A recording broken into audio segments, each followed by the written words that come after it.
Hey everyone, and welcome back to PrepFusion. So I'm back with another marathon. This time we'll have a marathon on basics of probability because many students were asking that they need a marathon on basics of probability. So this marathon will be helpful for both aptitude as well as engineering mathematics, because basics of probability comes in these two subjects. Okay, in aptitude also it comes, and in engineering mathematics also it comes, right?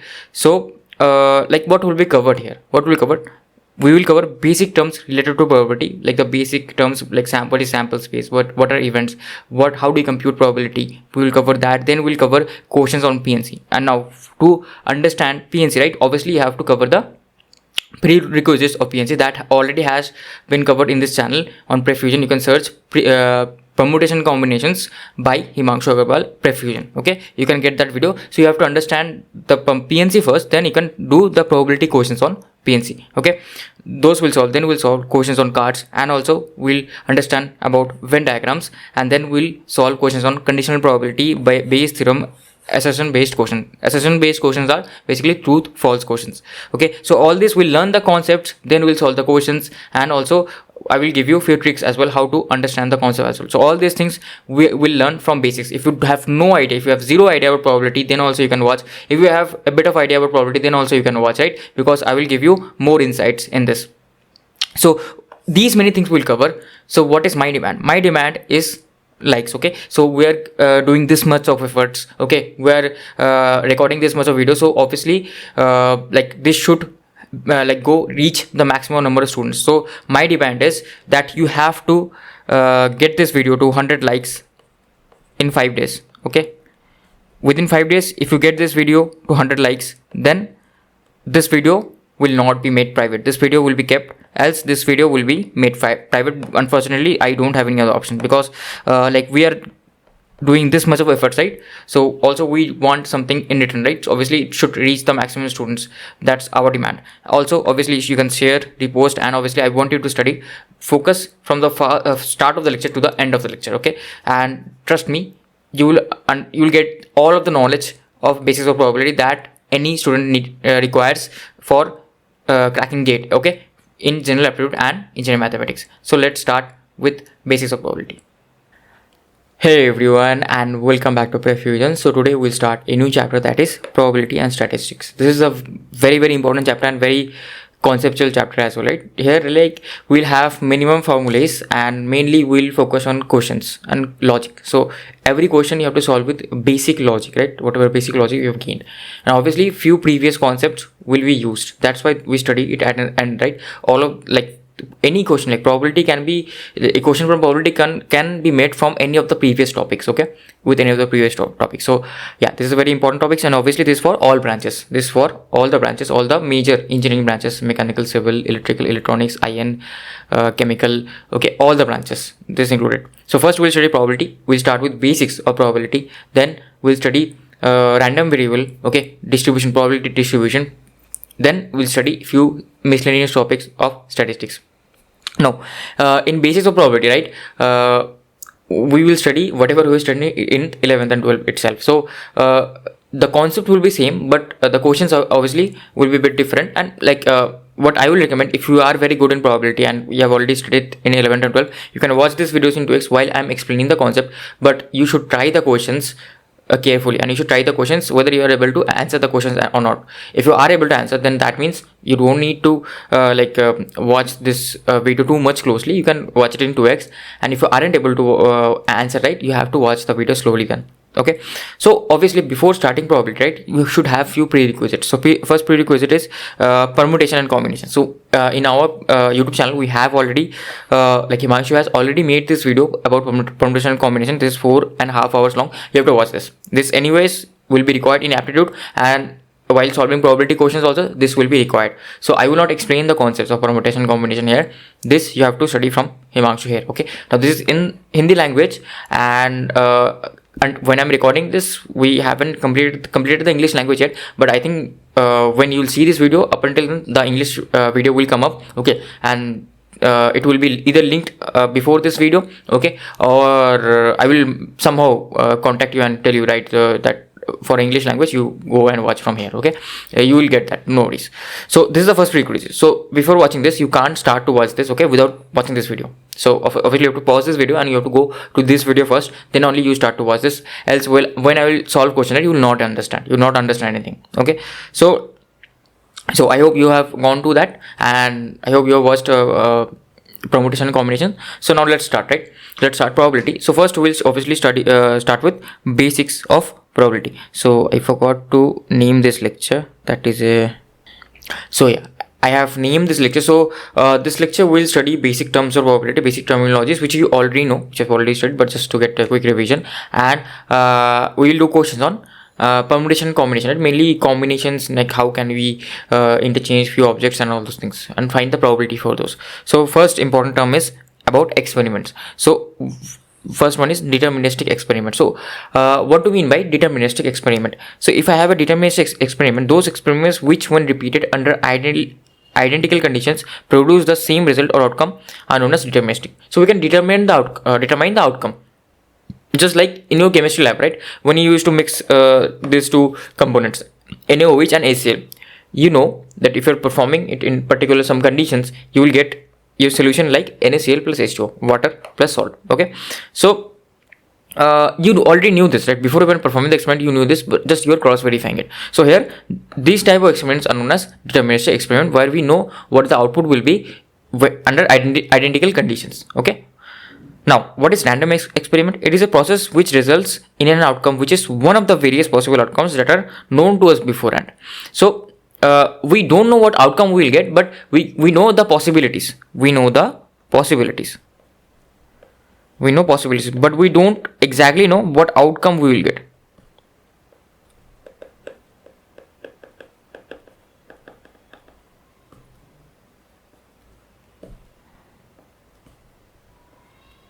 Okay.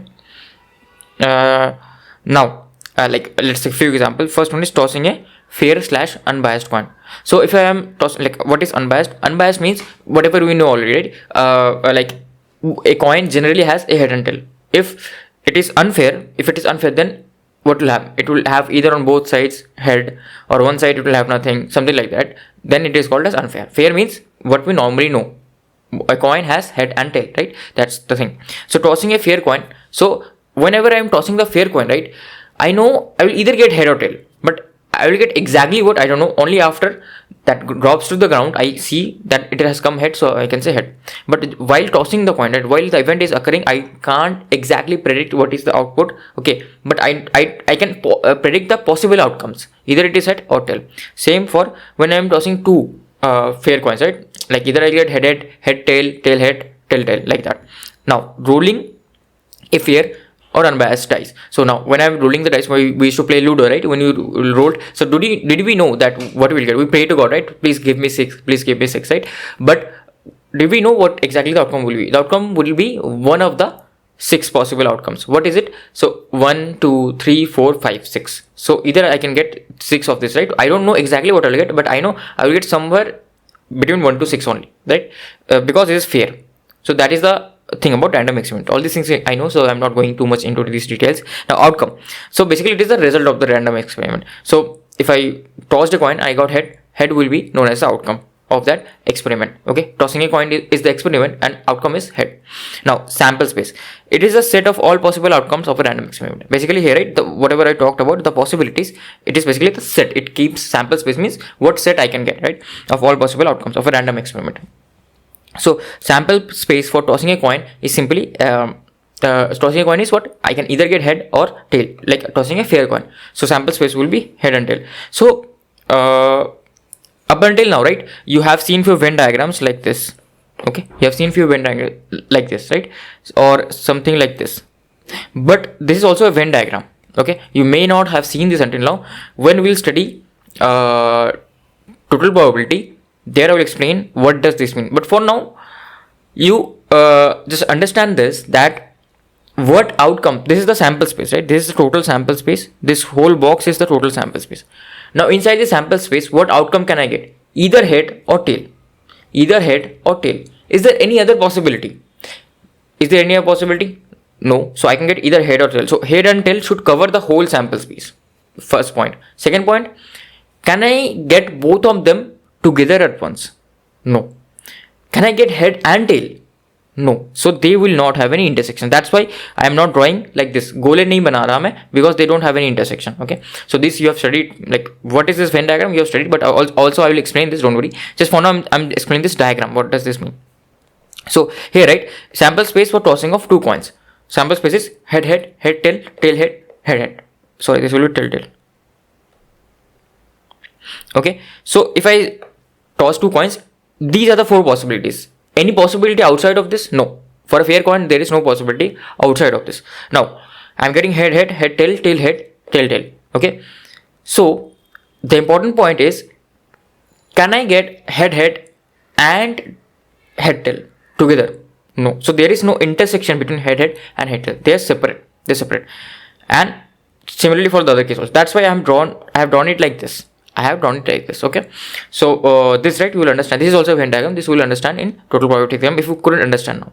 Basically, they don't have any intersection, and these four outcomes totally cover the whole sample space. That's why these are totally covering the whole sample space. Okay.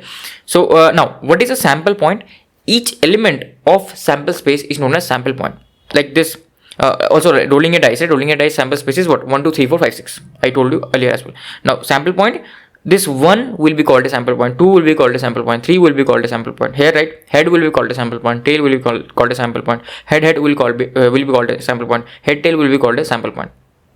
Okay, so sample point is basically the individual elements inside a sample space. Okay, so they are denoted like this. Now, sample space, right, we can, I just gave you an overview that we can represent in two formats. One is the set format, in written format, okay, with combination of all the sample points, or I can use the Venn diagram format as well. So here, right, the Venn diagrams will be something like this. Each sample point will be present, and they will be there will be either intersection or there won't be any intersection depending whether they can occur together or here. So they here, right, I have represented in Venn diagram as well as the set format. You can observe here. Okay, so each of these are sample points, and this overall thing is sample space represented in Venn diagram. So these are the basic things. Now let's talk about events. What is event? Tossing of a coin is an event. Okay. Now, the main point is, like, what is the definition? What is the mathematical definition? It is the subset of sample space. So, getting an odd outcome in throwing a dice. This is called an event, right? So, basically, if I throw a dice, what is the probability that I will get an odd outcome? So, getting an odd outcome while throwing a dice is event. Why? Why is it called subset? Because my overall sample space is 1, 2, 3, 4, 5, 6. Now, what is the possibility? What are the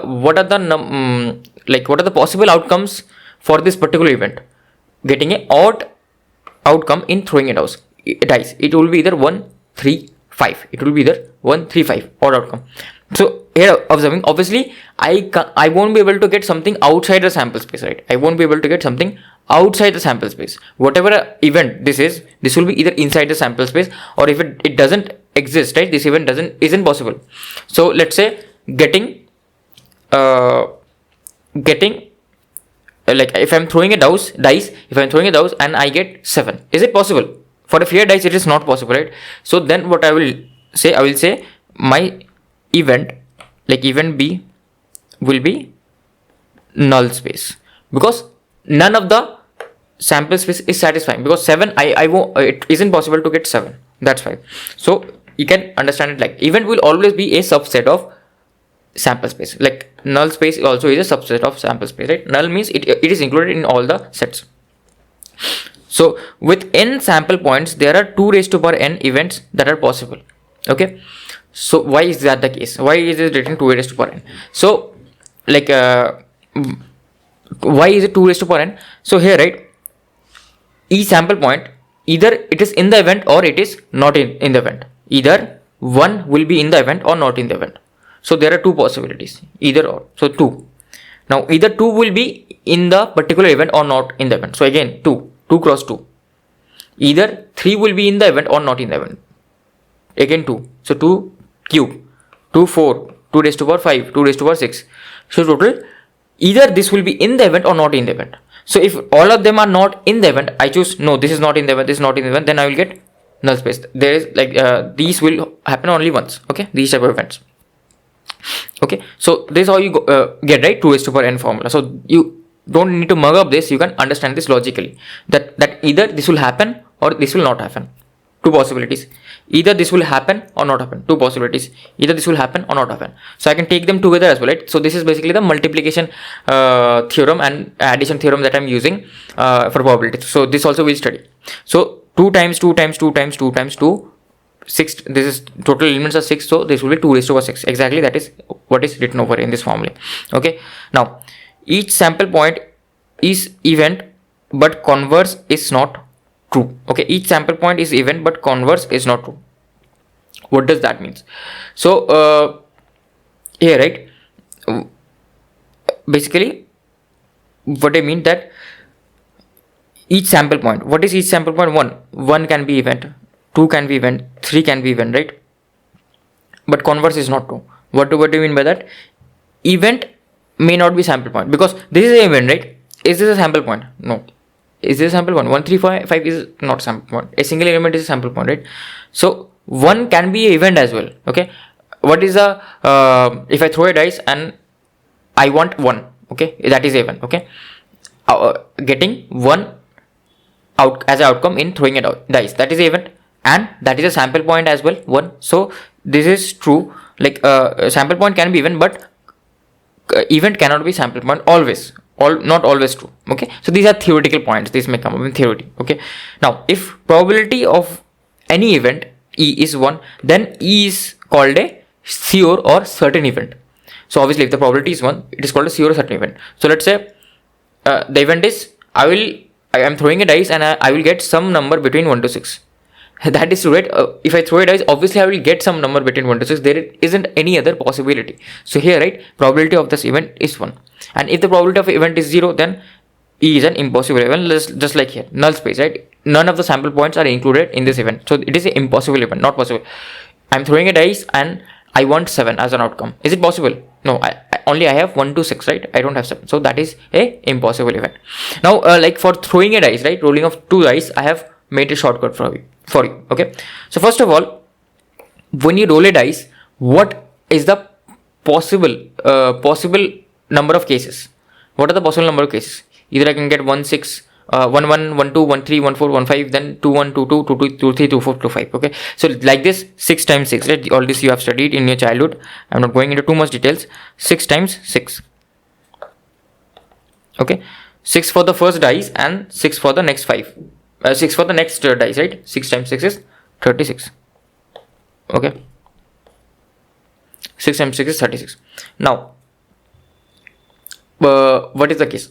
Now what you can do is basically these are the possible outcomes, right? You can see these are the possible outcomes. If I throw a dice, I can get 1 1, 1 2, 1 3, all these things, right?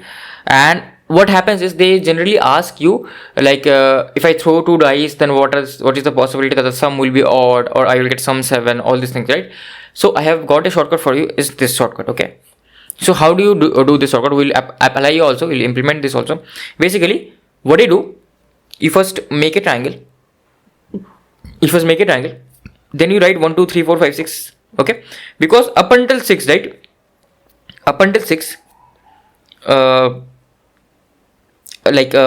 what is the sum that I can get here? This is the maximum times which I can get, right? What do I mean by this? Getting a sum of 7 has the highest number of ways, right? I can get the number sum 7 of 2 dice, okay, of 2 dice in the highest number of ways, which is in 6 ways. Okay, after it reduces again, because it is what, reducing the diagonal. It was a diagonal, that's why the length was maximum, then the length reduces. So exactly what I have written over here. This you have to remember and understand, because this will be helpful. Every time you will not count the cases, right? For 2 dices, you do not count the cases, you will use this shortcut. So what is this shortcut? So for getting, like, first I will draw this pyramid like structure, then I will write, then I will make how many marks here, right? Before this there will be 5 marks, after this there will be 5 marks, and in between there will be a single big mark. Okay, so first, what is the minimum amount of sum I can get? 2, right? The die has 1 and 1. Okay, dice has 1 and 1. So this is 2, then 3, then 4, then 5, then 6. Okay, then 7. So 7 has the maximum, right? You always remember this. 7 has the maximum, which is 6, right? So the diagonal length will be 6 here. 7. So I will write 2, 3, 4, 5, 6, 7, 8, 9, 10, 11, 12. That's it. The maximum sum that I can get for throwing 2 dice is 12. Now, what are the number of ways? What are the number of ways? Number of ways is how can I get 2 as a sum, which is 1, 1. Only 1, 1.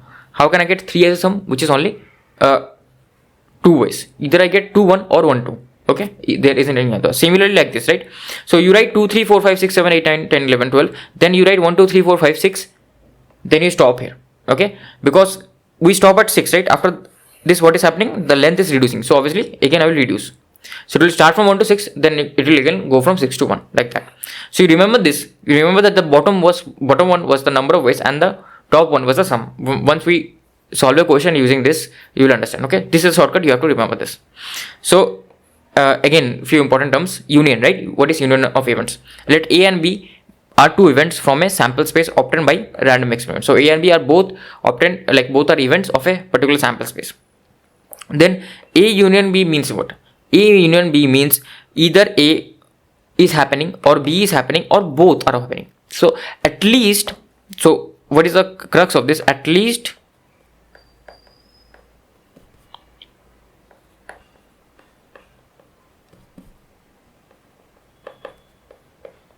one should occur. At least one of A or B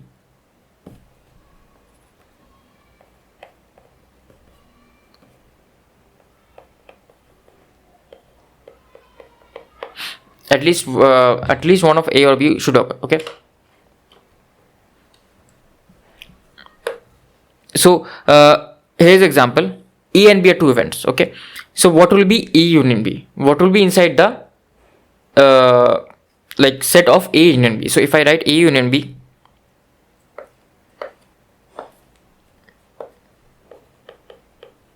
so A union B will include basically set of all of these numbers. It will include everything. Okay, and like obviously the common number, it will include only once. Okay, it will include both A and B. Okay, it will include both A and B.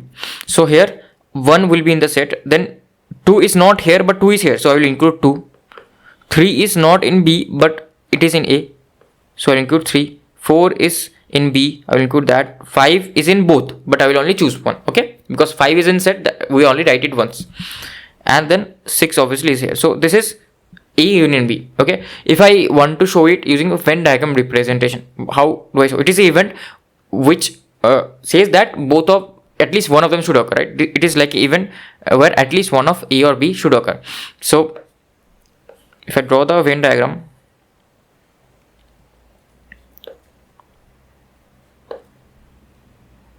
so I will say here this is like a event.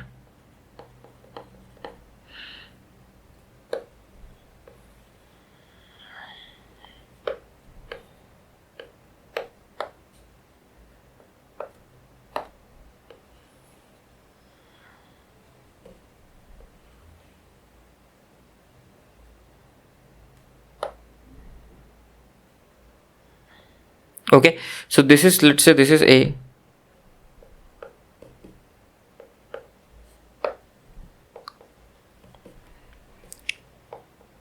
this is B. Okay, this is A, this is B. Now A union B means at least A or B should occur. At least A or B should occur. So either this will happen or this will happen, or the common part will I also take. So A union B means this whole region, right? This whole region. Okay, that is what this A union B means, and this is my sample space. Okay, so this is the Venn diagram representation basically. So let's come to the next important term, that is intersection of events. So let A and B are 2 events which are in the same sample space. So what does A intersection B means? Both A and B will occur simultaneously. So basically, in short, what does this say? This says that both A and B should occur basically, or will occur.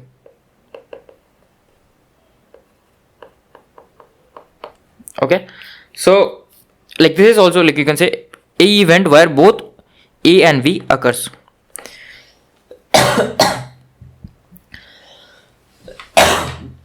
Just hold on, let me drink a bit of water.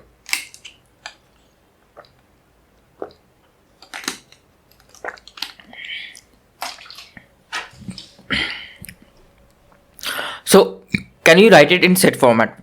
If I want to write it in set format, what I'll say? A union B.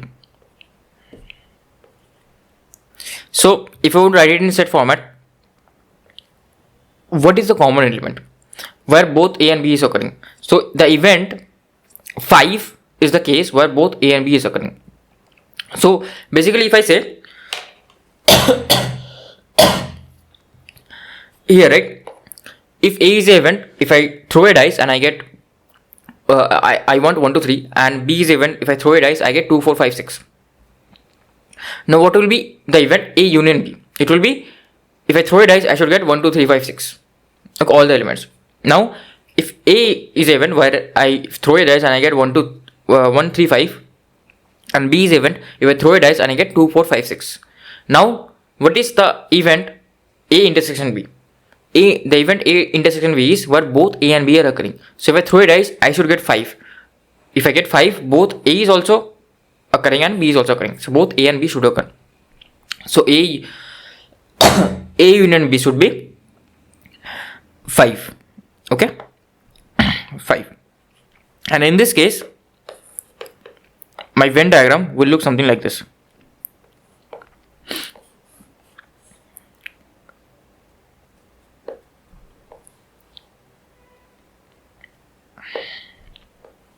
There will be some intersection part, and that intersection part is this basically.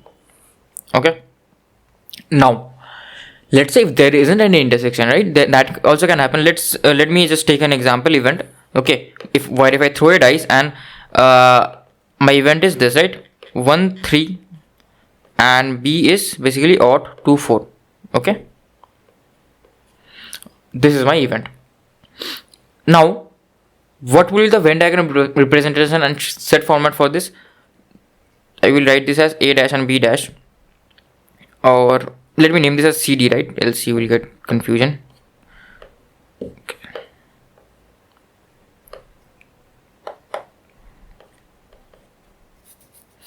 So if I write CD, what will happen? Just hold on, just 1 second.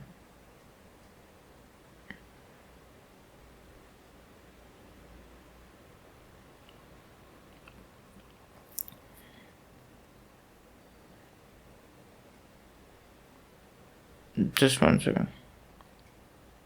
Yeah. So this is the case. Yeah, I was just saying something else. I was saying something on LinkedIn. So now this is C and D, right? This is C and D. So is there any intersection? So what is C intersection D? Can both of this together happen? If I throw a dice, I want 1 and 3, that is the event C. If I throw a dice, I want 2 and 4. Now if I throw a dice, these both of these happen simultaneously? No, right? There isn't any sample point that says that is also inside C and that is also inside D. So for intersection, the sample point should also be present in the C and D. Is there any sample point? No. So the intersection will be null set, right? So this will be null set 5. Okay, so here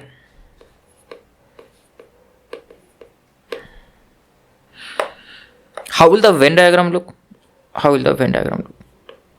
Venn diagram will look something like this.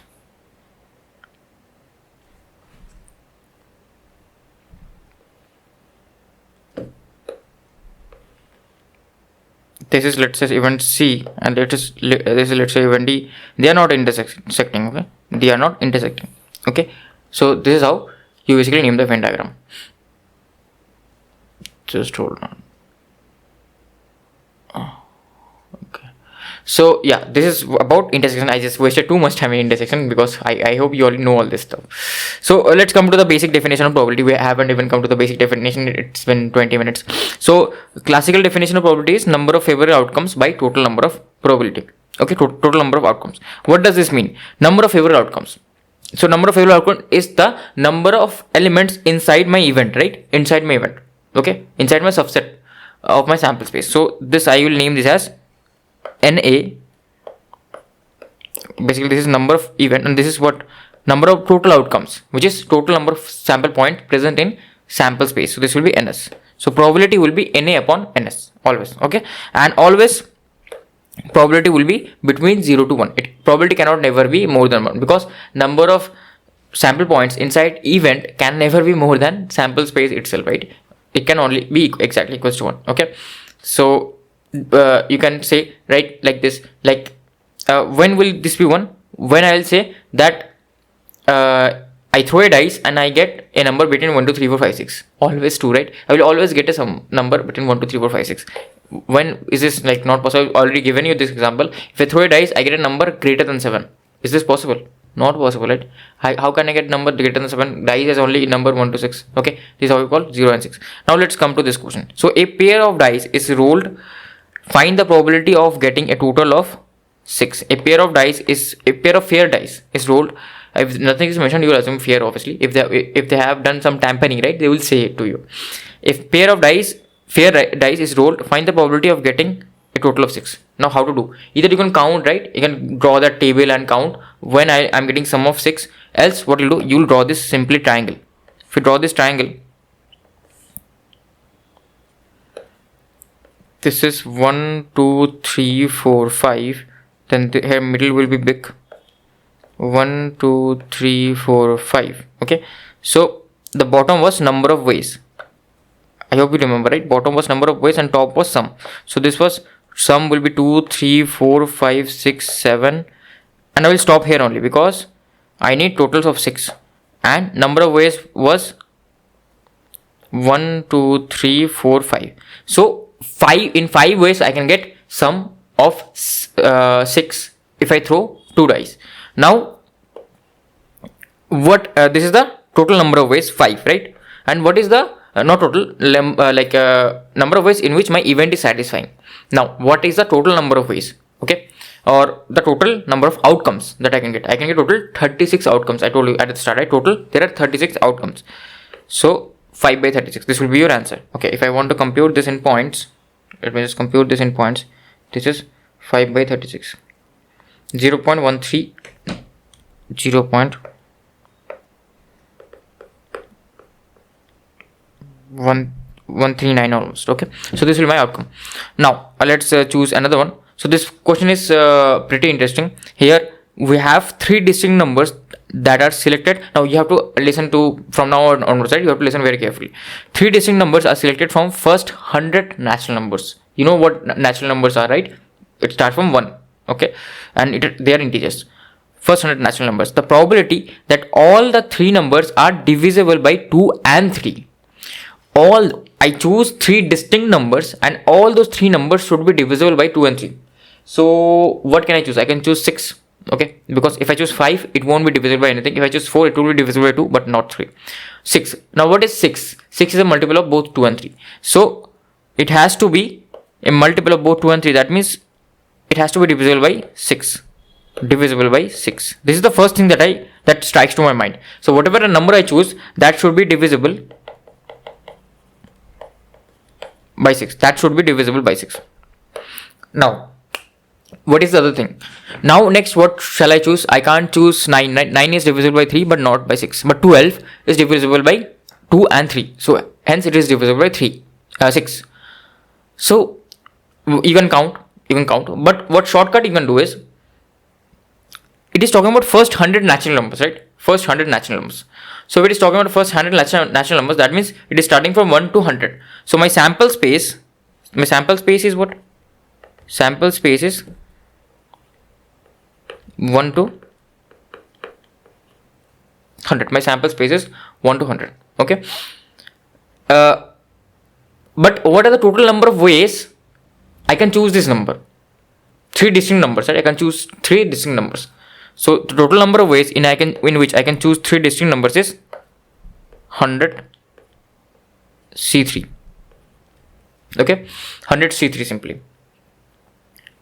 Like this we have studied in permutation and combination. I have been given 100 items and I have to choose 3 between them. So I will do 100 choose 3, right? 100 C3. Okay, I have to choose 3 distinct items. I cannot choose that once. Okay, that thrice. Okay, I have to choose 3 distinct items. So I will choose 100 C3. So that is the case. So now,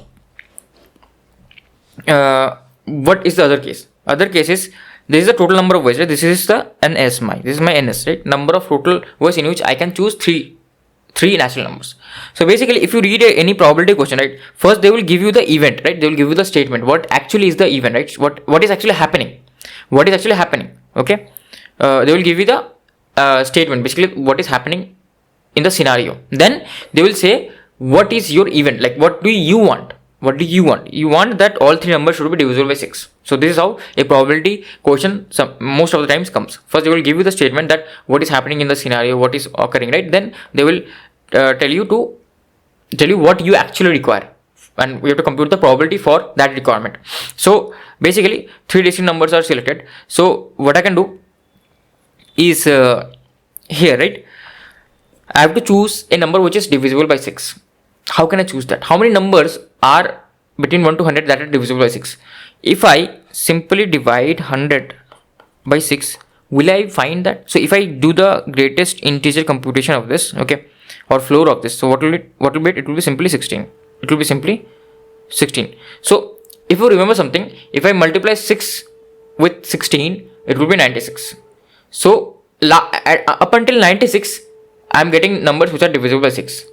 So if I divide 100 by 6, what will be, and calculate the greatest integer function of that, this will give me the number of numbers that are divisible by 6 within this particular range, 1 to 100. Okay, so if you divide it, you will see 16 only. So this is like that table of multiplication, right? That is what you're doing. 6 times 1, 6 times 2, 6 times 3, 6 times 4, 6 times 5, 6 times 6, 6 times 7, 6 times 8. So you're getting integer result, right? So that means basically it is divisible by 6, like that. So if I do 6 times 16, I get 96. That is the last point.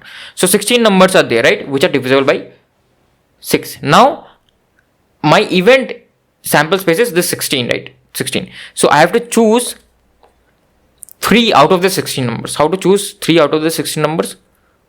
16C3. So 16C3 divided by 100 C3. Okay, so now it's simply just computation, right? So it will be 16 times 15 times 14 divided by 100 times 99 times 98. So this, right, if I cancel few things here, this is going with 320, and this will be 4, so this will be 4 5. This will not cut anymore. This will be 33, and can this be cut? So no, this will be 2 and this will be 49. Okay, anything else? Nothing, right? 7 is going, yeah, 7 is going. So this will be 7, this will be 2. So at the top I have 4, and at the bottom what do I have? At the bottom I have 33 times 5 times 7. So it is 1155.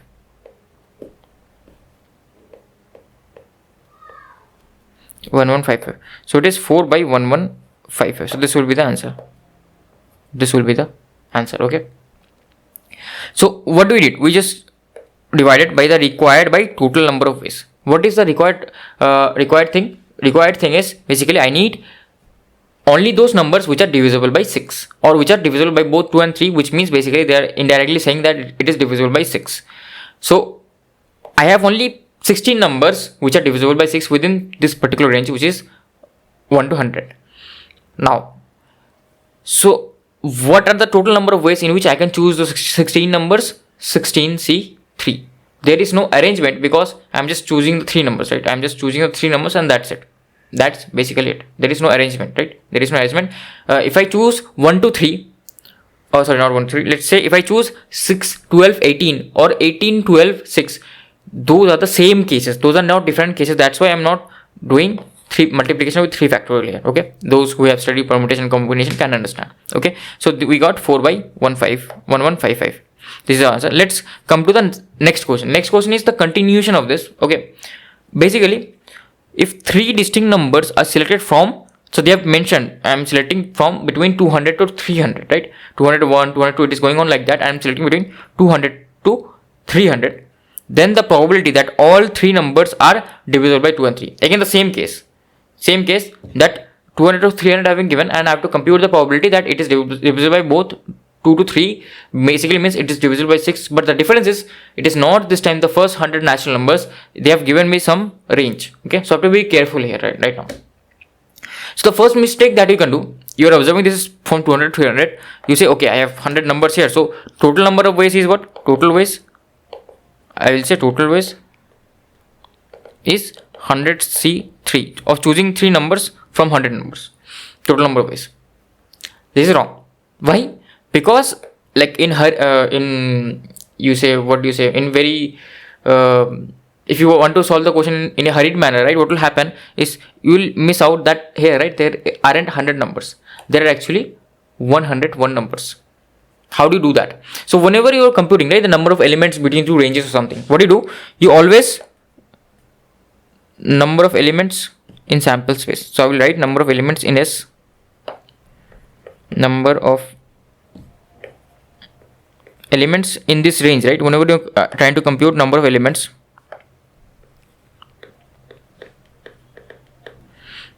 okay, so you will write here upper limit minus lower limit plus 1.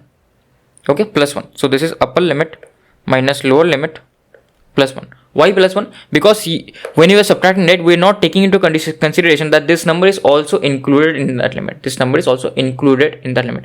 You do it for this case, right? First 100 natural numbers, which, what is it? 1 to 100. 1 to 100, first 100 natural numbers. Okay, you do 100 minus 1, that is 99 plus 1. So that, like that, you get 100. So here, right, I don't have 100 elements in this set. I have 101 elements. Okay, so this is wrong. So total number of elements are, number of ways are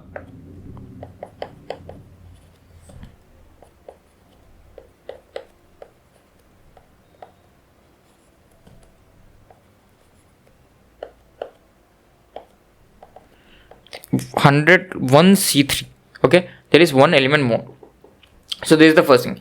Now, how do you find favorable number of outcomes? What are the total number of ways in which I can get my favorable outcome?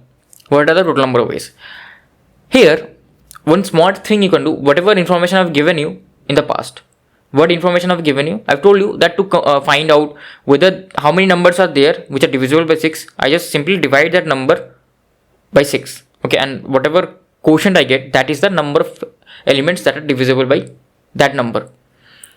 So if I am able to find out, you try it for yourself, if I am able to find out the total number of numbers between 1 to 300 that are divisible by 6, and if I am able to find out the total number of numbers which are between 1 to 200 that are divisible by 6, and if I subtract those two, I will get the range, right? 300, first one is x, so x minus y will give me the total number of numbers which are divisible by 6 and which are in the range 300 to 200. Okay, I just subtracted. You just rewatch the past 20-15 seconds, whatever I explained, you will understand this. Okay, just rewatch the past 20-15 seconds. I found out total number of numbers which are divisible by 6 from 1 to 300. I found out total number of numbers which are divisible by 6 from 1 to 200. If I subtract the two, I will get the range, right? I will get the in between, that is between 200 to 300. How many more numbers are divisible? Because up until 200 these many numbers are divisible, up until 300 this many numbers are divisible. So how many more numbers are divisible? If I subtract those two, that extra number I will get, right? So that is exactly what I will do. So number of favorable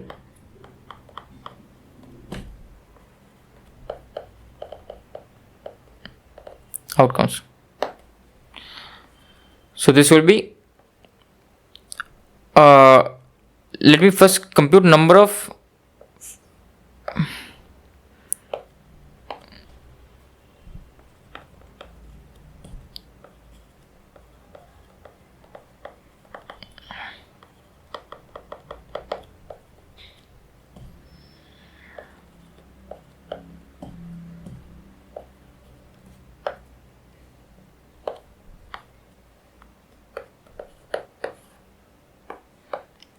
So this is, I will take the greatest integer of 100 by 6, not 100, sorry, 200 by 6. Okay, not this.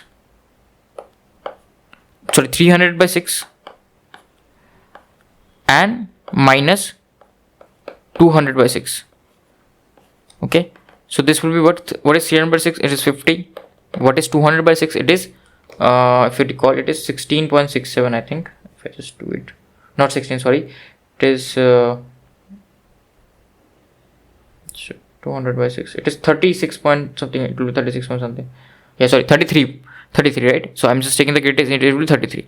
Okay, so total number of numbers or elements which are divisible by 6 is 17 between the range 200 to 300. So I have 17 numbers. So how many ways I can choose the 17 numbers? 17C3. So because I have to choose 3, right, it will be 17C3. So my probability of event will be simply number of favorable outcomes divided by number of ways of favorable outcomes divided by total number of ways in which I can select 3 numbers. So it will be 17C3 divided by 101C3.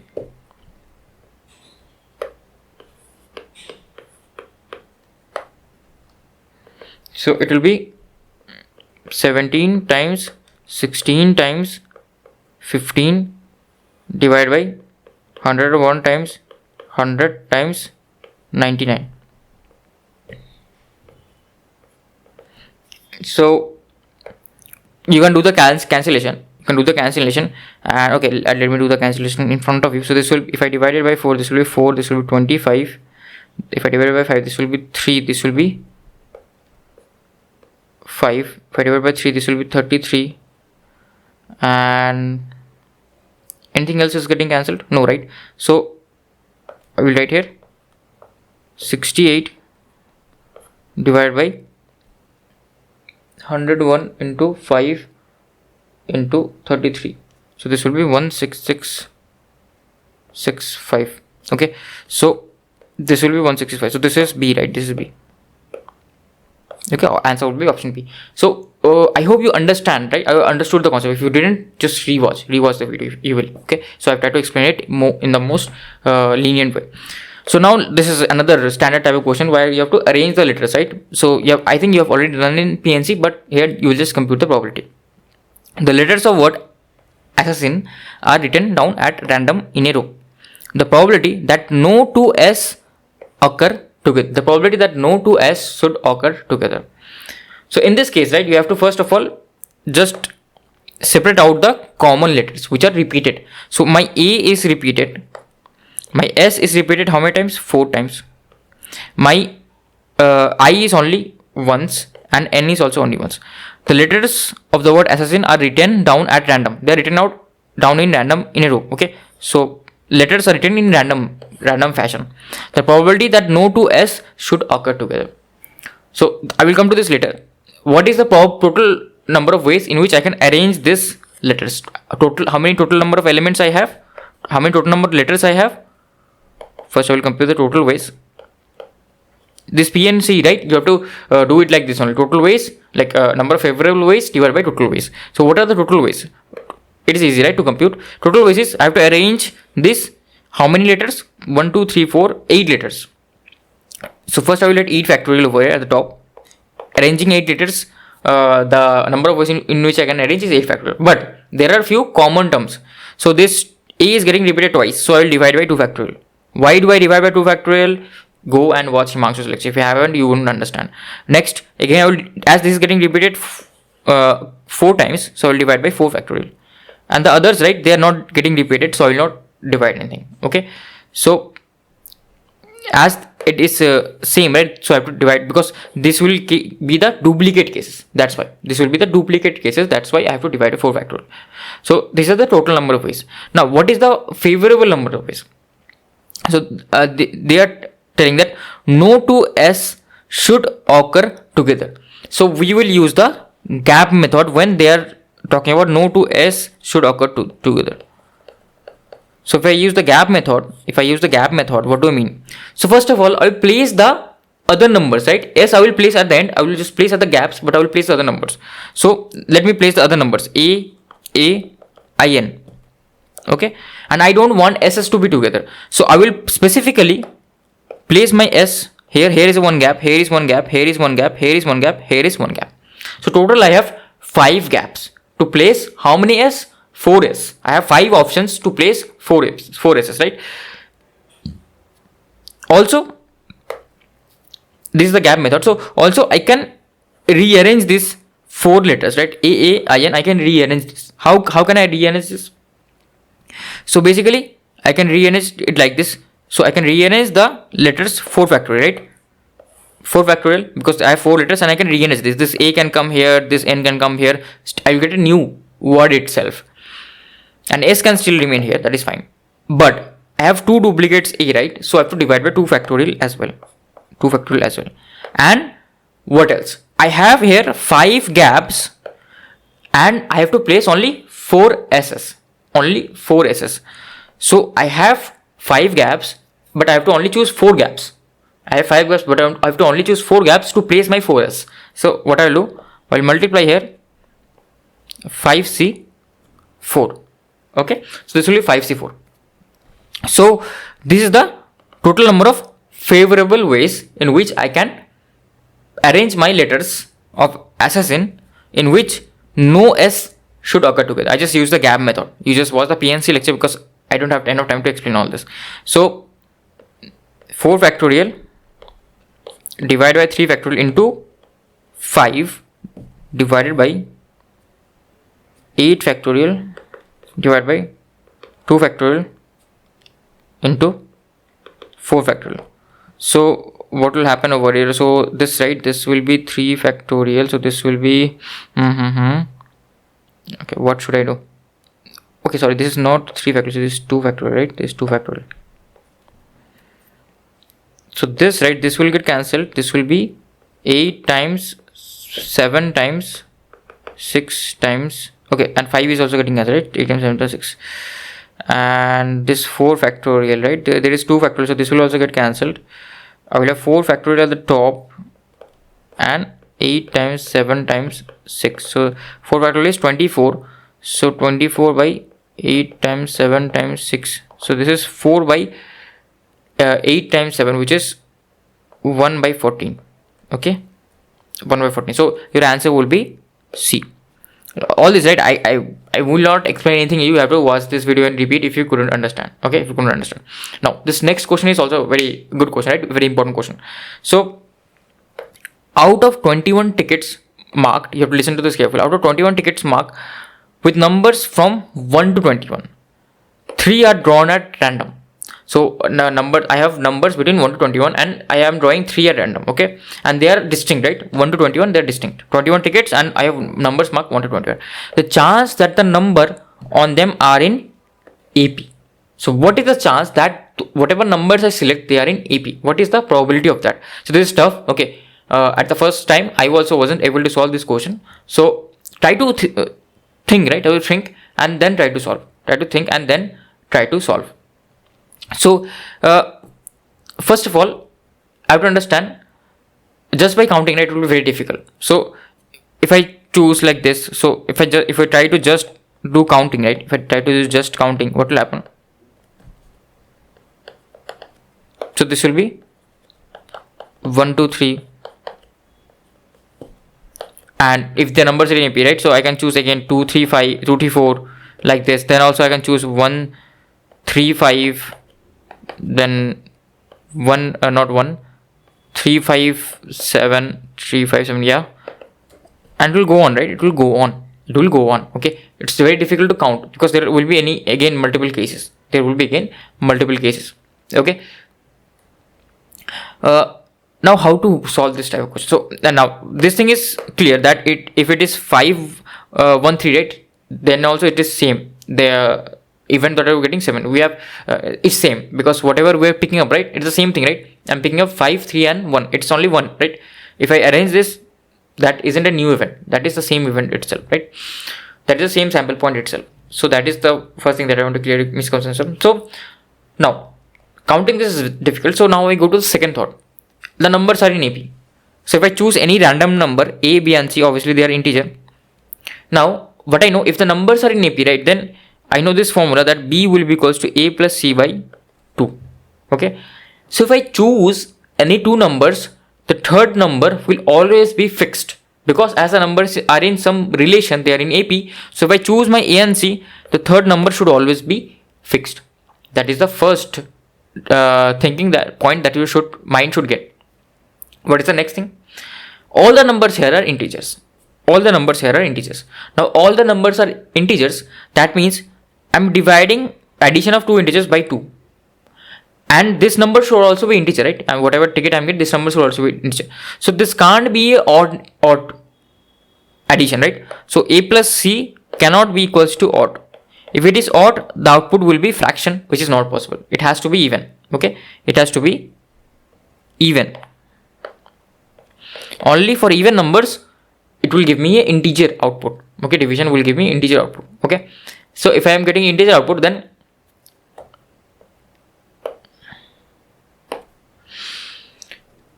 when I am adding two integers, when do I get even? If I add to even numbers, 2 plus 4, I get even number. If I add to odd numbers, 3 plus 5, I get an even number. If I add odd and even, 3 plus 6, I get an odd number. So I have to either add even numbers or either add both odd. Okay, I cannot add simply even and odd. Okay, this is how my combination should be. Okay, so let me first write the sample space of all the even numbers that we have and all the odd numbers. So even numbers, what do we have?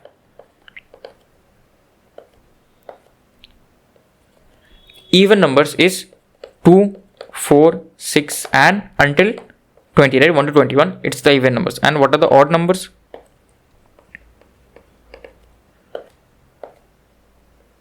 Odd numbers are 1, 3 and it is going on until 21. Okay, odd we have 21 and even we have 20. So how many total numbers I have? So again, right, you can use that. Like you cannot use that because here, right, they are not separating by 1. Okay, that's why you cannot use that formula, that upper limit and lower limit plus 1. That was for only 1. So either you can use AP, right? You can use AP. Okay, because here the common difference will be 2 and last term is 20. So what you can do is you can use the AP thing, that your last term is 20 and number of terms is n minus 1 into common difference plus the first term, which is 2. So 18 divided by 2 plus 1 equals to n. So this is the like generalized method to compute the number of terms if they are following a pattern. So n equals to simply 9 plus 1, which is 10. Here also you can do the same thing. So you will here also observe like there are 11, not 10. So you can use this, right? So basically again I will use that last term is 21 equals to n minus 1 times d, which is 2, common difference is 2, plus initial term, which is 1. So this will be 20 divided by 2 plus 1 equals to n. This is n1 and this is n2.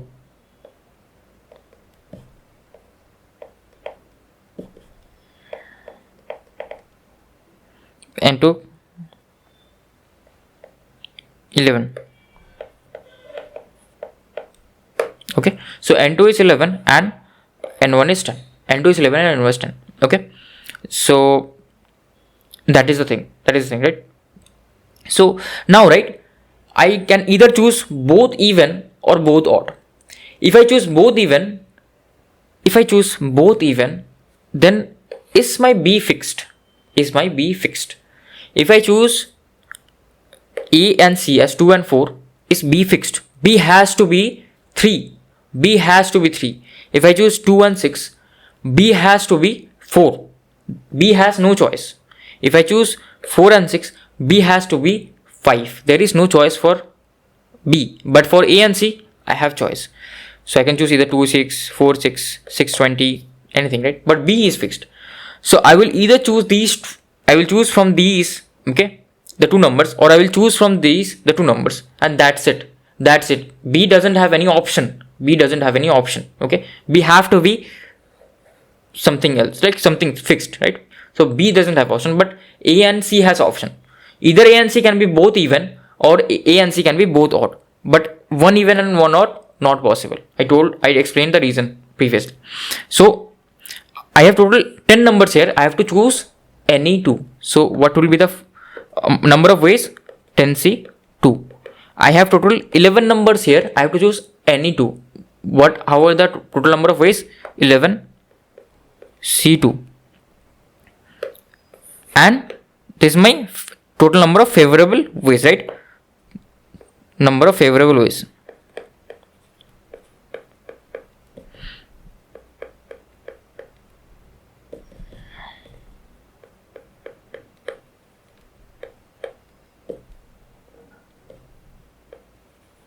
Okay, this is the total number of favorable ways, and yeah, that is it basically.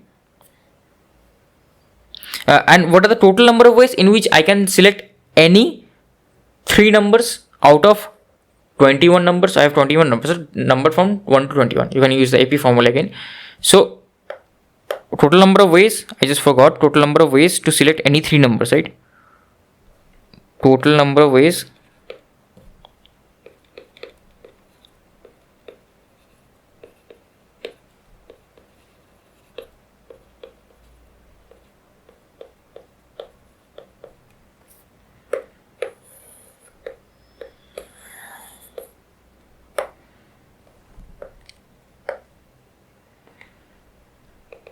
is simply 21C3. So I have to choose any 3 numbers. It will be simply 21C3. So now, right, you can simply find the probability. Probability of my event. Probability of event will be 10C2 plus 11C2. Okay, because third one is fixed, divided by 21C3. So it will be simply 10 times 9 divided by 2 plus 11 times 10 divided by 2 divided by 21 times 20 times 19 divided by 6. Okay, so this will be simply so what is happening? So can I divide by 10 on both? So this will be 9 plus 11 divided by 21 times 2 into 19 divided by 3. So 3 can get cancelled. This will be 7. This is 20 upon 7. This will be into 2 into 19. So this can get cancelled. This will be 10. So 10 upon 7 into 19. So what is 7 into 19? Simply it is 7 into 19. What is it? 7 times that is 70. And 7 times 9 is 63. So it will be 133. 133 is 10 by 133 in the option. Yes, option A is the answer. Okay, option A is the answer. Okay, so this is how you solve these type of questions. So I know this is difficult and this is difficult, but GATE may ask this type of question in future. They haven't asked like this, but they may ask in future, right? So to understand the concept, first of all, counting is difficult. So we tried counting, but it was difficult. Then we moved on to something else. Then they are telling me that they are in AP. So if they are in AP, I will write the condition for being AP. I wrote the condition for being AP. Then after proceeding, I understood that all of them should be integer. If all of them should be integer, I am dividing by 2 here. So A plus C has to be even. If it is odd, it will yield me a fractional number, which is not possible because tickets outcome, right? They can be integer only. So A plus C has to be integer. Now, if A plus C has to be integer, that means either A and C has to be even or either A and C has to be odd. Only these 2 cases can occur. Okay, only these 2 cases can occur, nothing else. Either both of them are even or both of them are odd. Okay, now next what is happening? Next, I computed how can I choose both of them even or how can I choose both of them odd. If I choose both of them, then what is happening is that the third one is getting fixed, because if I choose this as 2 and 6, the B term will be what? 4. Okay, it has to be 4 as they are in AP. So 10C2, 11C2, and total number of ways in which I can choose 3 numbers from 1 to 21, 21C3. Okay, and if I divide those, I will get my answer as 10 by 133. Okay, so yeah, that's how you solve this question. This is a good question. This is a good question. Now, again, something similar lines along that lines, this question has been asked. So I will give you this as homework. Give you this as homework. Okay, you try to use the similar concept here. Okay, and here also, right? Here also some similar concept will get used. Okay, but this is a difficult question, but I'll solve this in the next lecture. Okay, I'll solve this in the next lecture. This is also a homework, right? This is also a very good question. This is also a very good question. Okay, so like matrices, prime numbers, you have to identify in how many ways you can basically arrange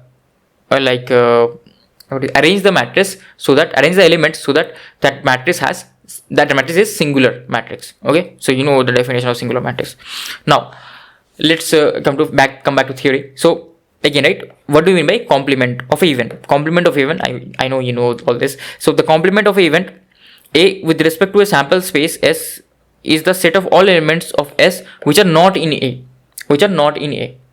So what do you mean by this? If getting an odd outcome in throwing a dice, okay, the event has these many sample points, 1, 3 and 5, these are odd, and total sample space is this, then what will be the complement of A? Complement of A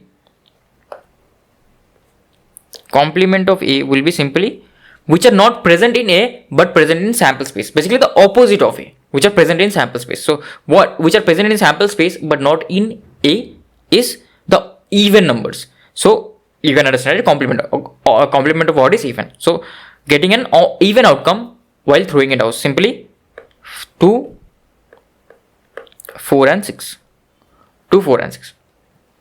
Okay, so this is the complement. You know all this, I know. Like you have studied this in class 10th or 9th, I don't remember. Okay, so let's understand few notations. So either the complement of event can be marked as A dash. Okay, they can be marked as A dash or A bar. Generally they are marked in A bar, or AC. C means complement. Okay, now there is one important key point, that the probability of event plus the probability of complement of that event will always be 1. Can you prove that? Like we already know this. Can you prove that? Simply, what is probability of A? Probability of A is total number of elements in A divided by total number of elements in sample space. Now what is probability of A bar?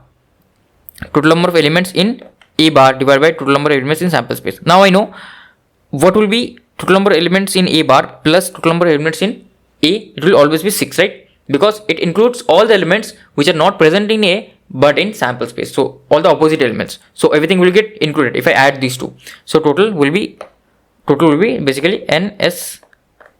The top will become NS and the bottom is always obviously at NS, right? Top is NS and the bottom is obviously at NS. Okay, so this is how you get, right? This is how you get. So this is how you get 1 basically. So this you have to keep in mind. So let's solve a one question, right? According to this. Okay, this is another great question. So here there are 4 letters and 4 addressed envelopes. So you have been given 4 letters, right? Let me write. So while solving probability questions, right, along with the question you keep on writing the information whatever they are telling you, else you will forget it. Okay, because sometimes the questions are very big and long. So I have 4 letters. So I will name this L1, L2, L3, L4, and I have 4 envelopes: E1, E2, E3 and E4. Okay, E1, E2, E3 and E4. So what they are asking is the chance that all the letters are not dispatched in the right envelope. So you are a postman and obviously at envelopes the addresses are written, right? The addresses are written for address envelope. Now obviously you have to put the letters on a particular address envelope that is basically that is meant to go to that particular address, right? So let's say L1 is meant to go to E2 because it is meant to go to this second address, and this L2 is meant to go to this first address. Okay, so you have to arrange them carefully. Okay, if you want all of them to dispatch at the correct location, if you want all of those letters to reach the correct location, but what are they asking? They are asking something else. The chance that all letters are not dispatched in the right envelope. They are not dispatched in the right envelope. They are not dispatched in the right envelope. So event is what? All the letters are not dispatched in the right envelopes. So I have 4 letters. So let's say 3 letters are dispatched in the right envelope and 1 is not. That is not possible. That case is not possible. Let's say 2 are dispatched in the right location and two are not dispatched. So that is another event, right? That is this event is satisfying. Let's say one is dispatched and one is dispatched at the correct location and three are not dispatched in the correct location, or four are not dispatched in the correct location. So there are many cases here. So E is all letters are not dispatched in the right envelope, or what I can say, the chance that all letters are not dispatched in the right envelope. So I can say at least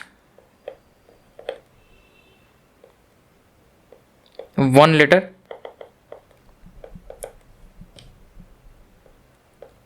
is not dispatched in the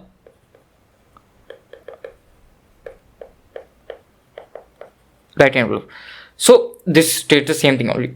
At least one of them has not been, like one is not possible. I should write two here, because like if one is not dispatched in the right envelope, the other three are correct, right? So if the other three are correct, obviously the fourth one will also be correct. So at least two, okay? At least two. Or I can write the same thing, right? I can write the same thing. This is the event, but if I want to write the event bar, right? Event bar. What is event bar? Here, right? Computing the event bar is easier. The complement of this event. What is the complement? Here they are saying the chance that all letters are not dispatched in the right envelope. Two can be in the right envelope, but two cannot be, right? So that is also inside this event. If let's say if all of them are dispatched in the right envelope, so that is basically complement of this event, right? All of them are dispatched in the right envelope. Here they are telling me are not. I'm saying all of them are dispatched in the right envelope. So if all of them are dispatched in the right envelope, how many ways is that possible? Only one way, right? There is only one way. Let's say L1 was supposed to go to E1, L2 was supposed to go to E2, and L3 was supposed to go to E3, and L4 was supposed to go to E4. So there is only one way in which all of them are supposed to be arranged. So there is only one way, okay? So I can write all of them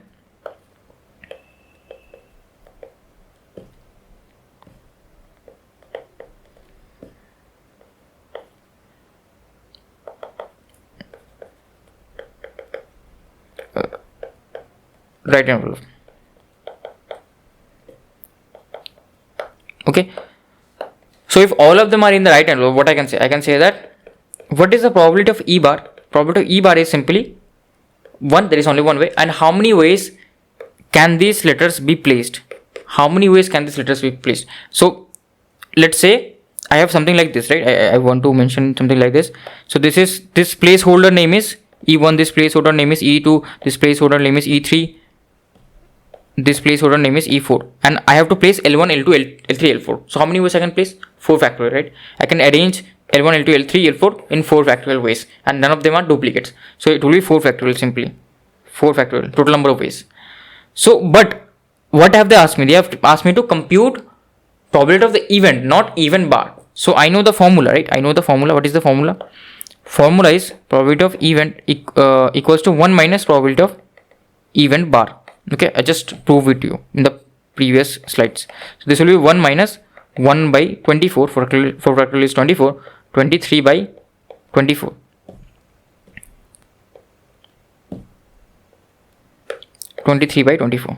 Okay, so probability of event is 23 by 24. So this will be my answer.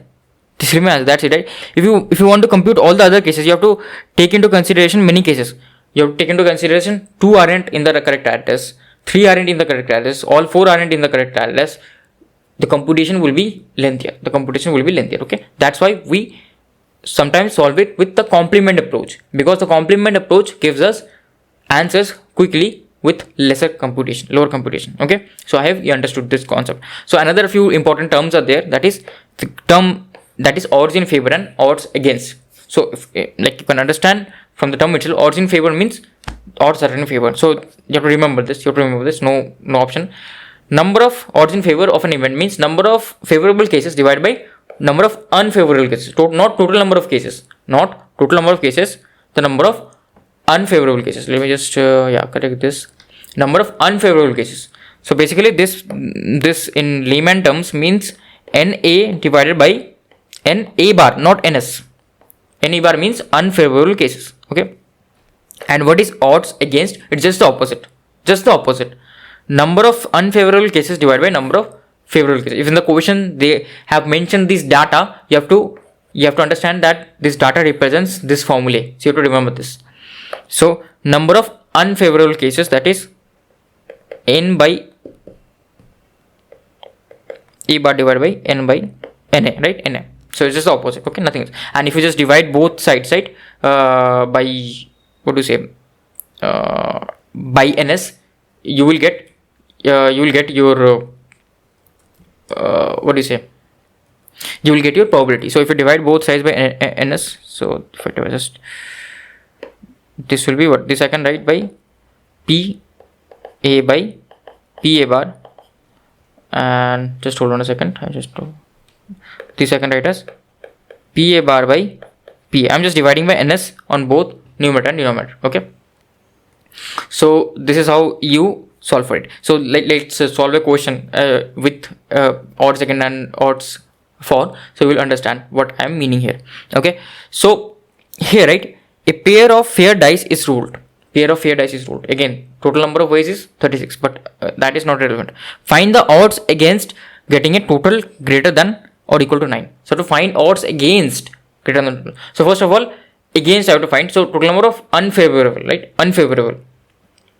So first I will compute favorable, then I will subtract total number of ways minus favorable, I will get total number of unfavorable ways. Okay, so obviously total greater than or equal to 9. So I have to draw this pyramid shape again. So I hope you are practiced this well enough. This will be 1 2 3 4 5 6, 1 2 3 4 5, and the bottom there will be number of ways, which is 1 2 3 4 5 6 7 8 9 10. Okay, not 10, sorry, this will reduce, right? I also tend to forget, but with logic I remember that okay, this will reduce, this will not increase. 5 4 3 2 1, and at the top is the sum basically. So this will be 2 3 4 5 6 7 8 9 10 11 12. Now they are asking me sum greater than or equal to 9. So greater than or equal to 9, how many ways? Number of favorable ways is what? Number of favorable ways is this 4 3 2 1. Okay, so 4 plus 3 plus 2 plus 1. So this is 7 2 9 10. Favorable ways is 10. Okay, now what are unfavorable ways? What are unfavorable ways? Unfavorable ways is basically total greater than or equals to 9, right? Odds against. So this is the number of favorable ways. Number of unfavorable is this one, right? This part. Unfavorable is this part. So number of unfavorable will be what? Number of unfavorable will be basically total minus ns minus number of favorable, right? This is ne. Okay, ns minus ne. This will be simply 36 minus 10, which is 26. Okay, 26. So I can simply now write the form. What have they asked? They have asked me odds against. So number of unfavorable by favorable. So you have to remember this. You have no option. Odds against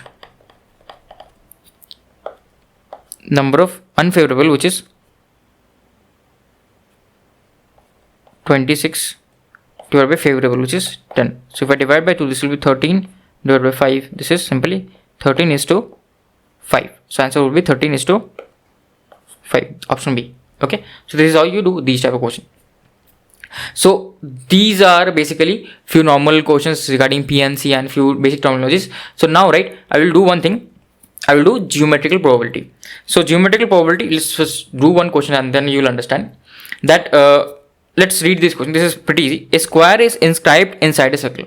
First of all, what do you mean by inscribed? So inscribed means this. So you have to understand what does inscribed mean. I also didn't knew, okay, during my childhood. So obviously many of you may not know. So inscribed means it is drawn. It is a figure which is drawn within another figure so that their boundaries touch each other, but boundaries do not intersect. Okay, they touch. So the vertices touch. Okay, so here, right, if a square is inscribed inside the circle, how should I draw it? Its vertices of the square should touch the boundaries of the circle. So I will draw something like this. Its vertices to touch it, right? It should not intersect, but it should just touch it. So here, right, my vertices are touching the boundaries of the circle, the vertices of the square. I hope you got the point. Okay, this is what we mean by inscribed. So this is the first point. Next is, they have told me, like, this is they're framing the question, right? Square is inscribed inside the circle. Fine. If a point is selected inside the circle, then I should write this 10 here. Then what is the probability that the point also lies inside the square? If I select a point inside the circle somewhere here, what is the probability that it will also lie inside the square as well? Now you might say, sir, there are infinite points, sir. There are infinite points. How will I count the points? So here, right, counting concept isn't possible. Here I have to use a geometry concept. So in this case, we'll use the area concept, because this is 2D plane, right? This is 2D plane, we'll use the area concept. So they are asking that if a point is selected anywhere inside the circle, that should also lie inside the square as well. So if I select anywhere here, right, if I select anywhere here, that satisfies my event. If I select a point inside here, this lies inside the circle as well as the square. So what is the total area that it covers? Okay, what is the total area? So if I'm inscribing this, right, so what is the length of this diagonal of this square? It is along the diameter of this circle, so it will be 2r. Length will be 2r.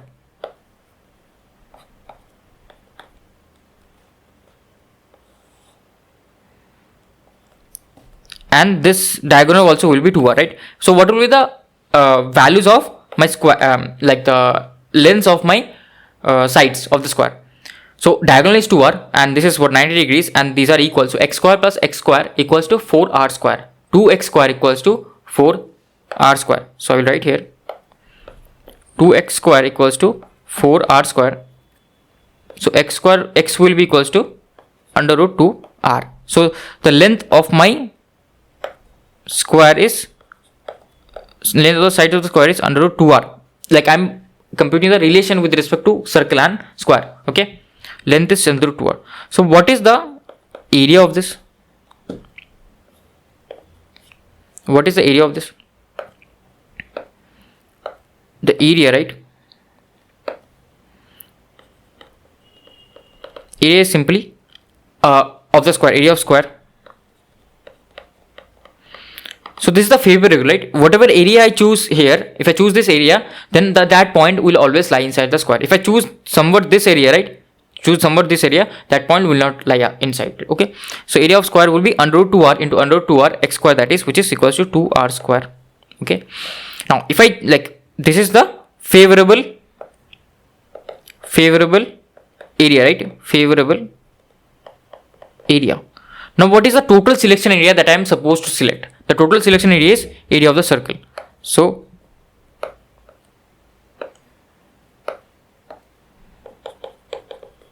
total selection area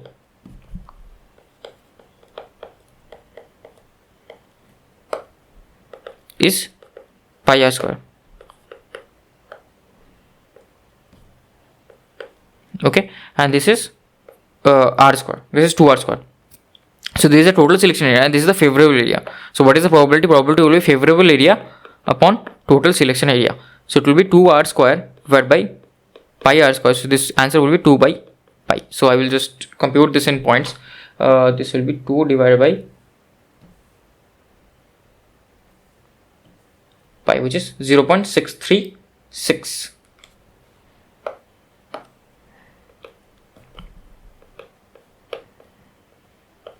This will be your answer basically. So like here, right, I've written basically what geometrical probability stands for. It is a favorable length upon total length. If it is in 1D, if it is in 2D, it will be favorable area upon total area that we just computed, and if it is in 3D, it will be favorable volume upon total volume.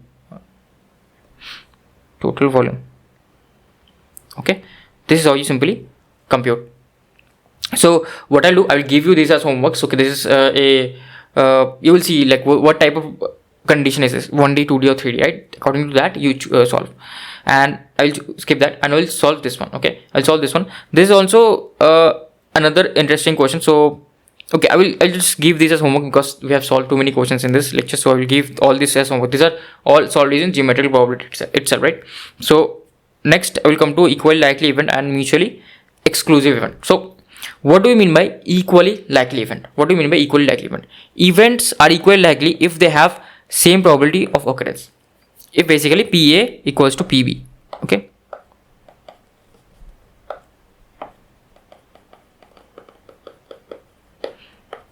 Getting odd outcome and getting even outcome in single throw of dice. Getting odd outcome, total number of favorable ways 1, 3, 5. Getting even outcome 2, 4, 6. So 3 is also there, 3 is also here. So the probability also 3 by 6, 1 half. The probability here also 3 by 6 half. Okay, so the probability is same. Now another example I can give. Getting the chance of getting head in a single toss of coin. This is one event, and getting tail in a single toss of coin. Half only, right? Both are half, so both are equally probable. Okay, so nothing much to explain. Now, what is mutually exclusive or disjoint event? This is very important. Listen to me carefully. What is mutually exclusive or disjoint event? Events are said to be mutually exclusive or disjoint if occurrence of any one of them prevents the occurrence of all the others. Okay, if I am occurring, the other will not occur for sure. Other will not happen. If I am happening, okay, if I am getting 100 marks, I will not let you get 100 marks. Okay, so getting odd outcome and getting even outcome, this is the event, right? Can both of these occur simultaneously? So if let's say if I get a odd outcome, okay, in the dice, is it possible that I get a even outcome as well? No, right? It is not possible. It is impossible. Exactly, that is it. Even are said to be mutually exclusive or disjoint if the occurrence of any one of them prevents the occurrence of all. So getting even outcome and getting odd outcome, both of them are mutually exclusive to each other. Because if in a single throw of dice I get even, then it is impossible for me to get odd as well. And vice versa. If I throw a dice and I get odd, it is impossible for me to get even as well. So here I say getting odd outcome and getting even outcome are both mutually exclusive to each other, or you can say the intersection, like mathematically how you can say whether two events are mutually exclusive or not. You can mathematically say that the intersection of the two events will be 0, or you can say 0 or null set. Okay, intersection will be 0. Here mathematically equal likely events means probability of A and probability of B are equal, and mathematically here mutually exclusive events means that the intersection between them will be 0. They will never occur together. They will be mutually exclusive to each other. Now next is exhaustive set of events. So what are exhaustive set of events? Basically these are nothing. If a set, let's say ABC, is such that their union is the sample space of the random maximum, then this set is called events. This set of events is called exhaustive set of events. Basically example is what? In a single throw of a dice, these are three events. A event is getting odd outcome, B event is getting even outcome, C event is getting prime outcome. Okay, so by union of the two outcomes, am I getting the whole sample space? Let's say I am taking the union of A and B. So N A union B. If I take A union B, if that means either I get odd outcome or I get even outcome. Does it cover the whole sample space? Yes, right? If I throw a dice, either I will get even outcome or odd outcome. 1, 2, 3, 4, 5, 6. That means these A and B are exhaustive set of events. I will write A and B are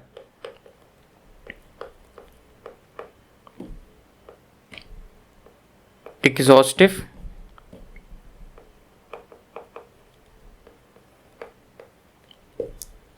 set of events.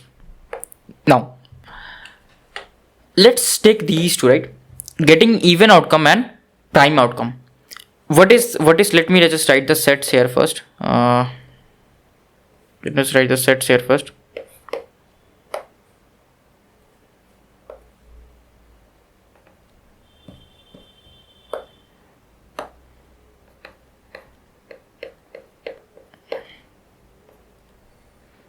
Two, 4, 6. and this getting prime outcome is what? 2 is a prime number, right? 2 is a prime number and 1 is not. 3 is a prime number and 5 is a prime number. So this is covering the whole sample space. This is ns, right? And A union B is simply ns.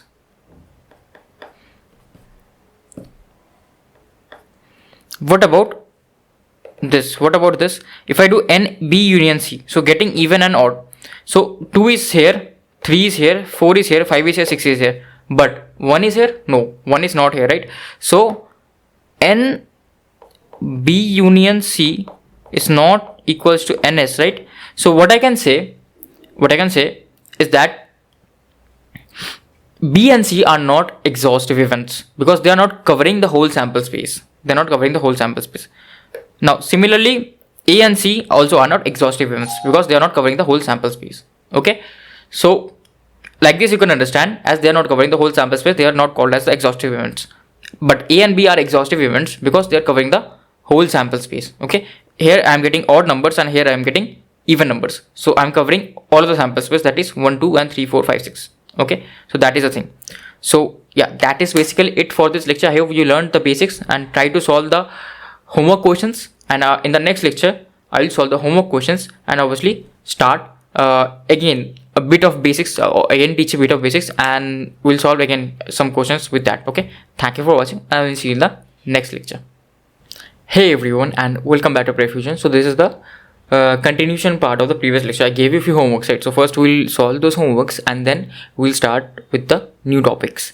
So I gave you this question as homework, and I'm not trying to solve at start and then just explain the solution, because in probability, right, the intuitive thinking is more important. That's why I'm solving directly in front of you and not solving before the lecture starts and then just explain the solution. Previously I used to do that because I wanted to save time, because I think most of you can think what to do, just you didn't quite understand how to proceed, right? That's why.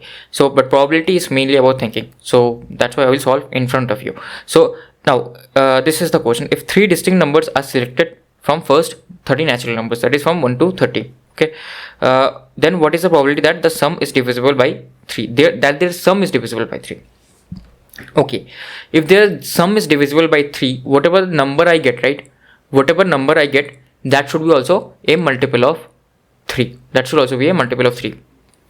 Let's first do this first, is that what are the total number of ways in which I can choose 3 numbers from 30 numbers and 3 distinct numbers. That means this will be total number of ways equals to 30C3. Okay, so I can choose in these many ways, right? 3 distinct numbers. Now if I have 3 numbers which are distinct, A plus B plus C, okay, and here what is the probability that their sum is divisible by 3? So A plus B plus C, if I divide it by 3, I should get an integer. I should get an integer. Now let me first think few examples, if it is all are multiple of 3. If all are multiple of 3, then this is possible. If all of them are multiple of 3, then it is possible, right? 3 plus 6 plus 9, it is divisible by 3. So if all of them are multiple of 3, then that will be one of the events. Okay, so I will not try, I will write this as small abc. Okay, or yeah, let me name this abc only. So I am segregating my parts here, right? I use the same thing. I segregated even and odd, right? Either I can choose all even or I can choose odd in the previous question. So that was the relation here. So here if I choose all of them as 3, multiples of 3, so E1 is the event where all of them are multiples of 3. N is an integer. N is an integer. So what does this sample space consist of? This consists of 3, 6, 9, then it goes until 30. It goes until 30. Now, if one of them is multiple of 3 and the other 2 aren't, right? If let's say 3 plus 5 plus 4, what is happening there? It is 3 plus 5, which is 8, plus 4, which is 12, which is multiple, right? Which is a multiple. So here what shall I choose? Here what shall I choose? So now what I can do, like what can be multiple of 3? What can be multiple of 3? Either it is multiple of 3 or it isn't, right? If it isn't, what can the other numbers lie on? So I am segregating. So I can take another event E2 where my other numbers can lie, where it is not a multiple of 3, but if I divide by 3, I will get my remainder as 1. So I can write here 3n plus 1. So this sample space consists of 1 where n equals to 0, then 4, then 7 and so on, and it goes until what? 28. Okay, it goes until 28.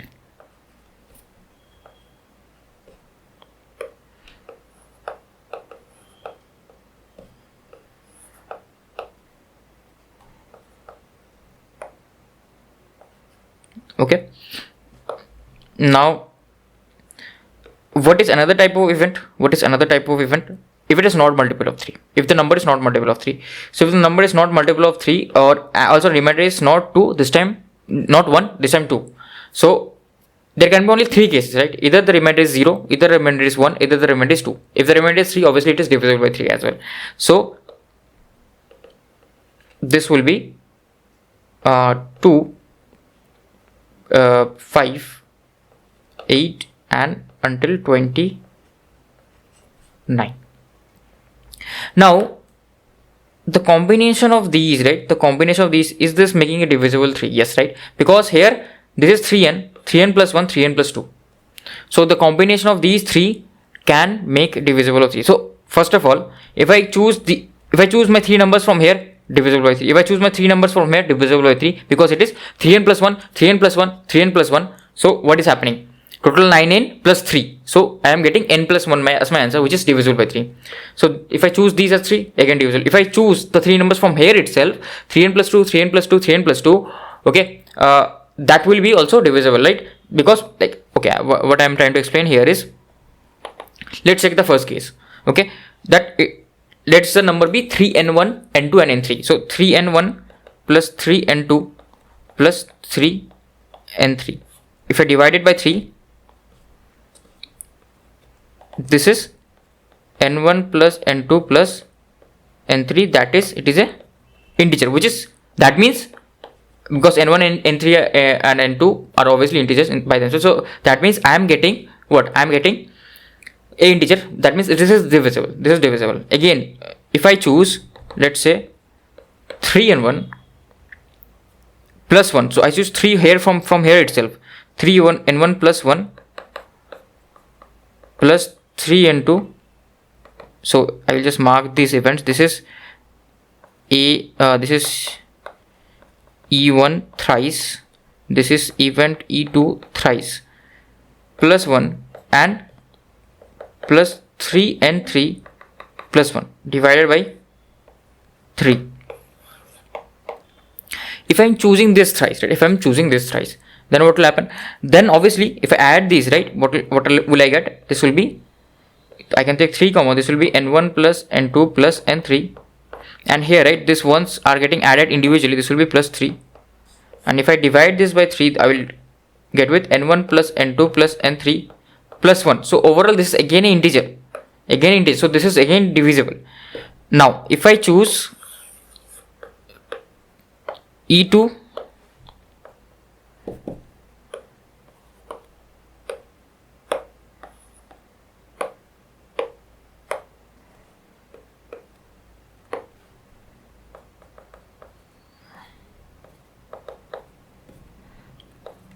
e3 times t.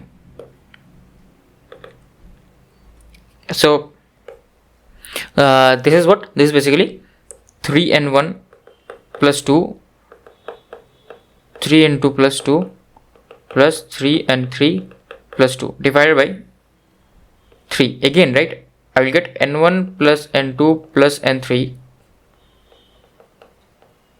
plus 2. So again, this is an integer. If this is an integer, so this case is also valid. Now what if I take combination of other two? So if you want to take combination, right, if you want to take combination, you will observe, what you will observe is, if I am taking this twice and taking this once, so I will get 3n1 plus 3n2 plus 3n3 plus 1, and if I divide it, I will get 1 by 3 term, which is a fraction, so that is not possible. Again, if you take this once and take this twice, Again, not possible. What you will see, if I take these three, right, once each, that is possible. Only then it is possible. So the last final case will be E1 and E2 and E3. If you check here, this will be 3n1 plus 3n2 plus 1 plus 3n3 plus 2 divided by 3. So this will be n1 plus n2 plus n3 plus 1.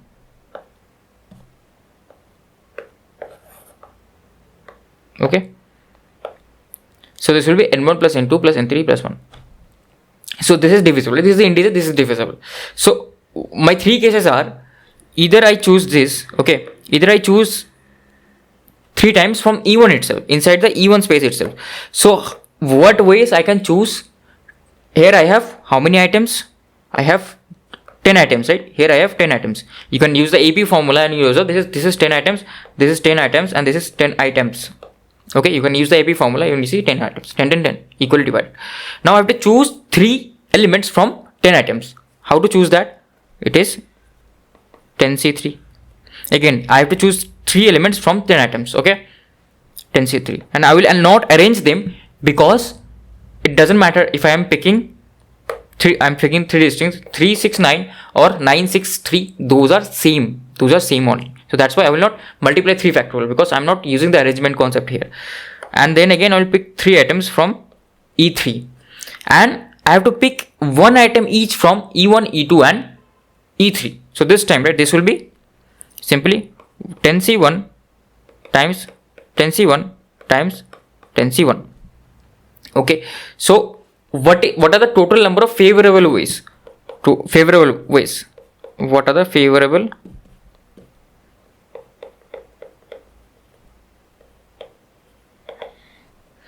So basically it is 10C3, where is it? 10C3. So this will be 3 times 10C3. I will add them plus 10C1. That is basically 10 cube. Okay, 10 cube. So what will be my probability of event, favorable event? So it will be 3 times 10C3. So 10 times I will write here 10C3.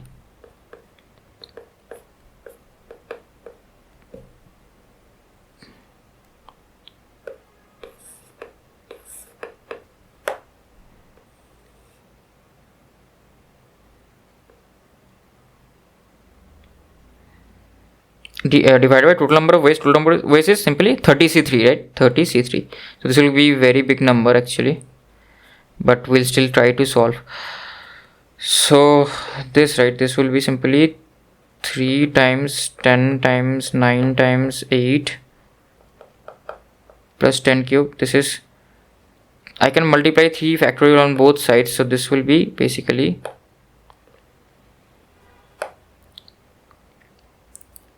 3 times 6. Okay, 3 factorial will get cancelled over it. This will be only 3 times this, and this will be 6 times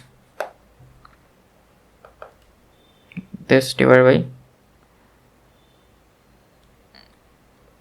30 times 28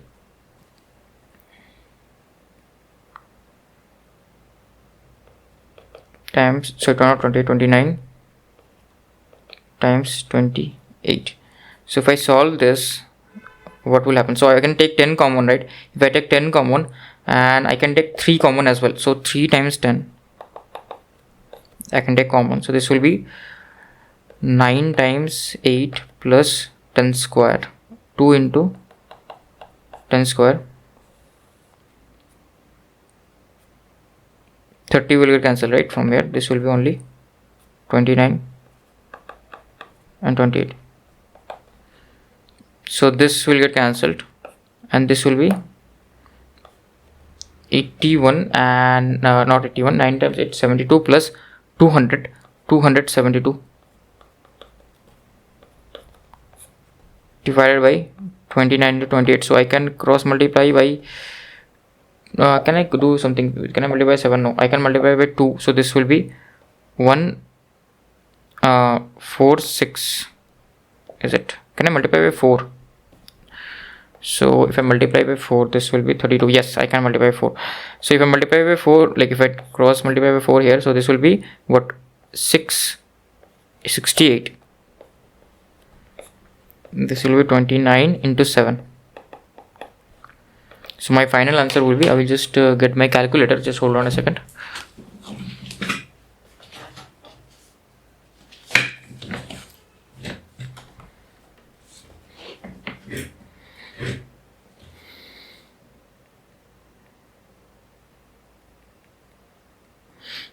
This is almost 0.335.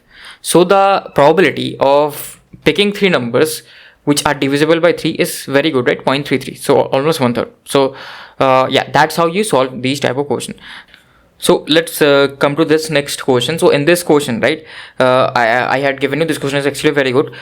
You have to find the probability to make 2 cross 2 singular matrix with first 10 prime numbers. So this is a very good question. So I'll explain in I will make a small question through which I will explain the concept, and then obviously we'll solve the bigger question.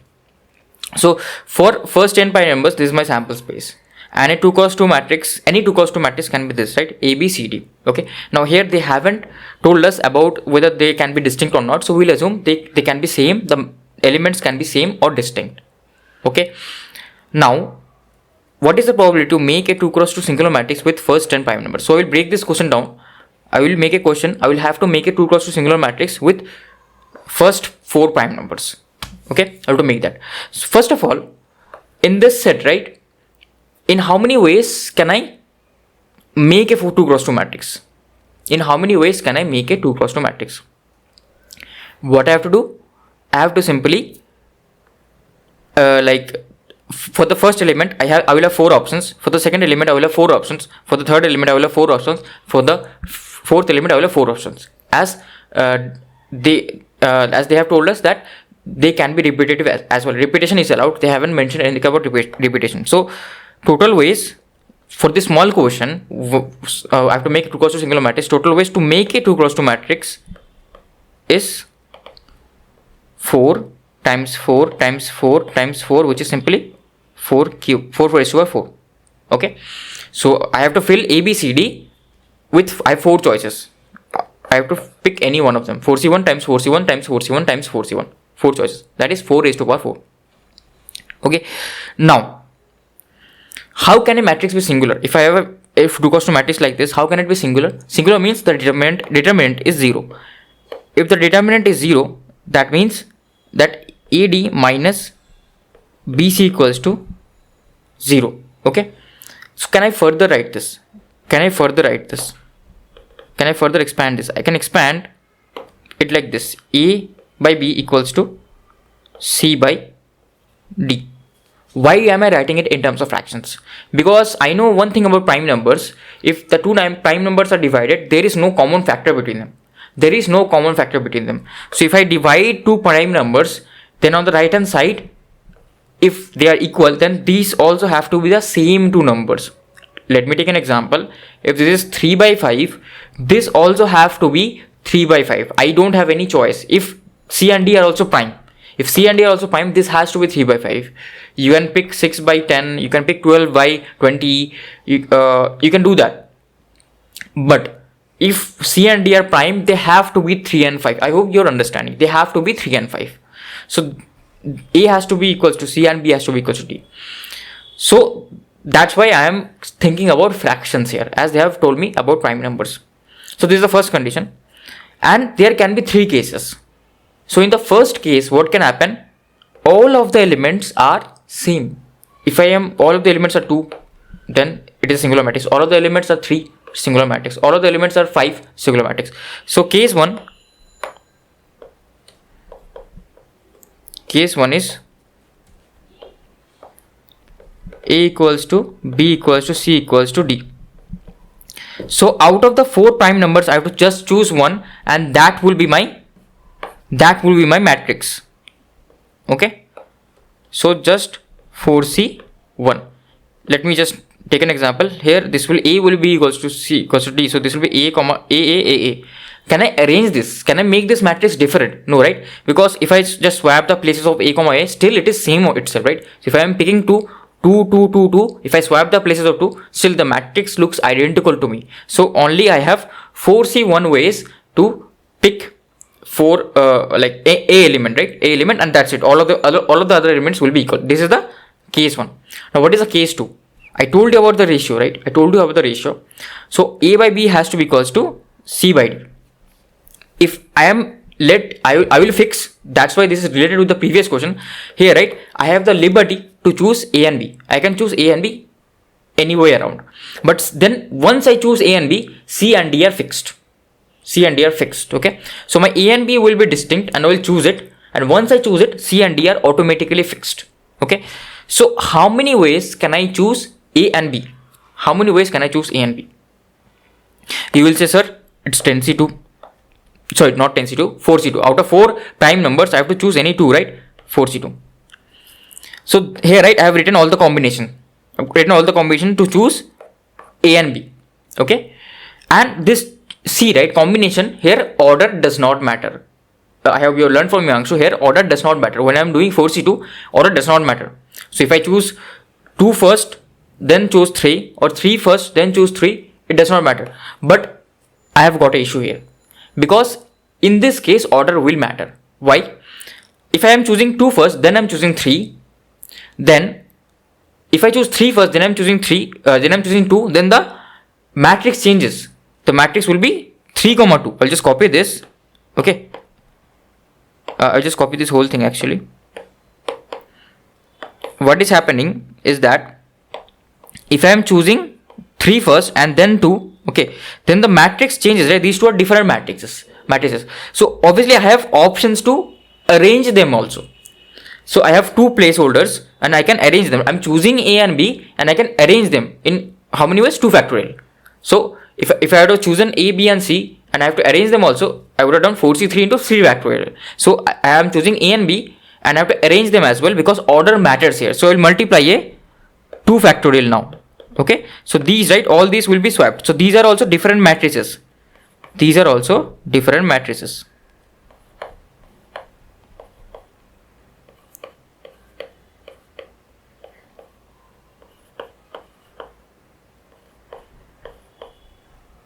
Okay, these are also different matrices.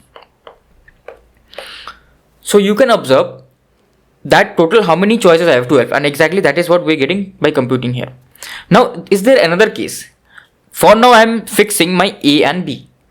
What I can do, I can bring this C down and B over there. I can choose my A and C as well. So if I choose my A and C, what I will do, I'll just swap these two, right? I will just swap these two. Then also my determinant will be again 0 and it will be again singular matrix. So I have other cases as well. And it will be identical, just A and C will be swapped everywhere. It will be identical, just A and C will be swapped everywhere. So in case 3, A and C are swapped. So this will also be what? This will also be 4C2 times 2 factorial. Okay. So I will just copy this and I will show you the cases. Okay, you can see the cases. I am just swapping A and C. I'm just fixing A and C. These are getting swapped. These are getting swapped. Okay, everything is getting swapped.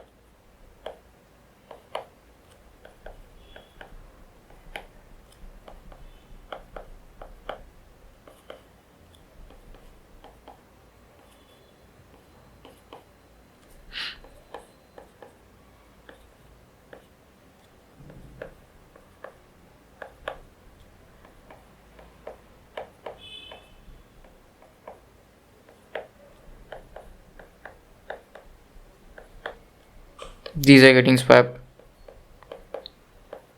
So I hope you're observing that all of these are different matrices. Whatever matrices I have seen previously, all of them are different, right? This is different matrix altogether. So again, I have got same 12 cases. So overall, how many total number of ways I have? Total favorable ways, right? Total favorable ways is, first of all, I choose any one, 10C1 plus I choose any two into 2 factorial, I can arrange them as well times 2 because I am swapping A and C as well. Okay, I am swapping B and C as well. Now you might ask, sir, what about D? I can swap D as well, right? No. In case of D, why I cannot do that? Because for relationship of D, right, what is happening? If I am swapping A and D, you are saying, then again the ratio becomes B by A, D by C. What is happening? Basically, C and D are getting swapped, which I have already taken care of. Okay. If you are changing D over here, it is like here. If you are changing D, it is what? I will write it. D over C equals to B over A, which we have already done, right? I have already done this, just written opposite way. I've already done this. And if you want to say that no, sir, no, I'm not talking about this. I'm talking about this. If I want to swap these A and D, then what will happen? This will be D by B equals to C by B. Again, I have done this case. Where? Here, right? Just other way around. But if you want to say no, sir, I am not talking about this. I'm talking about this. A times D into C times B. No. Now here, right, you are wrong. Here you're wrong. We can't do this because I can't talk about multiplicity in prime numbers. Okay. The multiplication of two prime numbers can be also equals to multiplication of two other prime numbers. Example. So let's take the same case here. So here, right, AD is what? A is 2, D is 3. A is 2, D is 3. And here, right, my C is 2 and B is 3. Okay. So I cannot like talk about any relationship here, right? I cannot. That's why. So you have to remember, we will only talk about fractions in case of prime numbers. So that's why we multiply 2 only. That's why we don't choose D. I hope you understand that, because for the case of D, it has already been taken care of. So this is the answer. Okay, for this small question. Now let's come to the big question. So let's come to the big question. Actual question.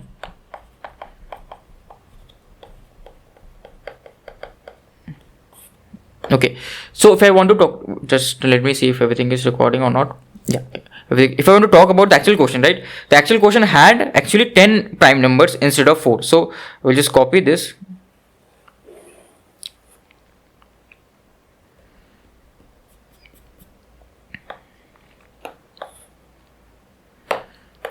Instead of 6. So what will be case 1? First of all, how many total number of ways I can choose? I can choose, right? And obviously their arrangement is also there. So you can choose, what you can do, you can choose 10C1, just hold on, so not 10C1, sorry. You have to choose any 4 numbers, right? Any 4 numbers. So you choose any 4 numbers. So A can be 10. Okay, I have to choose any out of 10. I have to choose any one, right? So it will be 10C1 times B can be again 10C1, and C can be 10C1, and D also can be 10C1. I can choose any 10 numbers, right? Because repetition is allowed. So this is the total number of ways. Like just similarly, just previously it was 4 raised to power 4, as there were 4 elements in the sample space. Now there are 10 elements. It will be 10 raised to power 4. So this will be my total ways.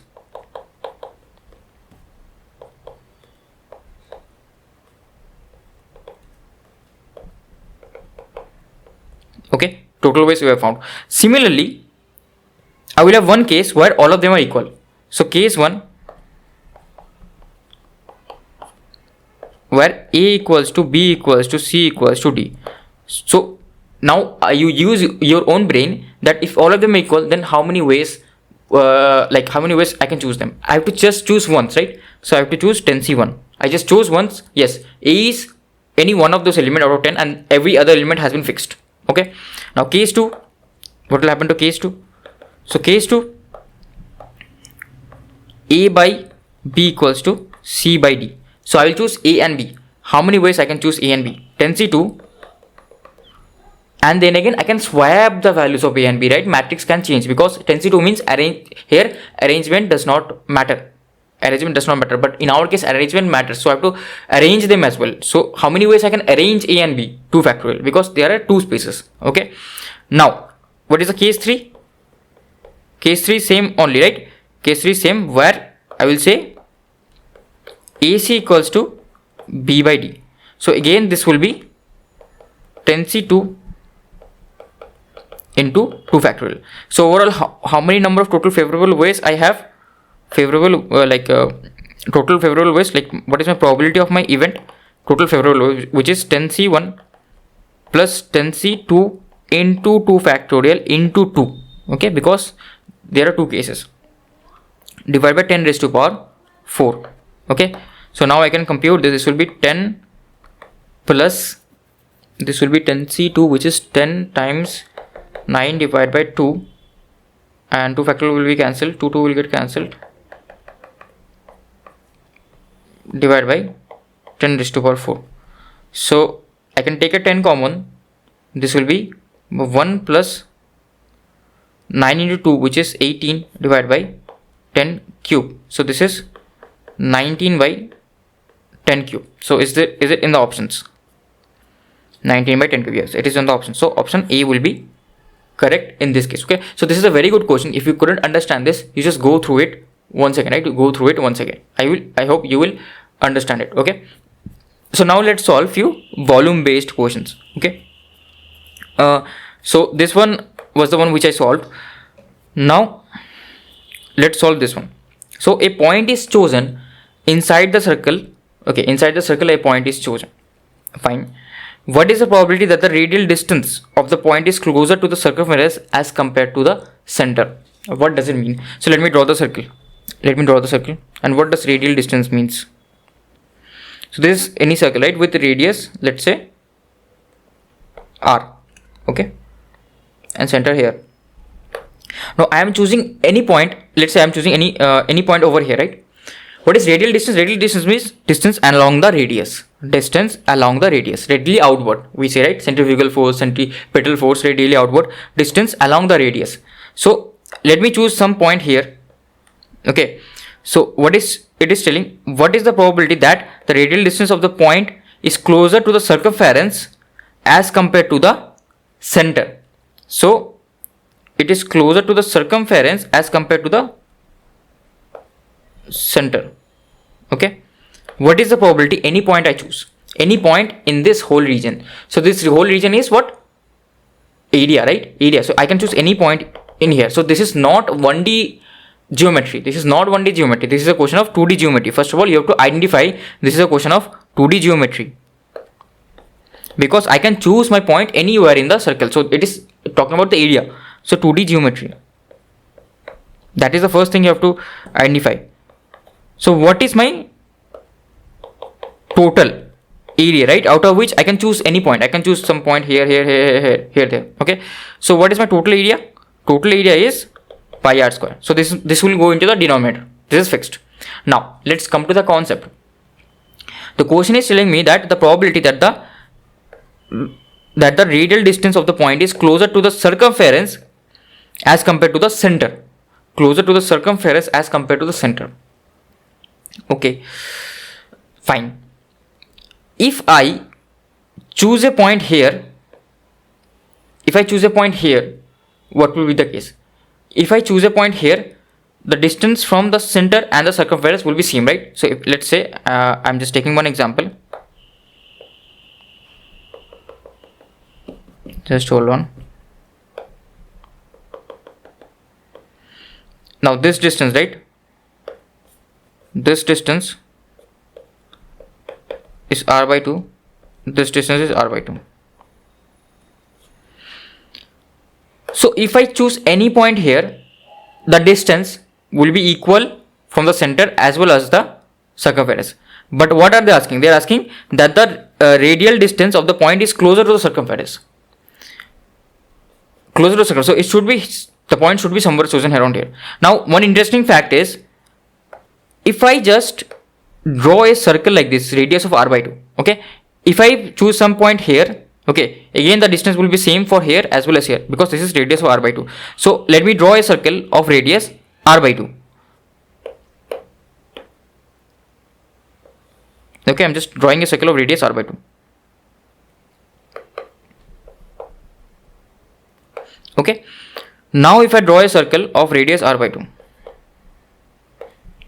if I draw a circle of radius r by 2, that means if I choose some point here, right, its radial distance will always be near to the center than the circumference, because this distance will be lower than this, right? I hope you understand. If I choose some point here, its radial distance, let me just draw the radius, will be near to the circumference rather than the center, because this is more than r by 2. Okay, so I have drawn this circle. Whatever point I choose inside this circle, its radial distance will be nearer to this point will be nearer to the center than the circumference. But what have they asked? They have asked me it has to be nearer to the circumference as compared to center. So I have to choose my point somewhere around here. So you have to identify which region I can choose my point. This is the region. This is the region. Let me use some other color. This is the region, right? This is the region where I can choose my point. I cannot choose my point here. If I choose, it will be more nearer to the center than the circumference. So what is the area of this region? Area of this region will be area of the bigger circle minus the area of the smaller circle. So what is my favorable area? Favorable area where I can choose my point. It will be pi r square minus pi r by 2 whole square. So this will be pi r square minus pi r square by 4. So 3 by 4 pi r square. So this is my favorable area. So what is the answer to this? Answer is basically favorable area upon total area. So it is 3 by pi r square, 3 by 4 pi r square divided by pi r square. So this will be 3 by 4.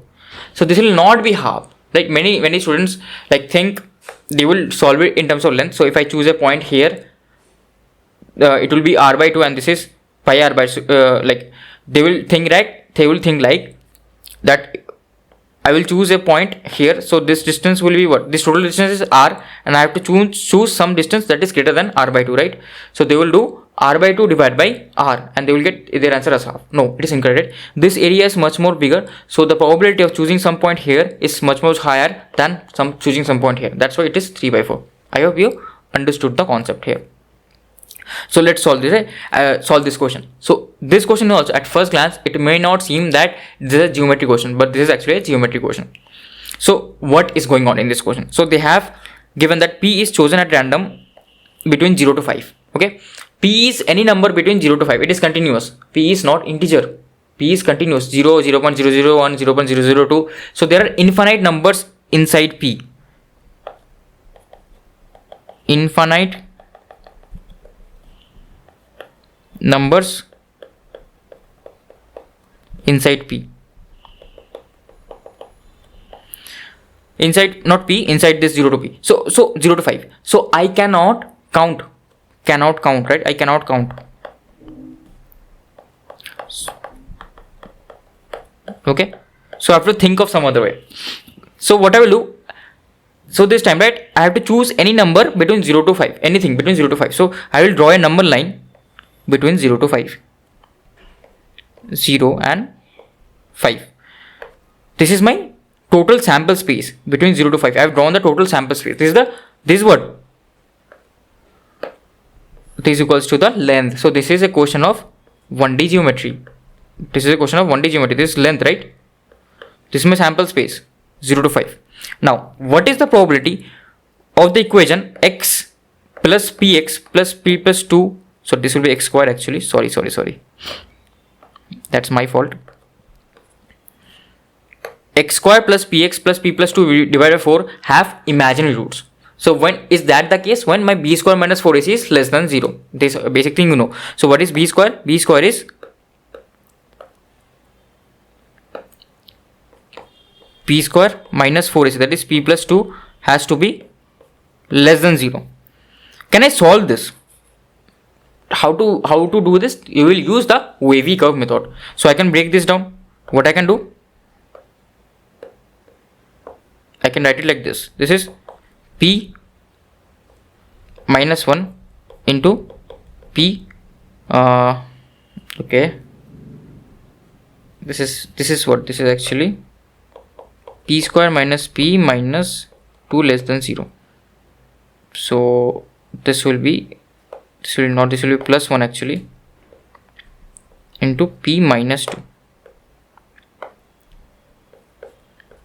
less than 0. Okay, so I can obviously solve this using the wavy curve method. So I will just write the wavy curve. So as p is greater than 2, it is always positive. So I will just mark the important points.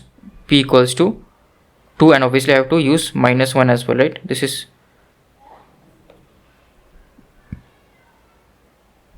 minus 1. Okay, so what I can say is that if p is greater than 2, so it is always positive.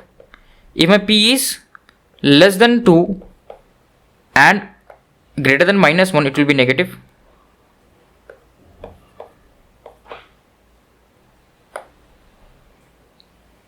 And again, after it becomes positive, like after p less than minus 1, it becomes positive. So this is wavy curve method. This we have already done multiple times.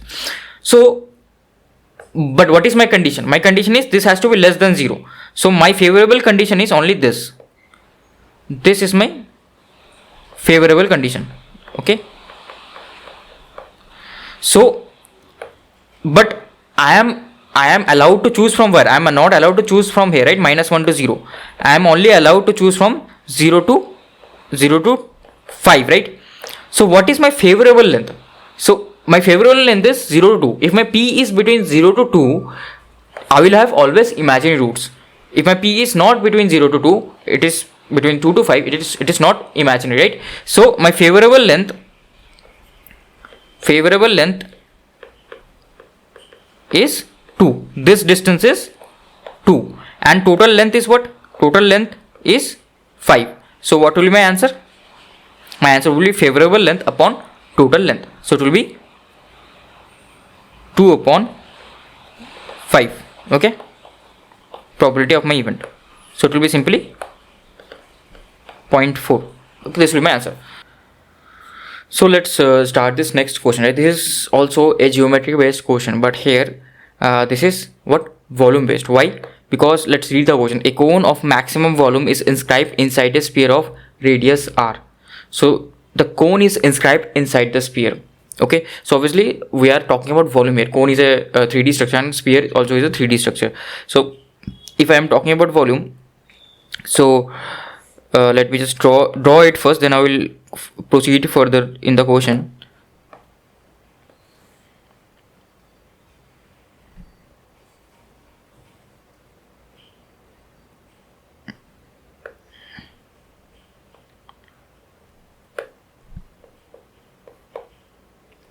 Okay, so this will be this, and this is the cone, because inscribed means its vertices should obviously touch the sphere, which is happening. And also it has told us of maximum volume. So how much maximum volume can I inscribe? So in probability, right, they may mix and match few other concepts as well. So here they have mixed the concept of maximum minimum. We'll obviously understand that. Let's first read the question. If a point is chosen inside the sphere, what is the probability that it also lies inside the cone?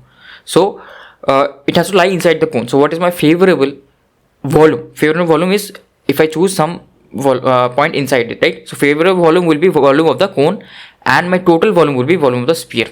Okay, that will be my output. That will be my probability, favorable upon total. So my favorable volume, because I have to choose a point such that it lies inside the cone. So if it lies inside the cone, so this is the total volume in which I have the liberty to choose my point. So total volume, favorable volume is what? The volume of the cone, which is pi r square h by 3. R is the radius of the cone and h is the height of the cone, which we'll talk about. Just hold on a second. So this is the height, right? This is the height of the cone.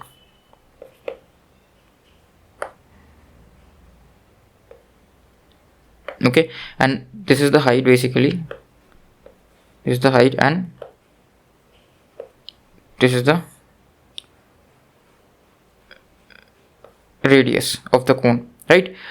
And what is the radius of the sphere? Radius of the sphere is capital R. I'm not writing it, but it is capital R. So total area will be, total volume will be what? Total volume will be 4 by 3 pi r cube. Okay, capital volume. Now first of all we have to find the relationship between r square h and capital R, right? Then only cancellation will happen as I'm taking the ratio of these two. So for that, let me name few points. So let me mark the center of this sphere as O. Let me mark this point as A. Let me mark this point as B. Okay. Also let me connect this O and B together. Okay. Now what is this distance between O and B? This is the center of the sphere and this is the point of the sphere which is lying on the sphere, right? On the sphere. Okay. Just on the circumference of the sphere. Just on the surface of the sphere. So what is this distance OB? Distance OB is what? Simply R, right? Distance OB is simply R. So this is R. Now let me choose this, right? Let me choose this as X. Let me choose this point as X. Okay. So this point is X and this is smaller and capital R. Okay. So what will this distance be? This distance will be H minus X, right? This distance will be H minus X. Okay. Yeah, this distance will be H minus X. I'm not interested in that for now. Okay. I'm not interested in that for now. So what I will do, what is my X and R related as? So my X and R is related like this. So also one more thing is that if you just notice here, the distance from this, right? I can name this as some other point. This point as C. Okay. If I name this as C, the distance from O to C will be again capital R, right? Distance from O to C will be again capital R. Okay. This is the distance. Now what is the case? My X plus R equals to X plus capital R is simply H, this whole distance, right? So H is this whole distance. I will just use some other color.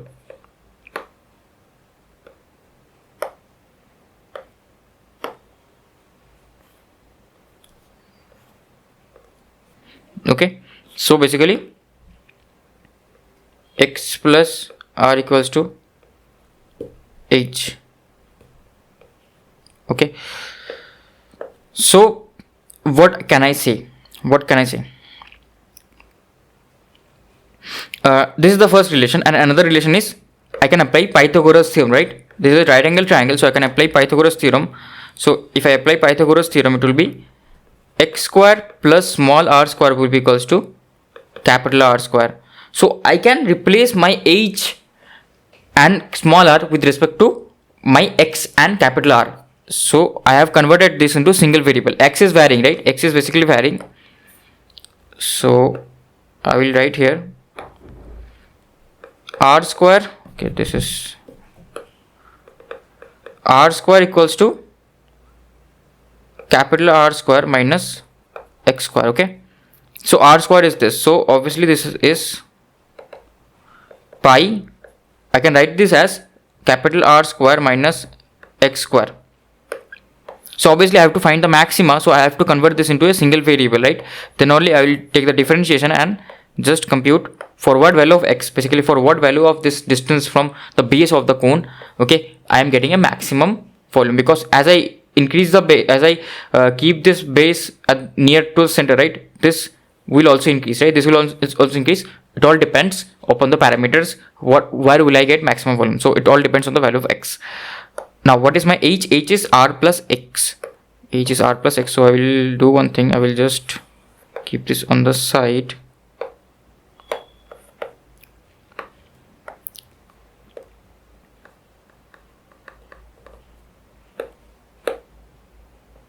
Divided by 3. Okay. So now what I can do? I can simply take the differentiation of this, right? V cone. So I will take the differentiation dVc divided by dx. For what value of x I am getting maximum volume. So I will do exactly that. So if I do that, right, this will be, so first I will differentiate the first one. So it will be pi r square minus x square, and 3 will always be here. It's just a constant. Okay, I'm just using the product rule, and this will be this. If I differentiate, this will be minus 2x into r plus x, minus 2x into r plus x. Okay, so now I have to equate this equals to 0. Either I will get maxima or minima. Okay, it will depend. So what I can do pi by 3 will go away. This is r minus x, r plus x minus 2x, r plus x equals to 0. So I can take r plus x as common. Okay, and this will be what? This will be r minus x minus 2x, which is minus 3x. Now two cases can happen. Either x can be minus of r or x can be r by 3. So if x is r by 3, that means I am somewhere around here, r by 3, and x is minus r means my base, right? My base is directly at this top. Minus r means base is directly at this. I have to cover. So minus means what? I have to move more up, right? Negative means I have to, this downward means positive. If x is positive, that means I'm downward below 0, below O. If it is negative, then that means I have to move more upwards, right? And I have to move upwards r distance. If I move upwards r distance, I reach C. So this base, right, directly reaches here. So what is happening basically, I have a cone of 0 height and this radius, right? Almost this radius, right? This radius. So the cone becomes something like this. Cone becomes something like this. Volume is almost 0. Basically this point is talking about minima. Okay? It's talking about minima. Where my volume becomes 0. You put x equals to minus r, you will get volume equals to 0. You can directly see here. You can see if I put x equals to minus r, it goes to 0. It vanishes, right? So this is talking about the minima. And this is talking about the maxima. Okay, or you can take the double derivative, or you can put x equals to minus r, whatever you want. You can see, right? So this is talking about the maxima. So at x equals to r by t, I have got maxima. So what is my weak cone then? What is my weak cone at x equals to r by 3? My weak cone is this pi by 3 will remain, and this will be r square minus x square. So r square minus r square by 9 into r plus x. This is r plus r by 3. Okay, so this will be pi by 3, 8r square by 9 into 4r by 3.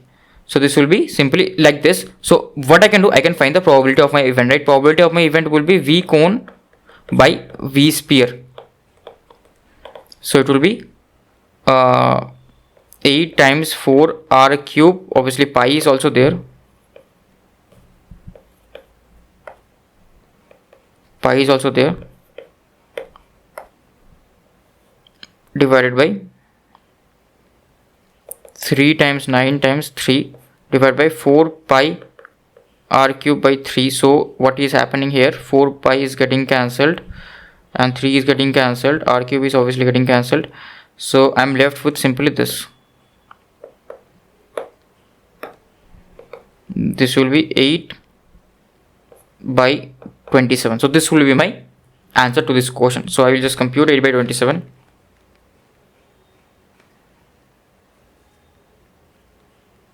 It is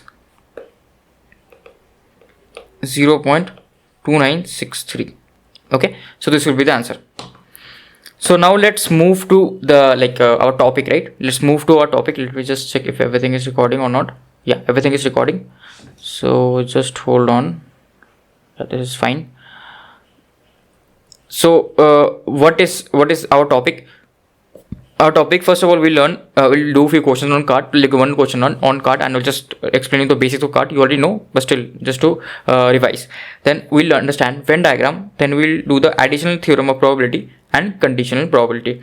So first of all, let us understand about cards. So you already know. So if there is deck of cards, right? Generally, GATE or any other competitive exam, they assume that you already know this information. That if you have a deck of 52 cards, then we can divide it like this. 13 of them will be spades, 13 of them will be clubs, 13 of them will be diamonds, and 13 of them will be hearts. Okay, spade, club, diamond, hearts. Now these are called suits. These are called suits, right?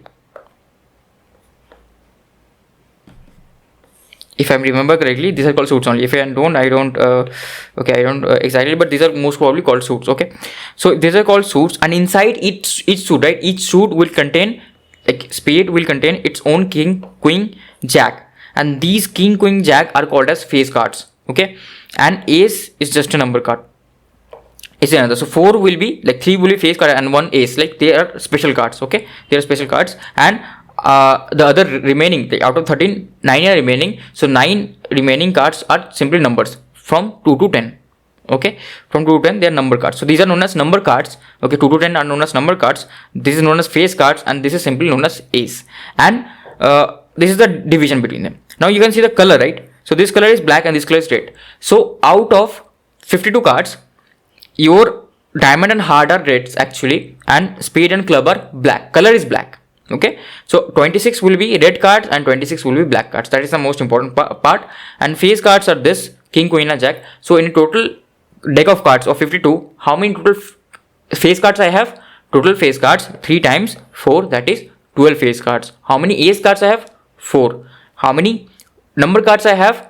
9 times 4, which is 36. So total 36 number cards I have. Okay, so I hope you got the idea. Every important information I gave to you. Okay, but I think you already know this. Now let's do one question based on this. So a card is selected from a deck of playing cards. So they assume that you are like talking about 52 deck of cards. Then find the probability that it is a red card or a king. Okay, or a king. So we'll come to additional, like this. This is like more about additional probability. Okay, we'll do this, but I think you understand this. So I need 2 things, right? 2 things. Either I need 52 cards, either I need a red card or a king. So like let me decide event A. Event A is that I get a red card, and event B is that I get a king. Okay, here what is it talking about? It is talking about that I either get red card or a king. What is this? This is union. I can get both as well, right? Red card and king. Okay, in the same card, because there is one possibility my card is red and I'm getting king as well. That is one possibility as well. So basically I have to find P A union of P. That is what I have to find. How do you find that? I can find it N A union of P divided by N sample space. Okay, so what is my sample space? A card is selected from a deck of playing card. How many ways can I select a card? How many ways can I select a card? Simply 52 ways, right? So there are 52 cards, so I can select any one of them. So 52 C1, I can select any one of them. So it will be 52 C1. Okay, any one of them I can select. All of them are unique obviously, but any one of them I can select. I can get anything, right? Now how many combinations are there? So how many red cards I can have? How many red cards I can have? I can have 26 red cards. So out of those I can select one, 26 C1. Okay, 26 C1. And how many kings do I have? Kings I have 4, right? 4. So again I can select 4 C1 plus 4 C1. Either this or 4 C1. That is also a favorable, right? Either I get king, that is also a success to me. That is also a success to me. Now here one problem rises. What is the problem? The problem is I have counted few cards twice. Which cards? I have counted here red cards, and out of this 26 red cards, right? These are the 26 red cards. Here I have chosen king as well, but I have chosen king here separately. So I have added my king twice. Okay, that is not possible. So I have to subtract 2 from here because I have chosen my king twice. So this has a formula basically. A union B, A union B equals to PA plus PB minus PA intersection B, which we learned. So I hope you got the point. Okay, so what will be my answer? My answer will be 26 plus 4 minus 2, that is 28 by 52. So this will be almost 14 by 26, which is 7 by 13. So 7 by 13 is what? 7 by 13 is 0.538. So this will be my answer.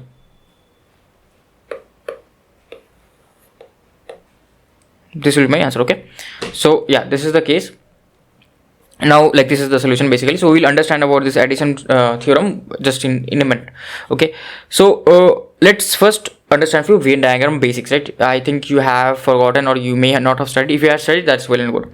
So I have 2 events like A and B. Okay, A is this yellow circle and B is this green circle, and A includes these two events, right? X, Y, these two sample points, and B includes these two sample points, Y, Z.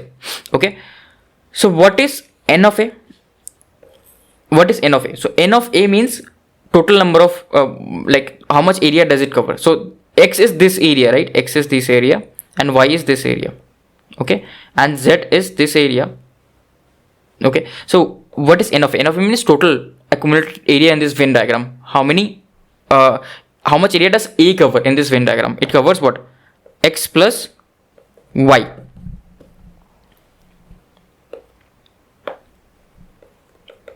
X plus Y.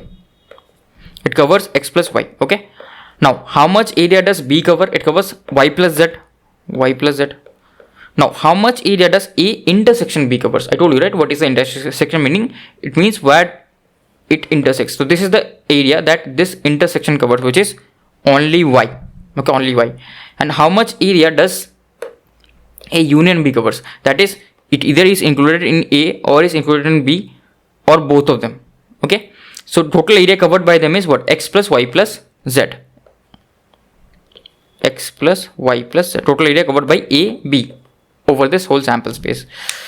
Okay. Now, can you tell me how much area does neither of A and B cover? If I'm asking you neither of A and B. So neither of A and B will be what?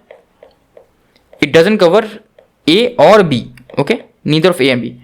What I can do is that I can, like, this is my total sample space, right? This is my total sample space. I can subtract my total sample space, subtract from my total sample space of how much area it covers, and the remaining area will be simply how much it doesn't cover, which is ns minus x plus y plus z. Now, if I want to compute probability of A union of V, A union of V. So this, right, this is what I can do. This Y, right, this Y is this N A U intersection B. So I can write this Y as this.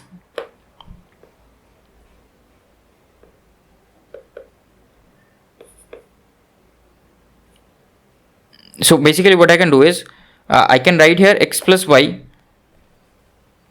Okay, X plus Y and minus of Y, because I have added one Y extra over here. So I will add minus of Y. So now if I divide by ns on both sides, right, ns on both sides, what will happen is that this will become P of A union B.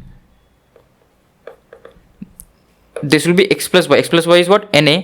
So Na upon ns is again Pa, and plus Z plus Y is what? Nb. Nb upon ns is again Pb. I'm using the classical definition, and this is N A intersection B, which is upon ns is P A intersection B. That I just used that formula, right? Here I have just used this formula. That is what I was explaining. This formula I have used.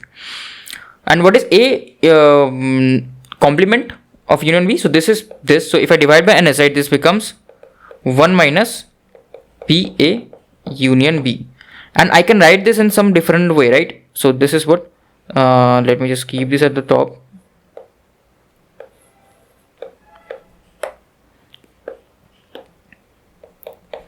PA union B, this. So this, right, this can be also written like this. So this can be written like this, that if I'm taking the whole complement, right, I can use a De Morgan's law. What it does say, I will just try to write somewhere if I have enough space.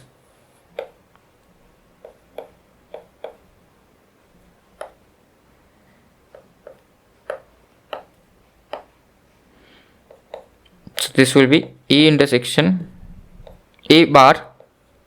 So this, right, this whole bar can come inside individually. So if I take the bar, so this can be A bar, and again, what is the complement of union intersection? What is the complement of B bar? So this will be equals to 1 minus PA union B. So if they ask something like this weird expression, I can write it something like this. Okay, so I hope you understand the thing. So this is the formula. Okay, so like through Venn diagram we are understanding the addition theorem, right? So basically my PA union B, what I can write, I can write, if there are two random events and I have to compute PA union B, it will be simply equals to PA plus PB minus PA intersection B. So this is the simple formula that I was explaining, that I just proved, okay, using Venn diagram. Now if there are three events, then what will happen? If there are three events, then basically what I will do, I will mark these points, right? I will mark these points as I marked over here, and I have to find A union B union C. Okay, what is A union B union C? So A union B union C, I can write, it is simply let's say this is I will write here, it will be x plus let me write it here, x plus u plus q plus v. I'm just adding the individual areas, y plus w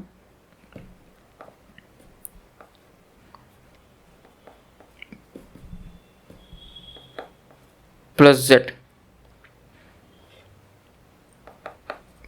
plus q. Okay, q I have added again, no, I shouldn't add again. Okay, so it is simply x u q plus v. So 4 elements I have added over here, and y plus w plus z, y plus w plus z. Okay, that is fine. But I want to write this, right, in terms of PA, PB, PC. Okay, so what is my PA? What is my PA? PA is simply x plus u plus q. No, first of all I will write just NA, and NA will be converted into PA. So what is my NA? NA is x plus u plus q plus v. Okay, x plus u plus q plus v. So NA is this.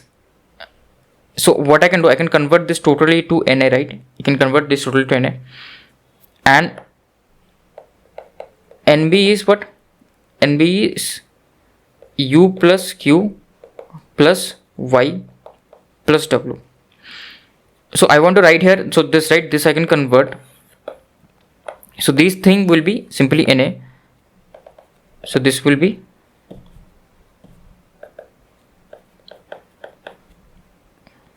NA, and this will be NB, right? So but here I have already used, I only have what? Y plus w. So what is y plus w? Y plus w equals to NB minus u plus q. Okay, u plus q. And if you observe carefully, what is u plus q? U plus q is this intersection, right? This intersection simply. Okay, u plus q is this intersection between the A and B, between A and B. Okay, I will get to that later on. And also I have what remaining. So all of this y plus w plus y plus w has been utilized. Only z was remaining, right? Z is here. Okay, z is here. So what is NC? NC is simply v plus q plus w plus z. But I had only z remaining, right? Only z remaining. So if I want to replace my z, what I will do, I will just take all of this here, right? So what will happen over here? So this is, sorry, this will be minus. This will be minus. So this will be NC minus v minus q minus w. Okay, so what is my q? What is my q basically? Q is basically intersection of all of the three, right? Q is intersection of all of the three. And what is, okay, what is my u minus q? So u minus q is intersection of these two, right? A and B. U minus q is intersection of these two. So instead of this, I can write this, what? I can write this minus n A intersection B. Why am I going slow? I will explain just in a bit. And what is this minus v minus w? Okay, minus v minus w, I don't have anything common. But what I can do, what is minus v minus q? Minus v minus q is common between A and C, right? Minus v and q is common between A and C. So what I can write instead of this, I can write this as minus n A intersection C, and I have been left with only minus w. Now the thing is, So I'm seeing a symmetry over here. So I'm seeing NA, NB, then NA intersection B also I'm seeing, NA intersection C also I'm seeing NC also. But I'm not seeing NB intersection C. So how do I produce B intersection C? I have W, right? I have W. So one common part is there, but this Q is again left out. So I will subtract Q and add Q. Okay. Then what will be this? Like if I take minus common, W plus Q will be the common region between B and C. So this will be again, this will all again be minus N B intersection C. Then there was plus Q, right? Plus Q was only there. Plus Q is what? Q is the common region between all of these three. Q is common region between all of these three. This is N A intersection B intersection C. So now if I divide by NS on both sides, this was what? This was basically NA union B union C. This was NA union B union C. If you remember correctly, NA union B union C. NA union B union C. And if I divide by NS on both sides, what will I get? So whatever N is written, that will be changed to P. So it will be PA plus PB plus PC minus PA intersection B minus PA intersection C minus B intersection C plus PA intersection B intersection C. So why am I like solving this with so many proof, right? Because I want you to compute by yourself. So some like this is a standard result, this you should remember, but they may ask in the question something else, A union B bar union C. Then how will you compute? So you should be able to compute by yourself. So this is a standard result. This obviously you should remember. I think this was formula sheet during your school days. So this you should remember. But this is how you can compute, right? This is how you can compute back. Okay. So we'll solve few questions and we'll not use formulas. We'll directly use this Venn diagram. Okay. So these are few standard results. If A and B are mutually exclusive, then PA union B will be PA plus PB. Why? Because if A and B are mutually exclusive, that means A and B cannot occur simultaneously. So my PA intersection B will be 0. And with the addition theorem, there was a minus PA intersection B which is 0. So it simply becomes addition. That's why this is called a addition theorem, PA plus PB. If A, B and C are three mutually exclusive events, again they cannot occur simultaneously, right? Everything vanishes. All of this vanishes. So only simple addition is there if A, B and C are mutually exclusive events. Okay. So PA union B union C will be simply addition PA plus PB plus PC. Okay. There is no common part between them. They are all separated, right? So like if I draw the Venn diagram, how will the Venn diagram look?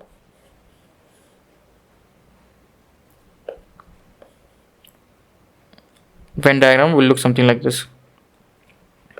Can I copy this? This is A, this is B.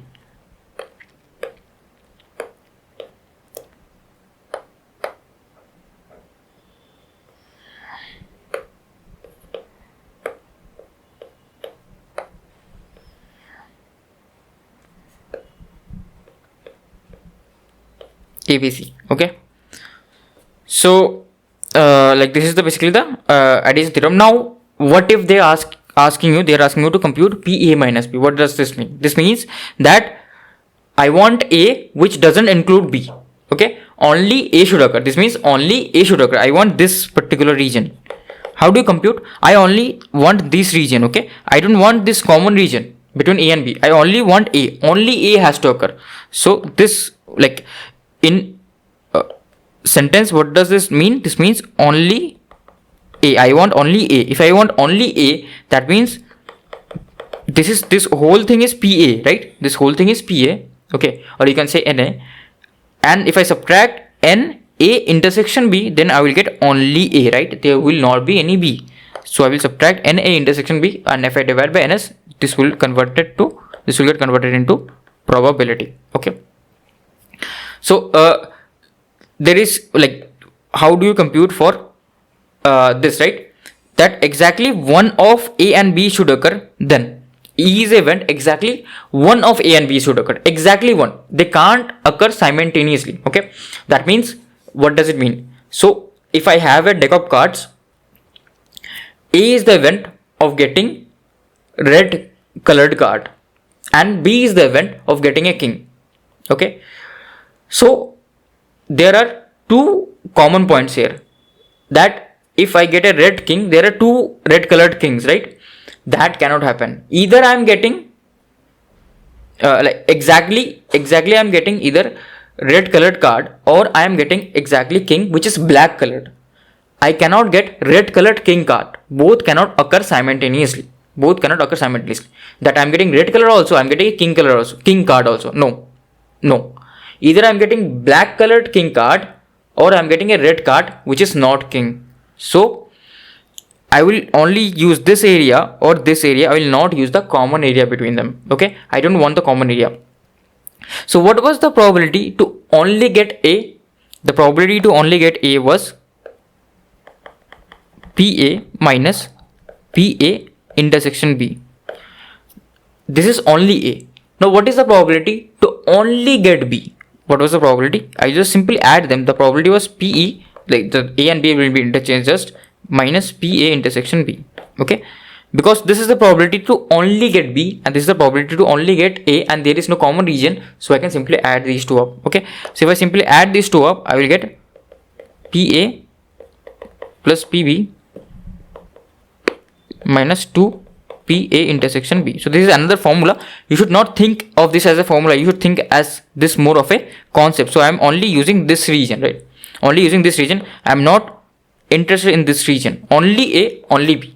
They cannot be both. Okay, so these are the few standard results. Okay, that this I have already proved, right? Neither A nor B should occur. So here, right, I have already proved this. Here neither A nor B should occur. So this means A is also not occurring and B is also not occurring, right? I'm in this area. So if I'm in this area, this whole area is ns. Okay, ns minus x plus y plus z will do simply. So which will be simply what? It will be simply P of, like this means P of A union B complement, because I don't want neither A nor B, so that's why complement. I don't want, I do not is a keyword. So this I can use De Morgan's law here also, which is A bar, like union becomes intersection B bar, and this, right, this is equals to what? I don't want A nor B, I want this region, right? I want this region.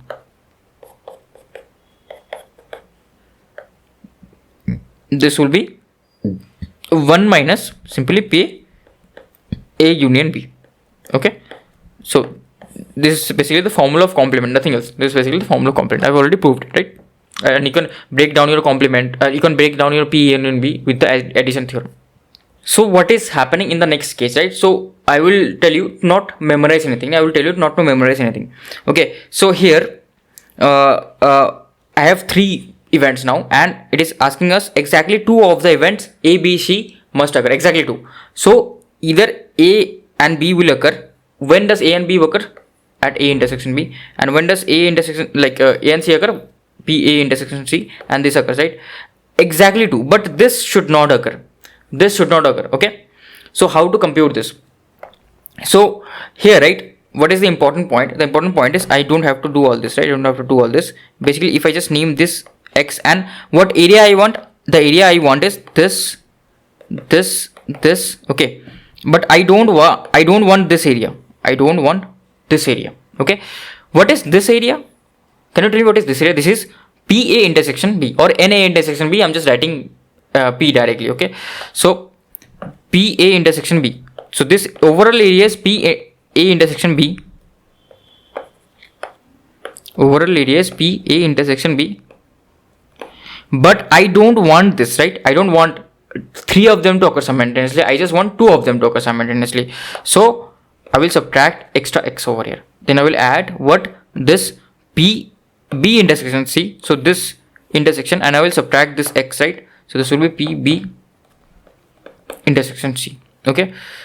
and subtracting the x as well, because I don't want this area. Now I want PA intersection C, okay, and again I don't want this area, so plus PA intersection C minus x. And if I add these three, right, this is added and this is minus 3x. And what is x?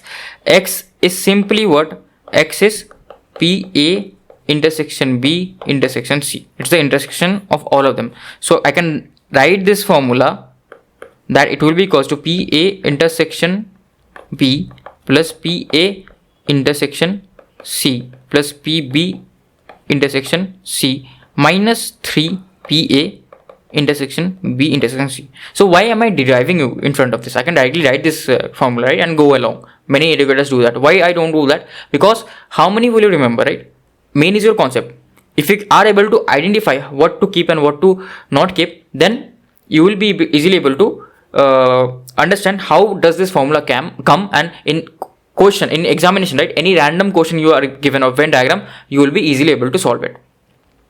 So let's solve it. This one. So here, right, ABC are 3 random events, and exactly one of the 3 events should occur. Exactly one of the 3 events should occur. So I want this area, exactly one. I want this area, or I want this area. Okay, this area. So what I can do, I can name this, right? I can name this as W.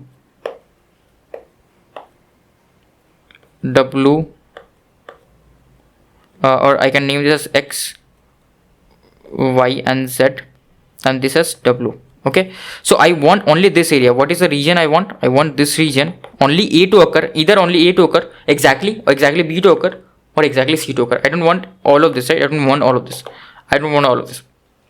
So how to do this? So for the first case, right, what do I want? I want only A, right? Only A. How do I get only A? So it will be, I'm not writing NA, I'm just writing simply PA. I hope you understand. NA, PA, and simply interchangeable, just a multiple of NS.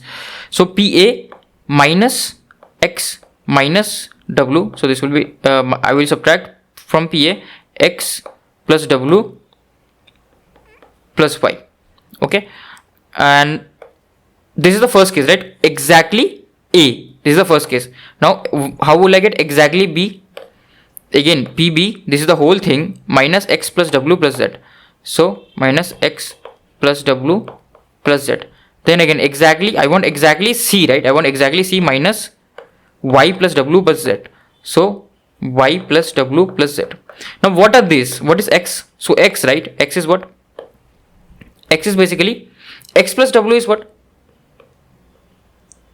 X plus W is basically, X plus W is what? X plus W is PA intersection B, right? PA intersection B. So I have X plus W multiple times. If you observe here correctly, I have X plus W twice. So I will just rewrite this. Okay, I'll just rewrite this here. This will be PA plus PB plus PC. Okay, and minus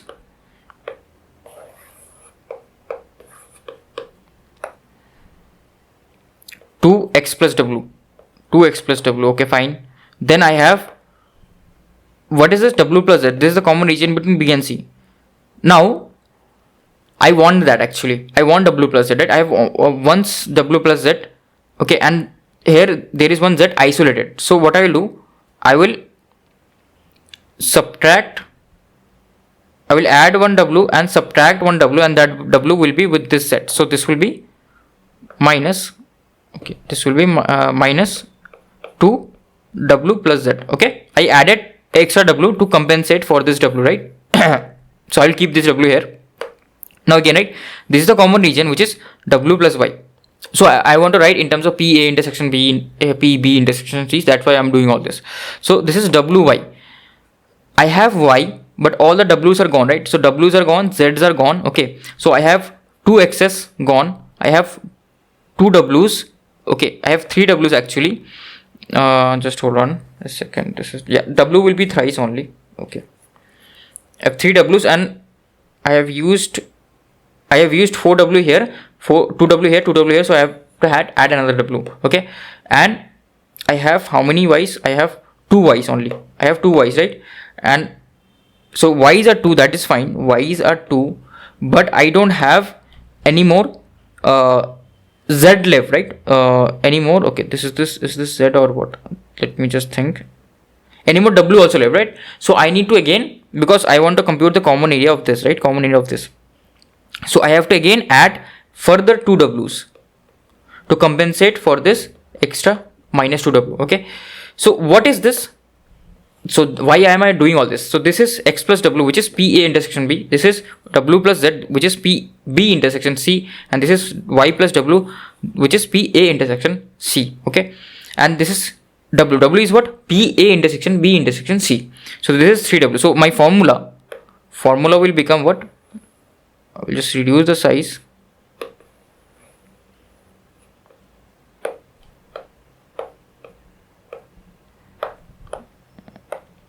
This will be, the formula will be PA plus PB plus PC minus 2 PA intersection B. So once you get the hang of it, right, you will be able to understand what to what things to swap and what things to add extra, what things to subtract extra. You will understand, right? And then you will be able to do this very quickly. Like as I'm explaining, it is taking me so much time, but you will be able to do this very quickly. A intersection C and minus 2P B intersection C plus 3 PA intersection B intersection C.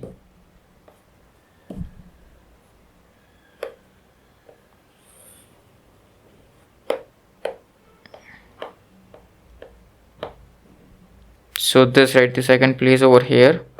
This will go over here. This will go over here. This will go over here.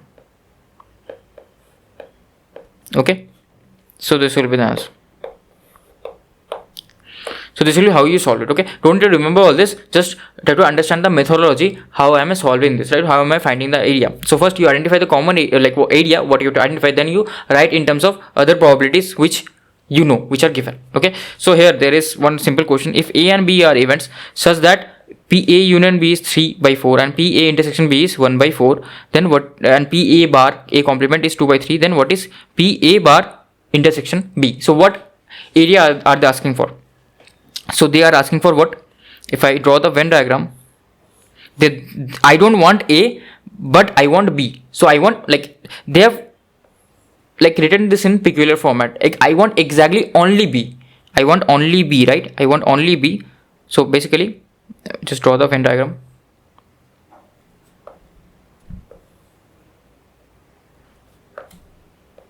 A and B. This is written peculiarly because I don't want A. So not A is this whole region, right? This whole region is not A, and also B. So B, not A, B is this region only.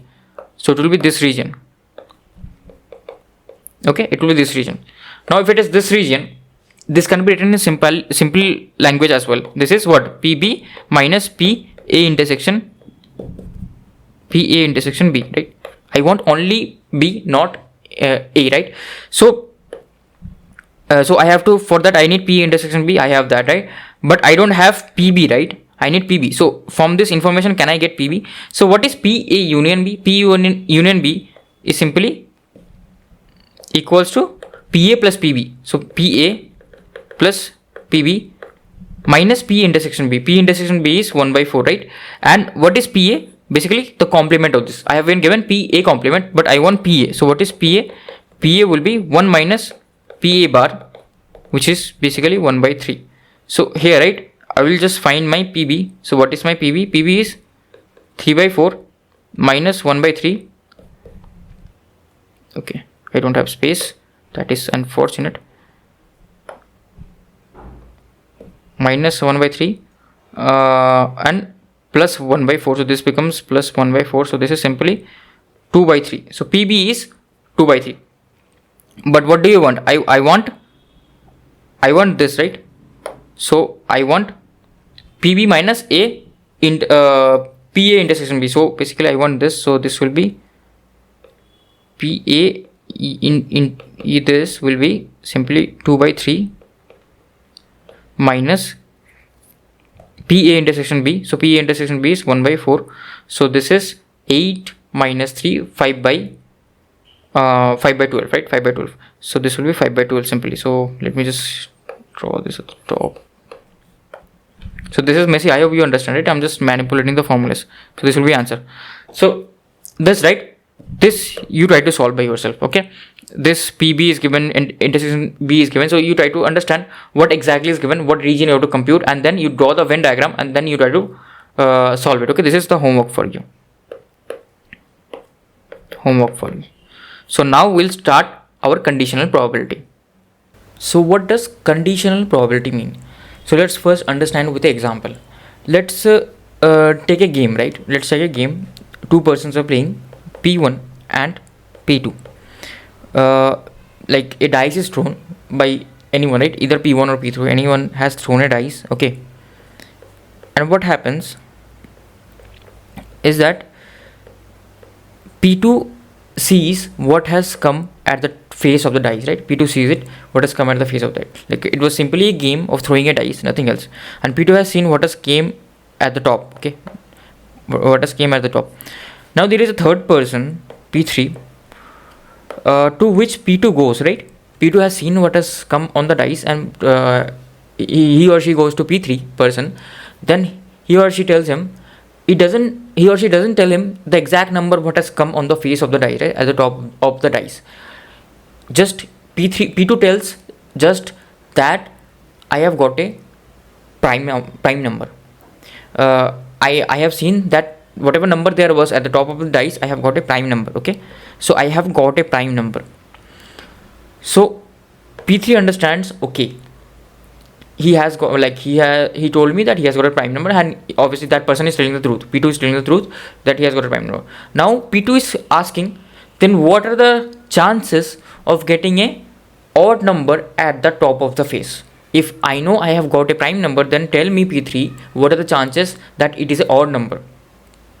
Now if I just went to P3 and asked blindly without telling any information about prime or something, any information, what is the probability of getting a odd number? What is the probability of getting a odd number at the top of the dice? What P3 would have told? P3 would have told simply, this is the number of sample points for odd outcome, right? And total sample points is 1 2 3 4 5 6. So it will be simply P of probability of getting odd number will be simply 3 by 6, which is 1 by 2, if no information is given. Now but P3 has some information. He has got some information about the event. So the event has already been occurred, but he knows some information about the event. Then he knows that it is a prime outcome. He knows, if it knows it is a prime outcome, right, then your overall sample space, right, it has been reduced from 6, it has been reduced to 3 only, because if it is prime outcome, then the chances are it can be 2, 3 or 5. It cannot be 1, 2, 1, 4, 6. It cannot be 1 to 6. So those are eliminated. My sample points got reduced. So now how do we write it? That what is the probability of getting a odd number, getting an odd outcome, given that I know that at the top I have got a prime. So this is the symbol of conditional probability. Let me use a color. So this is a symbol of conditional probability. I know I have got a prime outcome. So it is given that I've got a prime outcome. Now what is the probability of getting odd? If that information is known, can you tell me? So my sample space has been reduced to this. So in the denominator I have 3, and at the top what I have. So how many odd outcomes are here, right? In this prime numbers there are 2. So it will be 2 by 3. So if I know it is a prime number, then I have good chances that it will be a odd number, right? So this is how we compute conditional probability. Okay, so basically this like it has a formula. So that the formula is here. So the definition is given here. Let A and B be two events associated with the same sample space. They are with the same sample space. Here the getting odd outcome and prime outcome both are with the in the same sample space, right? So it was with the same event, that is throwing a dice. The conditional probability of an event A given B, given that B has occurred, what is the probability that A will also occur? Okay, where B has already occurred is noted as P by A, or P this bar A okay, dash A, and is defined as P A by B equals to P A intersection B divided by PB. Okay, so what PB is not equals to 0, PB is not equals to 0. So this is the formula, right? So my sample space has been reduced. You can see that what is happening. Basically, what is this? Basically, what is this? This is basically, if you observe it carefully, this I have written N A intersection B, and at the bottom my sample space has been reduced, right? It is not NS anymore, it is simply NB.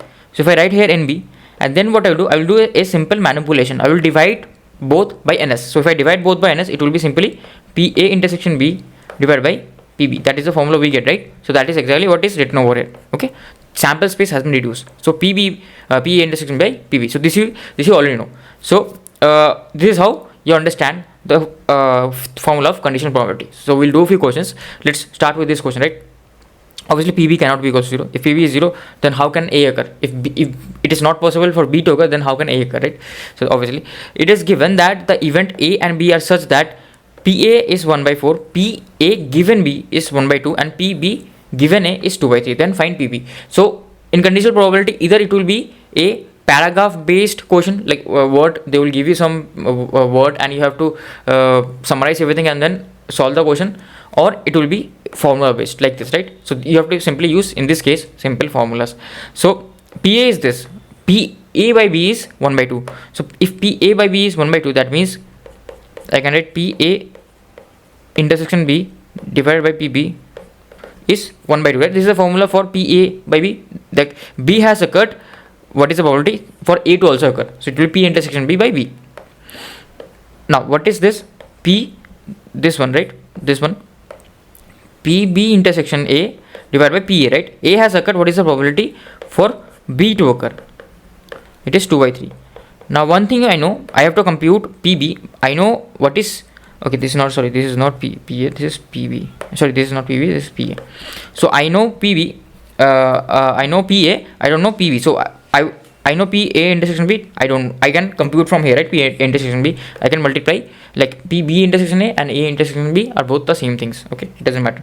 So this will be 2 by 3 multiplied by, so PA intersection B will be 2 by 3 multiplied by PA. 2 by 3 multiplied by PA, so half into 2 by 3, so this is 1 by 3. Now I know this value, right? So I will put this over here. So PA intersection B divided by 1 by 2 equals to PB. So PB is equals to 1 by 3 into 2, so it will be 2 by 3. Okay, so the answer will be yeah, I think I made a mistake over here. That is what I'm trying to observe. It is half. So PB intersection B is this. Okay, sorry, I have made a mistake. This will be actually, this is, sorry, this is 1 by 3. So just hold on. PA is, okay, PA is 1 by 4. Sorry, this is not half, PA is 1 by 4. So if it is 1 by 4, it will be simply 1 by 6. So if it is 1 by 6, then here PA intersection B is 1 by 6. This 2 will go over here, this will be 1 by 3. Yeah, that is what I am thinking. He can make mistakes in simple question as well. So it will be 1 by 6. Okay, so 1 by 3, sorry, it will be simply B.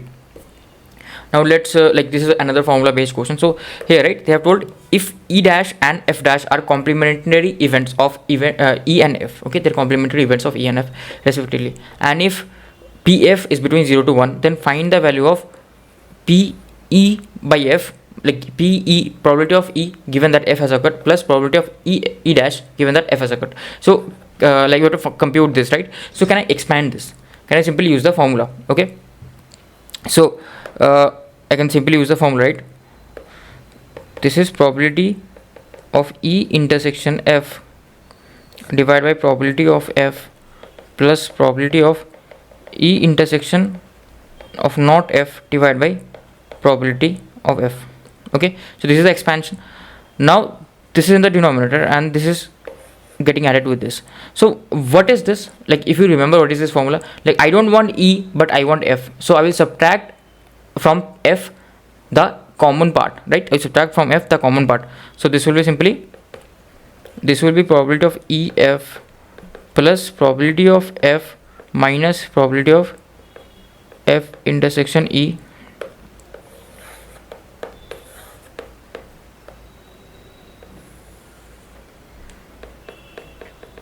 divided by F. Okay, so this gets cancelled and it is simply 1. It is simply 1. Okay, now can we understand this logically? So this was the method 1, obviously. Can we understand this logically? So let's draw the Venn diagram of two events, right? Let's draw the Venn diagram.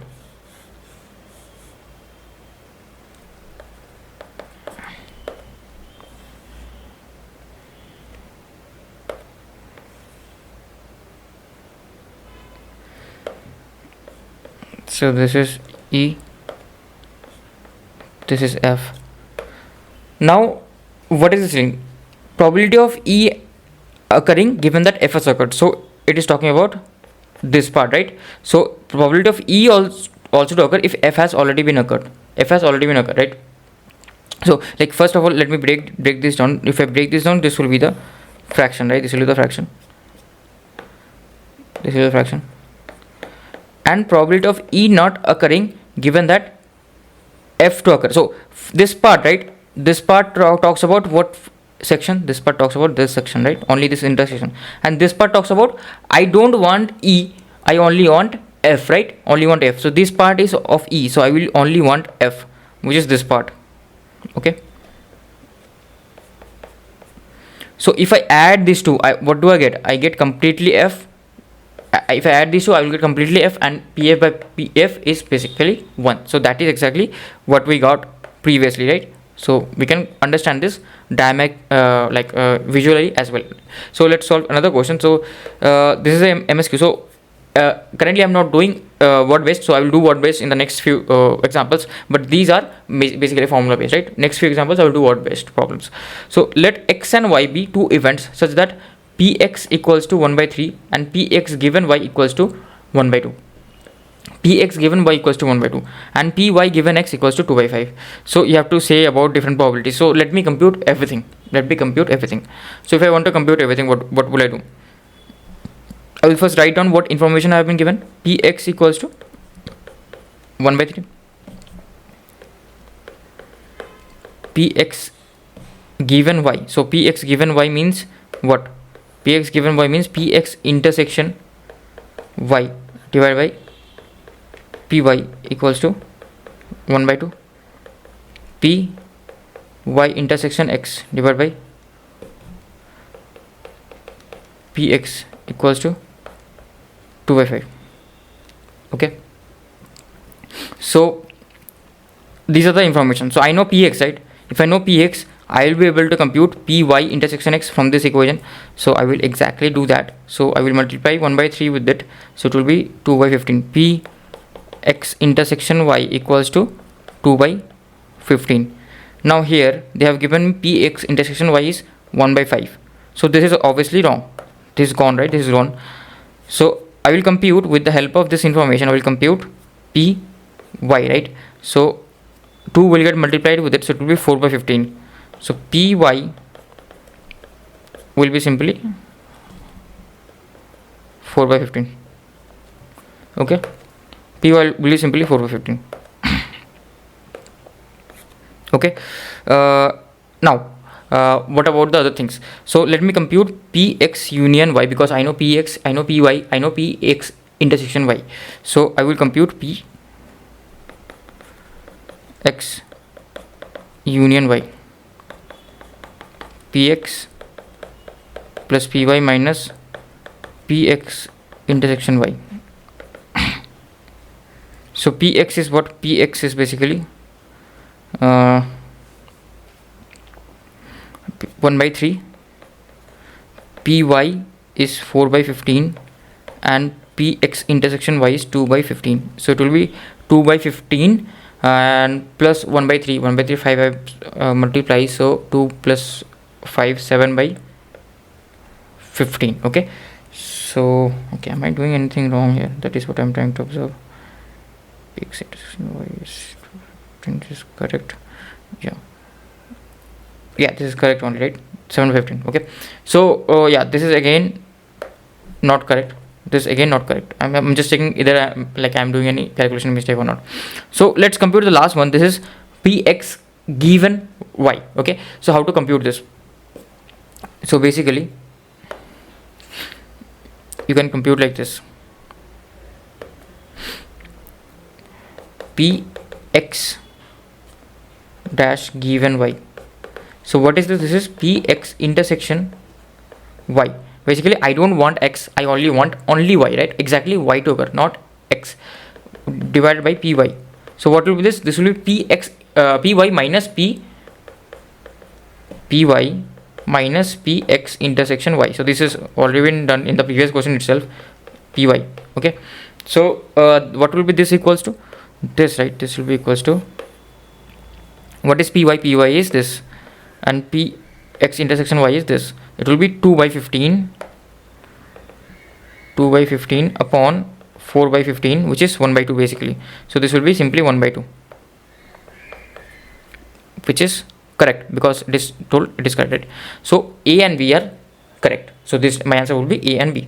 Okay, so yeah, let's go to the next question now. This, right? These are the word based problem in conditional probability. So let's obviously first read the question, and while reading the question I will write down informations. So 40% of population of a town are voters. Okay, so if 40% of population are voters, let me take a mass number. 40% are voters, then let me take a sample space of 100. Total population of a town is 100. If total population of a town is 100, 40% of voters, that means 40 people are voters. So what is the probability of voters? Or what you can do, you can write n of v is 40, right? Number of voters is 40. If I choose my sample space n is as 100. Okay, so I am choosing, like you have to choose any number, right? 100 is a convenient number, so 100% and 100 is convenient. So if I have 100 people, out of the 100 people 40 people will vote. 50% are educated. Okay, so out of those 100 people, 50 people are educated, so NE equals to 50. 20% are educated voters. Educated and voters, they are educated as well as they are voters. So 20% are educated and voters. So I will use the intersection sign this time. This will be V actually. V intersection E. So this will be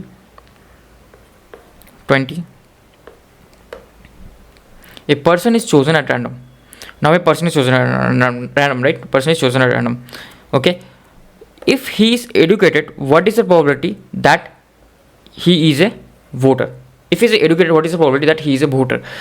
So they have given me he is educated, right? So what is the question asking? The question is asking that if he is educated, so probability, it is given that he is educated, then what is the probability that he is a voter also? Probability that he is a voter. Okay, so this will be simply P E intersection, like he has to be educated and voter, divided by P E. So what I can do, I can simply multiply by NS on both sides. This will be N EV, or you can directly put the results, right? And I am just showing you for formality, but you can directly, like you could have directly written here, this is 0.4, this is 1, and this is 0.5 and 0.2. Then you could have directly written over here, this is what? E intersection V, this is 0.2, right? You could have written 0.2, but just for the sake of it, just for the understanding, we're doing like this. You can directly solve, right? You can directly solve. This is N E intersection V divided by NE, right? Total number of educated people. So total number of educated voters is 20 and total number of educated people are 50. So my probability of V given E, like voters, it is given that he that person is educated. What is the probability that he is a voter also? It is 2 by 5 or 0.4. Okay, now what does the second question ask us? So this is I'll just name this as 1 2 3 4.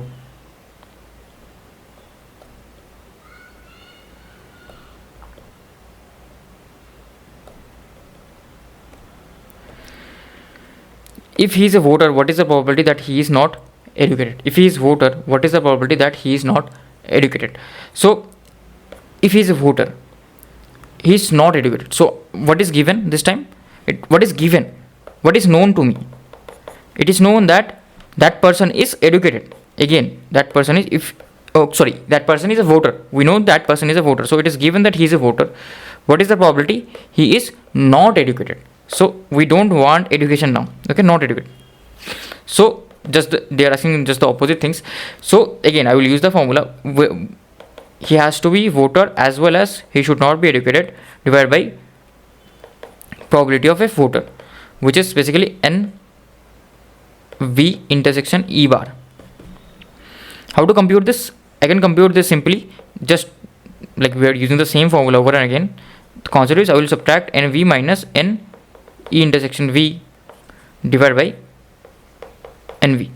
So this will be basically a number of voters is 40 minus 20. So 20 divided by 40, right? 20 by 40. Yeah, it will be simply 1 by 2. Put this over here. So I'm doing all this process, right? You don't need to do, you can directly do all this. Okay, so you can directly write here, right? V intersection e bar is simply what? This is 0.4 minus 0.2, which is 0.2 divided by 0.4. So 0.2 divided by 0.4 is half. You can directly write all this. You don't need to do this much of things.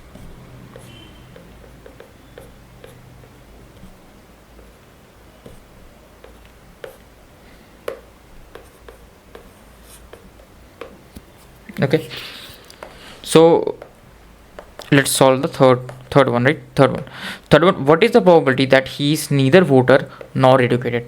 So the probability that he is neither voter nor educated, that means intersection, he should not be a voter, so he should not be a voter, that is v bar intersection e bar. He should not be educated as well. He should not be both of these things, right? He should not be both of this. So the probability, how can I write this? I can use the de Montgomery's law, or you can simply write it like this.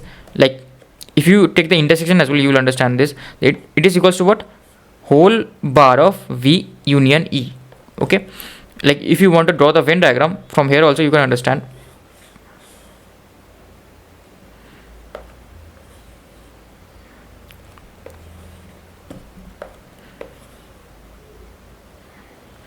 Like here, right? This is the voters, this is the educated people. Okay, educated are more actually than voters, but okay, we can change the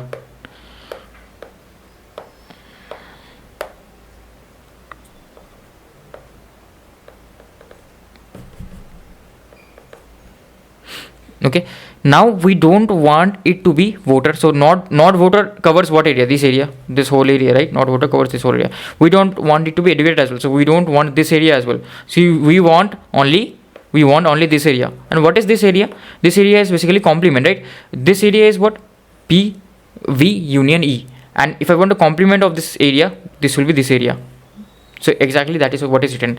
So if I just subtract 1 minus P V union E, I will get my answer. So P, what is P union V? Basically PV plus PE, and that, so like what I can do is I can write it like this. It will be simply P V intersection E bar. I'll just reduce the size over here.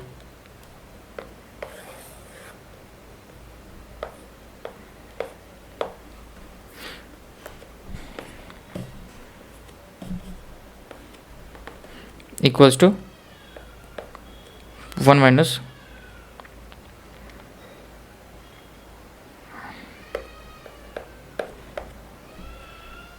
PV in union E. So it will be simply what? Basically it will be NV plus NE, 50 plus 40 minus intersection, which is 20, n minus n v intersection E divided by ns, which is total, which is 100. So this will be simply 70 by 100, which is 0.7. 1 minus 0.7 is 0.3. So P, like probability that a randomly selected person is not a voter and not educated, is 0.3. Okay, so like this is the another question. So this is the last question of this today's lecture. So a couple has two children. Okay, find the probability that both are boys. Okay, so they they want to ask if both are boys. So boys are always loved, not girls. Okay, that's just joking. Okay, just joking. So one like if it is given, so they have also given some condition. Probability that both of them are boys if it is given that one of the child is boy, if the elder child is boy. Okay, so the age factor is also there. So what is my sample space? First of all, what is my sample space of this event? Then I will talk about the sample space of this event, because the sample space will get reduced if some condition is given. So just hold on. So what is my sample space of this event? So basically I can write like this. I can have two boys, okay, and I will write the first one as younger, okay, and the second one as elder, okay. Then I can have a boy and a girl, okay, boy and a girl, but girl is the eldest. I can have a girl and a boy, but here the boy is the eldest, okay, and obviously I can have two girls. So if age wasn't a factor, right, if age wasn't a distinguishing factor, then these two cases would have been the same thing, like getting a girl and getting a boy. These two things would have been same. But here, right, as the age factor came here, so first though that couple had a boy, then that couple had a girl. So girl is the I'm mistaking. First that couple had a girl, so girl is the eldest one, then that couple had a boy, okay. Here just the opposite. So these two cases are different, not same, okay. But if age wasn't the factor, then these two cases will be same. We will just say that couple has a girl and a boy, okay. If boy comes first or girl comes first, doesn't matter, but this time age is a factor, so we will consider it. So let's first, like, what is the probability of getting both boys? So in general, what is the probability of getting 2b from the whole, like if nothing is given, what is the probability of getting 2b? Simply I have one possibility and total 4 outcomes, so one favorable, so it will be 1/4. Now if some condition is given, what is the condition? One of the child is boy. We have been given the condition one of the child is boy. In which of the cases one of the child is always boy? 1, 2, 3. So these are the three cases, right? These are the three cases where one of the child is always boy. So what I will write, that what is the probability of getting two boys? It is given that I know that couple have a boy, okay. I don't know whether it is eldest or younger, I don't know, but that couple has a boy. So if it has a boy, so these are the three cases when the couple can have a boy, and out of these three cases, what is my favorable case where that couple can have two boys, only one, right? So my answer will be 1/3 simply, okay. So I'm not using the formula, I'm just directly using my sample space. You can do like this also, or you can go to the like the formula also. Probability of 1b divided by probability of 1 boy. Probability of 1 boy is 3/4, and probability of 2 boy is simply probability of 2 boy and 1 is a boy, intersection that is simply 1/4. So 1/4 divided by 3/4, it will be 1/3. Okay, you can use the formula, but this concept is better, okay, what I feel. Now this is the first one. Now what is the second one? Second one is the elder child is a boy. So probability of two boys, and given information is elder is a boy, okay. I'm just writing symbols here, I hope you understand. EB means elder is the boy. So here, right, in this case the elder is a boy, fine. In this case the girl is the eldest. No, this is not my favorable case, okay. This is not my sample space, this is not included in my sample space, because we already know that the elder child is the boy, so this is not in our sample space, so this is rejected. Now in this case the elder child is the boy, in this case obviously we have two girls, not possible. So in this case and in this case the elder child is the boy, so my sample space has been reduced from 4 to 2, so my sample space is only 2, and out of these two, right, how many sample points has two boys? Only one sample point has two boys, the other one obviously has a girl. So again at the top I will have 1, so it is 1/2, so 0.5 is my answer, okay. 0.5 is my answer, and here 0.33. So I hope you got the point, right? If you didn't, just rewind and rewatch, okay. So this is about conditional probability, and in next lecture we'll learn about total probability theorem and Bayes theorem. Like those are very, very interesting and good concepts. So now, right, we're getting into the good stuff of probability, so you should watch everything very carefully and listen like very carefully also, right? If you aren't able to understand, please rewind, please rewatch, because probability, right, it's mostly about the concept. Like you saw, right, how many lines I have to write, how many things I have to write. I have to write nothing. I just explain it to you. I just explain, right? Explanation is the main part. So that is the main part. Do listen carefully. Thank you for watching, and I will see you in the next lecture. Hey everyone, and welcome back to PrepFusion. I'm Anish, and today we'll start the third lecture of probability, right? So still we are going on with the basics, because this have already been covered in 11th and 12th. For those who haven't studied 11th and 12th to a greater extent, they may be finding it difficult, or who haven't revised it, or they have forgotten many concepts, right? For them, like, that's why I'm covering this rigorously. And these type of questions also come, like many questions come from these topics, basics of probability. So yeah, we'll start with today's topic. Today's topic will be, first of all, we'll learn about multiplication theorem of probability, basically about intersection. We'll learn about, previously we learned about addition theorem, which was mainly talking about union.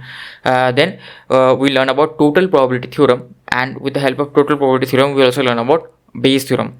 Okay, and then we'll do few questions, and I will give you few questions as homeworks, and also we'll do an important type of question, which is assertion based questions. Okay, so all these things we'll do.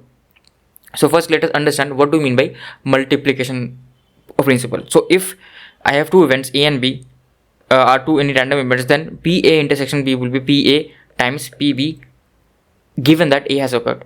So yeah, I think you all know, because this is basically from the formula of conditional probability, right? I just manipulated. PA was in the bottom, I just manipulated and took it on the right hand side.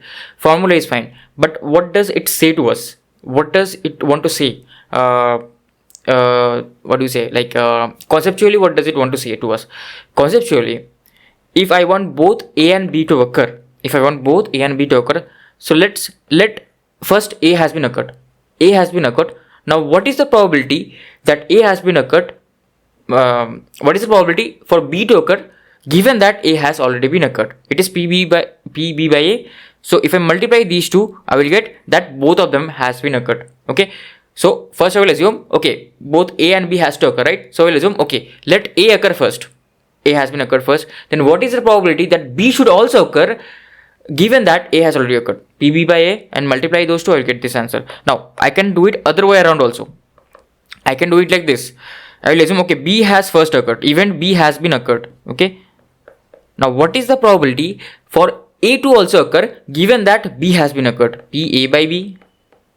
And if I multiply these two, this will be my intersection, because here these basically multiplication means both of them has been occurred. So this is also some question of conditional probability itself, but here framing will be different. It will not be like the previous case that it will say, okay, given that something, like, no, framing will be different. We'll see when we solve questions, we'll see. Okay, so like multiplication principle for three events, right? ABC. If ABC are three random events if we see three events of a random experiment, then what will be my multiplication theorem? So basically it means PA intersection B intersection C. So multiplication theorem mainly means talks about the AND, right? AND, or I can say intersection.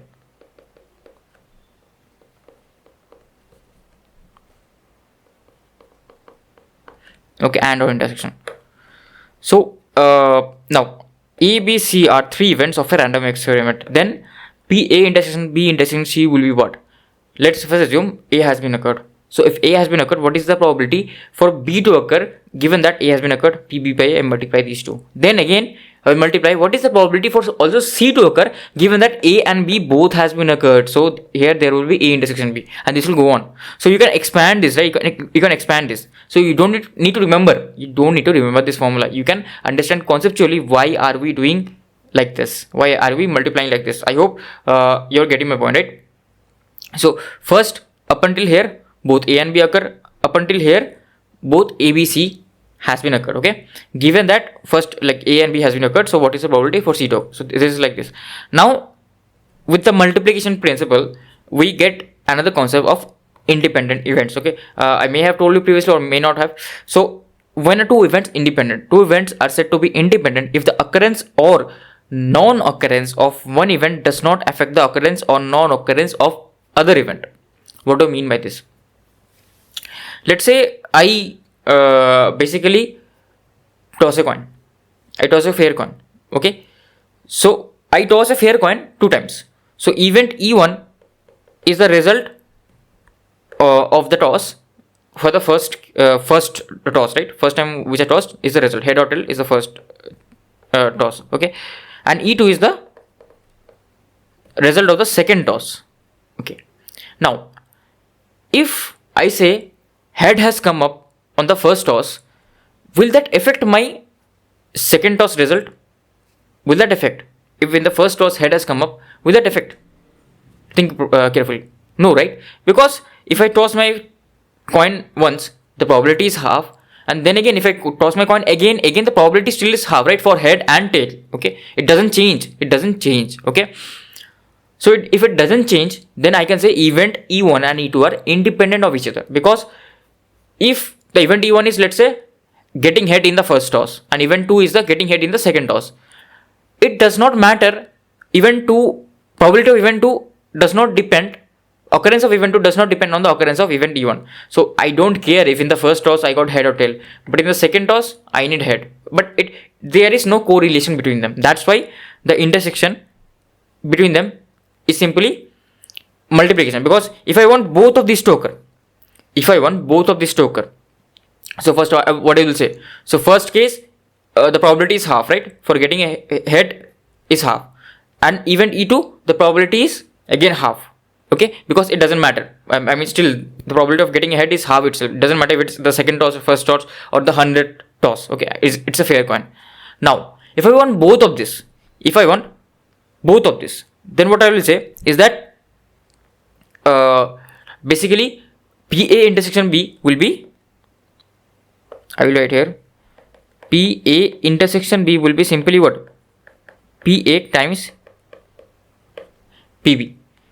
Due to this, why? What does this statement say? It says that probability of event A occurring given that B has occurred.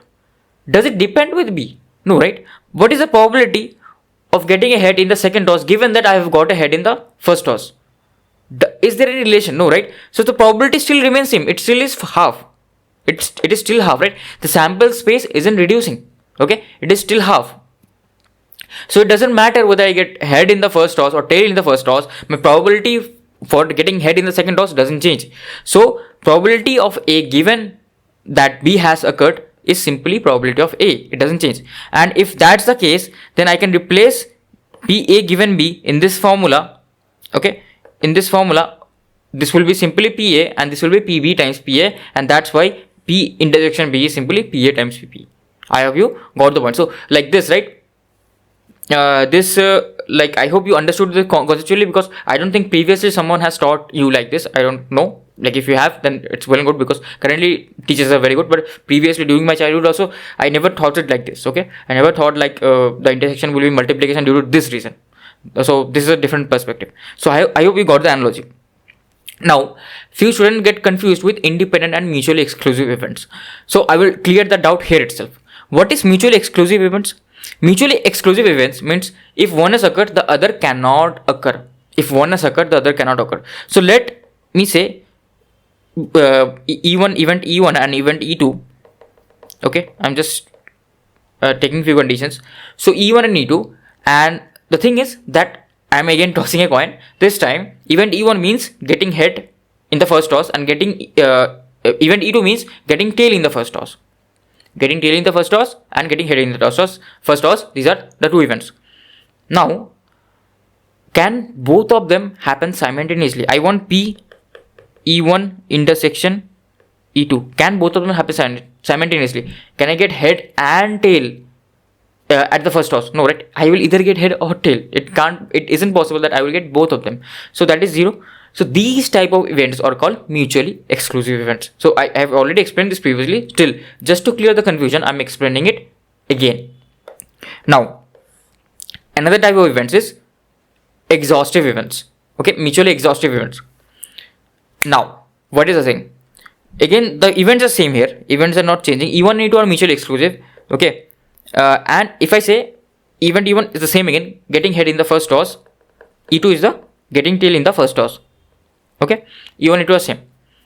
Now, are they mutually exhaustive? What does mutually exhaustive means? Mutually exhaustive means these two events cover the whole sample space. So what is the whole sample space? I can either get head or tail. And what are my two events covering? E1 is covering head, E2 is covering tail. So E1 and E2 are exhaustive events. They are exhaustive, right? They themselves are totally exhausting the sample space. That's why they are called exhaustive events. So just wanted to clear a bit of doubt between mutually exclusive, mutually exhaustive events and independent events. Independent events is completely different. Okay, independent events is completely different. Occurrence of one doesn't affect the occurrence of other. Okay, that's what independent events are. PA intersection B is PA PB. Okay, so I hope you got the point. So yeah, that is the case. Now let's do few questions. Let A and B be two events such that A intersection B equals to 1 by 6. B intersection A intersection B, this is union and this is that. So you just read. Then the events A and B are independent, likely, mutually exclusive, equally likely. Okay, so we have got this question, right? So how to do this question? So first of all, I just give you a basic that if events are mutually independent, mathematically what does it mean? Mathematically it means PA intersection B is equals to PA times PB. So they are mutually, not mutually, I can say mutually also, but they are independent events, right? Independent.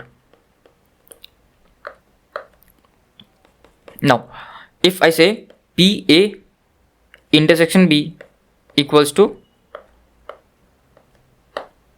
0, then I can say they are mutually exclusive events. If I say PA union B equals to 1, okay, so they are covering the whole sample space, so they are called exhaustive events. Okay, so they are called exhaustive events. So now we have two events. Let A and B be two events. So we haven't given this information. I have to comment about independent, likely. Like, what does likely mean? Likely means both probabilities are equal. Both of them are equal likely. PA equals to PB means likely events. Now can you solve? I have given you all the cases what can happen for events A and B. Now can you solve? So basically I have to find out PA and PB and then see if any one of them relationship is occurring or not. Then if it is occurring, then I will mark that. If it is not, I will not mark that. Okay, so let's see this. So let us compute PAB. So this is given what? PA union B whole bar. So I don't like that. I like PA union B. Okay, I don't like bar. So what I'll do, either I will take bar again, so this will be 1 minus, or what if no, like PA union B whole bar is 1 minus PA union B, and 1 will go on that side and it will be 5 by 6. So my PA union B is 5 by 6. PA intersection B is 1 by 4. PA bar is 1 by 4. So I don't like bars, so I don't like negativity, but still some negativity comes into my life. Okay, that's life, you can't do anything. So this will be 3 by 4. Okay, so just I have used complement. Okay, now I can compute for PB. So what will be my PB? So if you see here, PA union B will be equals to PA plus PB, so 3 by 4 plus PB minus PA intersection B. So this will be minus 1 by 4. So this is PA union B, which is 5 by 6. So what is my PB? PB is this is 1 by 2. 1 by 2 is going on that side. This is 5 minus 3 by 6. So which is 1 by 3. Okay, 1 by 3. Okay, so PB equals to 1 by 3. So now let us check the conditions, right? If I multiply PA and PB, what do I get? If I multiply PA and PB, I am getting 1 by 4. Okay, and what is PA intersection PB? 1 by 4. So PA intersection PB PA intersection B is basically PA times PB. So it is independent. So this condition is satisfied. It is independent. Fine. And this is obviously not possible because in the quotient itself they have given PA intersection B is not equal to 0. So this is again not possible. So it is not mutually exclusive. Now I am left with this, right? Equally likely, because they haven't talked about exhaustive events. So equally likely is PA equals to PB. No, right? PA is 3/4 and PB is 1/3. PA is not equals to PB, so they are not likely, not equally likely. So PA and PB are independent, but they are not equally likely. So I will mark option A. Like option A will be my answer, as PA is not equals to PB. Okay, so yeah, that's it for this question. So few key points about independent events is that if A and B are independent events, then A and B complement will also be independent, because if occurrence of A doesn't hamper occurrence of B, non-occurrence of B also will not hamper occurrence of A, right? That's the same thing. If occurrence of A is not hampering occurrence of B, non-occurrence will also not hamper. And similarly here, A complement and B will also be independent. A complement, B complement will also be independent. All of this will be independent, right? So you can simply simplify this. Okay, in PA intersection PB dash, if it is given, then you can simply simplify PA times PB dash. And again, PA dash intersection B equals to PA dash dot PB dash. Then PA intersection PA dash intersection B dash equals to PA dash dot PB dash. Okay, so these are the cases. These are the cases, right? So this is how you can simplify if your events are given as independent. Okay, so let's do one question here. So we have been given one question. Okay, let probability of A between 0 to 1 find. Probability of B is also 0 to 1. We already know this information. Now, if PA union B equals to PA plus PB minus PA into PB. Now, PA union B, we know the formula for PA union B, which is basically PA plus PB minus PA intersection B. Instead of PA intersection B, they have given PA times PB. That means our PA intersection B is equals to PA times PB, which is, that means that my events are independent. A and B are independent. Okay, A and B are independent. Now if A and B are independent, what are they asking? They are asking PB given A equals to PB times PB minus PB. PB minus PA. No, right? It doesn't matter. For A, PB, given that A has occurred, it will be PB itself. So this is not possible. This is not possible. Okay, this is different. PA dash minus B dash will be PA dash minus B dash. Now, how to do this? So what are they exactly talking about? So for this, right, we have to draw the Venn diagram. We have to draw the Venn diagram. Minus means basically that area is been subtracted. So obviously we have to draw the Venn diagram. So if PA intersection PB equals to PA PB multiplication, then obviously there is some intersection, right? It is non-zero. If P and PB are both not equal to 0, it is non-zero, so there will be some intersection. So I will draw my Venn diagram with intersection.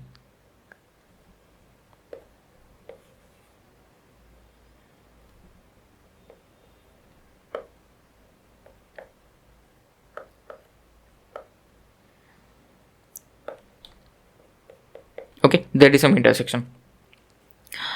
Now, what area are they talking about? So which area are they talking about?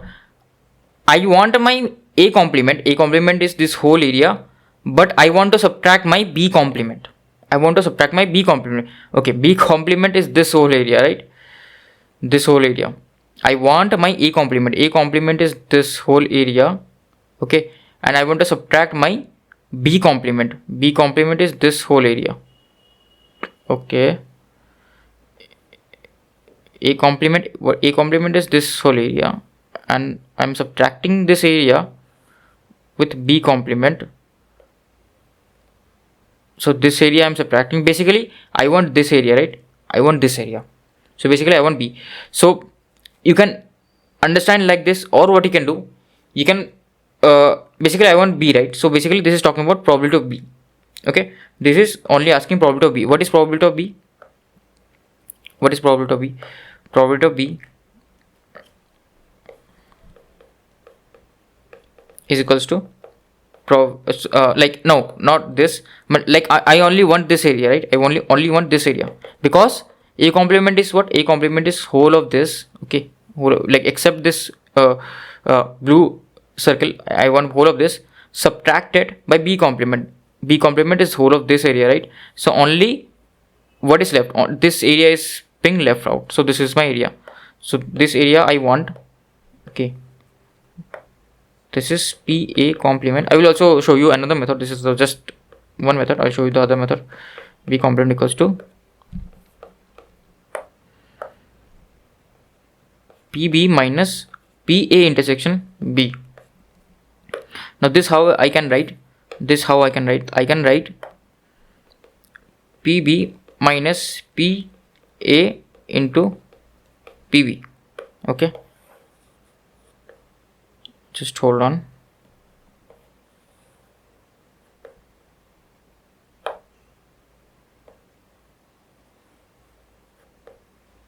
Okay, this will not go away that easily. I will do one thing. Just hold on.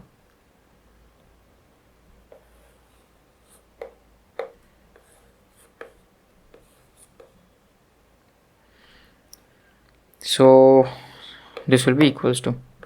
So they are asking in terms of complement. Even if I do complement, right, then also they will not be equal. Okay, then also they will. I will still do it. Okay, this will be 1 minus PB complement, right, minus this will be 1 minus PA complement into 1 minus PB complement.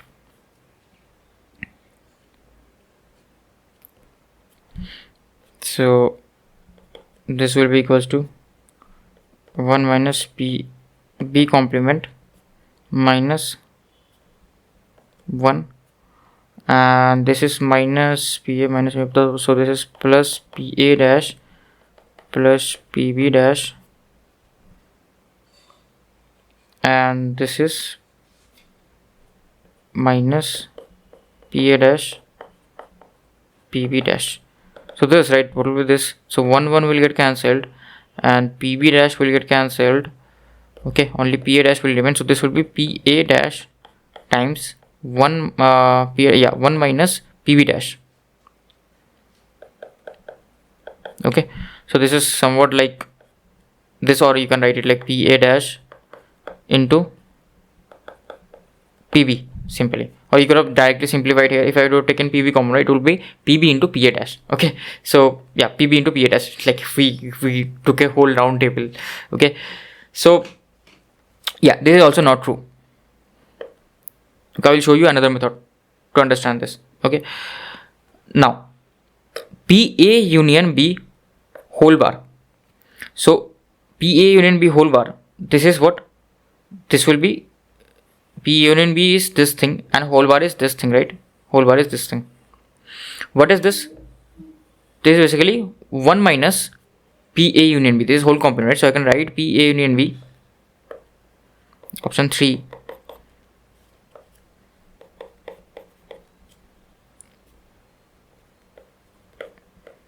whole bar. So I can write it 1 minus PA union B. So PA union B equals to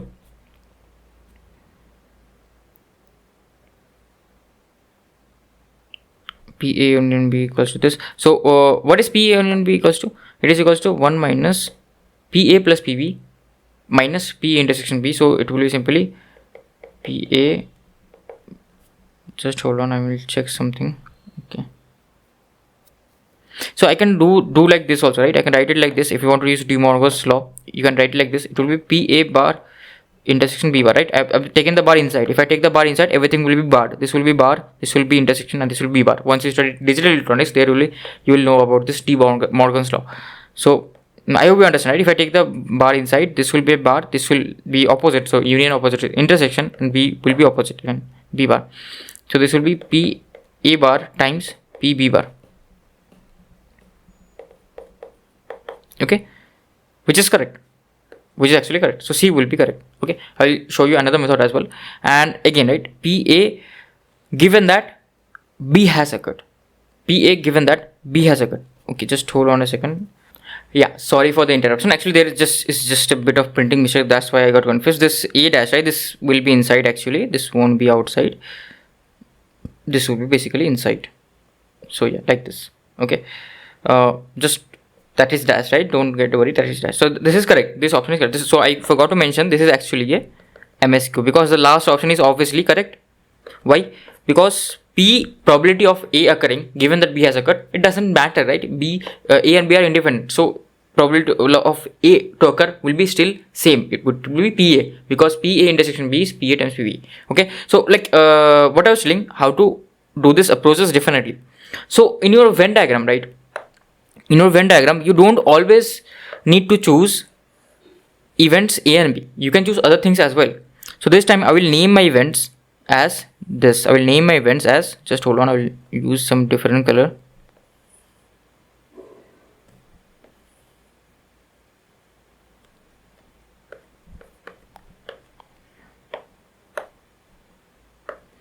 This, right, this I will name as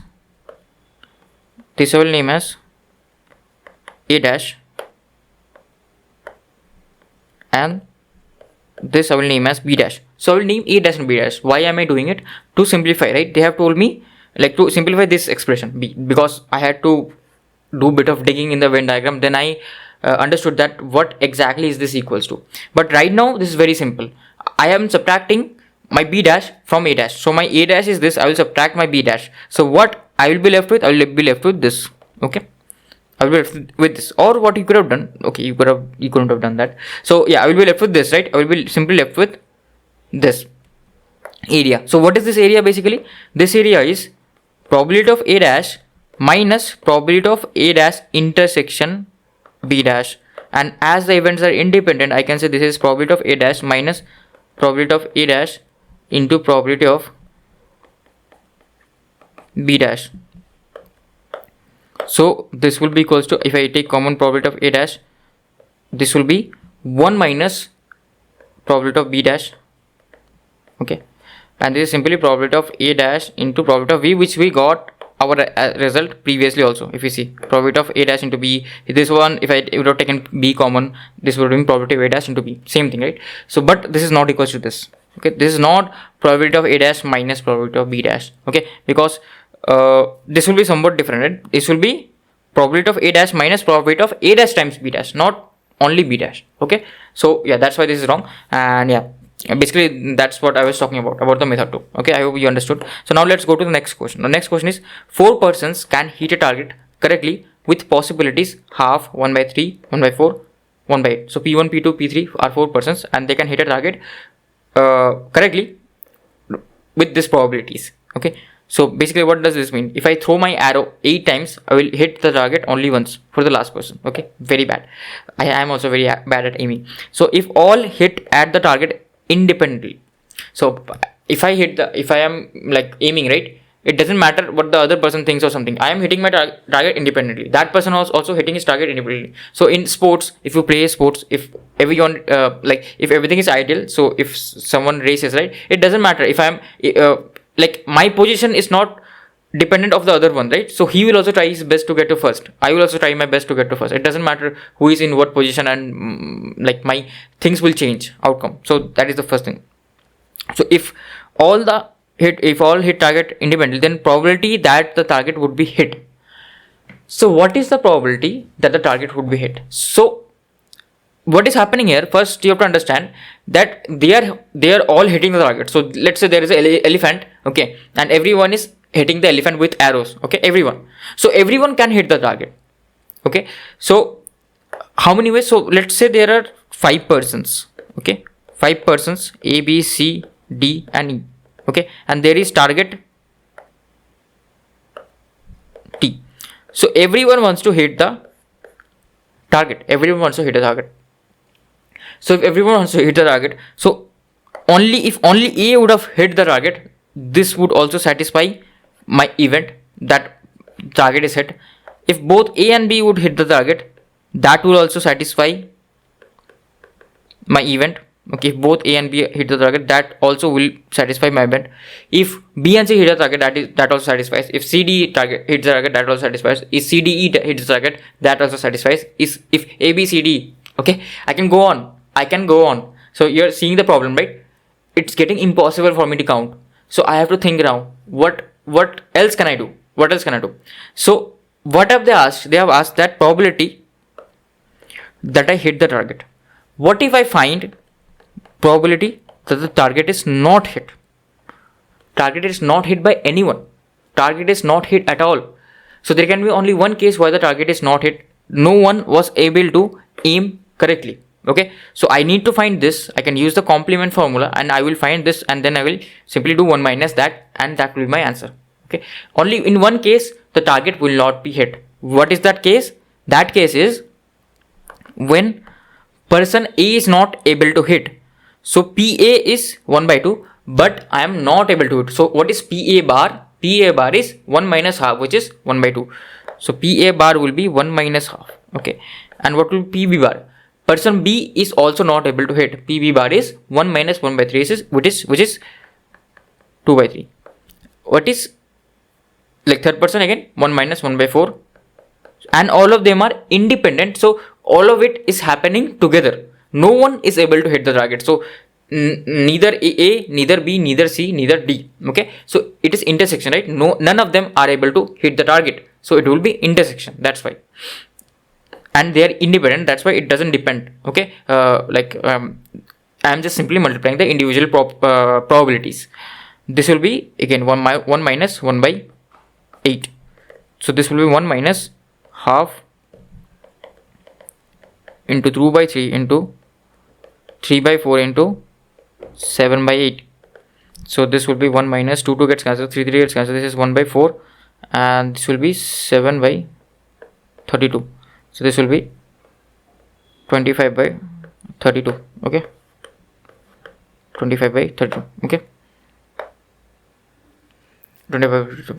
So my answer will be 25 by 32. Okay, that's it. Like, this is very climatic, but the answer is 25 by 32. I have got the point that sometimes what you have to do, you have to, like, if at least one of them is hitting, then it will be very difficult, because at least one means more than one also. Okay, so 1, 2, 3, 4, 5, and they have so many combinations. I will get mad. Okay, I will not be able to do my office works with, like, instead of doing my office work, I will do this, right, all the time. So it will take me 1 day so to understand that. So that's why we find the condition. There is only one condition where all of them don't hit. So what is the condition? Basically, I subtract 1 with them and then multiply, as they're independent. So okay, so that's how this question works. Now let's do another question. Okay, so let two 6-faced dice A and B are thrown simultaneously. So these are fair, so there is no tampering or anything. Simultaneously, so two dice are being thrown. If E1 is the event that die A shows up 4, so E1 is the event die A shows up 4. So what is probability of E1? Can you tell me? So die A shows up 4. Like, only one phase has 4, and I have total 6 phases, so it will be 1 by 6. Now E2 is the event. I will write here E1 is the event where die A shows up 4, so I will write dA equals to 4 just for my convenience. Next, E2 is the event that die B shows up to 2. Okay, so E2 is the event that die B shows up to 2. Okay, up to 2, shows up to, so it is again die B, so it is again 1 by 6. Okay, only one phase is there in the die B. E3 is the event that the sum of the numbers on both dice is odd. So if I throw 2 dice, in how many cases I can get odd? So for that, right, again I have to use that thing. What is that thing? That shortcut, triangle, right? So sum of the dice is odd. How many cases is that? So this will be 1, 2, 3, 4, 5, 6, 7, 8, 9, 10, 11. Okay, Sorry, this will not be that. Sorry. I get everything confused. This is 5, 4, 3, 2, 1. And here this is 2, 3, 4, 5, 6, 7, 8, 9, 10, 11, and 12. So in which cases I am getting sum of the dice as odd? What is the cases? So like you can either do it like this. Okay, you can either do it like this, or what you can do, when can I get odd numbers? When can I get odd numbers? Some odd. Either there is only one way, right? What is that way? Either first I am getting an even number, then I am getting odd number, or I am getting an odd number first, then I am getting even number. If I get both even or both odd, it isn't possible, right? It isn't possible to get sum of them as odd. 2 plus 2 is 4 even. 3 plus 3 is 6 even. 3 plus 2 is 5 odd. Okay, I hope you got the point. So obviously there are two ways. Either you go like this, or what you can do, either what is E3? E3 is S equals to odd. Okay, so S is equals to odd.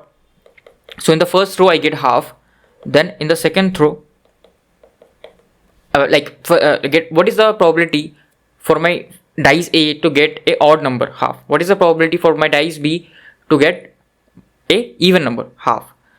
Plus, why plus? Because I have other case also. What is the other case?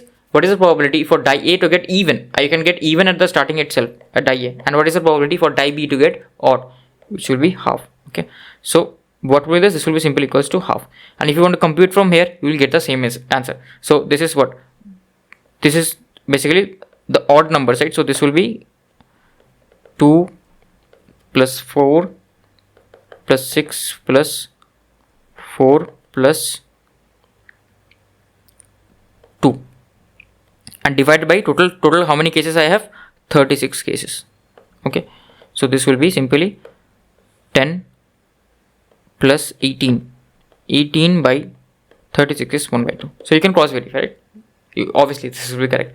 So they are talking about independent, right? So for independency, what I will do, I will simply just compute my P E1 intersection E2, okay, P E2 intersection E3, and P E1 intersection E3.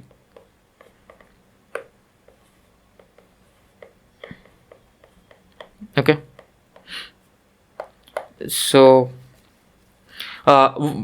first statement is P E1 and E3 are independent. So what is P E1 intersection E3? So E1 is getting 4, okay, and E3 is getting odd sum. So if I want odd sum, how many cases can there be? So it is fixed that I will get 4 in dice A. In dice A I will get 4. So what are the options in dice B? Dice A has been fixed. What are the options in dice B? I can get only odd numbers. Then only my total sum will be odd. So option on dice B is what? 1, 3 and 5. Okay. Out of total 6 numbers, I have only 1, 3 and 5. So how many combinations can I get? 4. So 4, 1, 4, 1, 4, 3 and 4, 5. These are the combinations that I will get. So total it will be 3, right? 3 favorable outcomes upon total is 30. Overall sample space is 36, right? Overall 36 is possible.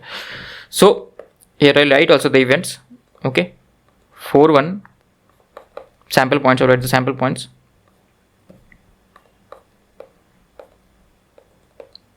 4, 3 and 4, 5. Okay, so this will be simply equals to 1 by 12. Now it is talking about independency. For E1 and E2 to be independent, I have to product this, right? E1 and E2. So E3 is half and this is 1 by 6, and this actually equals to P E1 times P E2.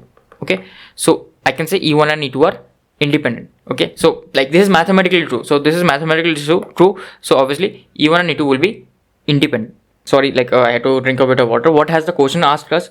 The question has asked us not true, right? Not true. So this is true. I have to identify which are not true. So let's check for before checking this, right? We can check this also, but let's check E1 and E2. So if you want to check E1 and E2, obviously E1 E2 means the second in the second dice I have got 2. So second is even. So first one has to be odd. So first one has to be odd. I can again get 3 cases, right? So E1, E2 and E3 will be 3 cases. It is talking about E2 and E3, right? No, sorry, it is talking about E1, E2. So E1, E2. If the first has got 4, second has to get 2. Okay. So there is only a single case for that. There is simply only a single case for that. So it will be 1.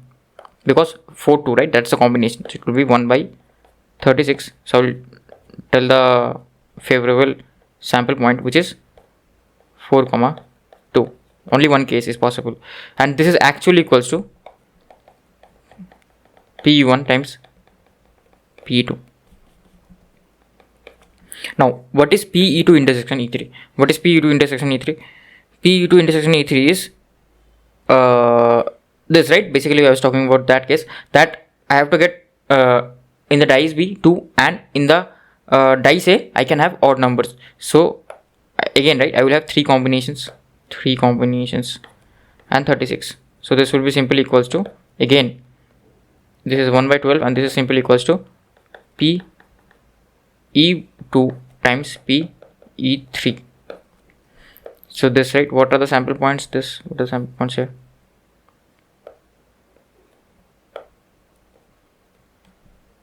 So my sample points are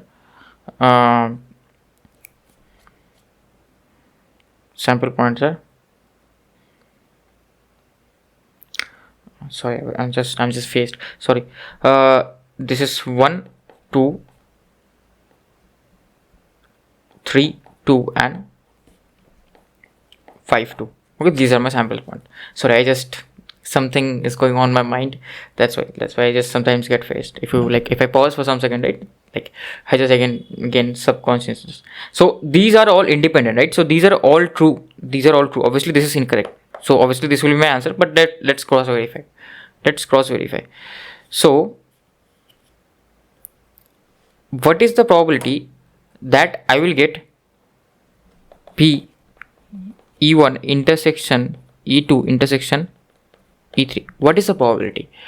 So the thing is, E1 means getting 4 on die 1, die BA, and E2 means getting 2 on die B, and E3 means the sum of A and B should be odd, and these two are even. So if I add these two, I will never get a odd number. So it is basically, there is no favorable outcome. It is 0 by 36. It will be simply 0. It will be simply 0. Okay.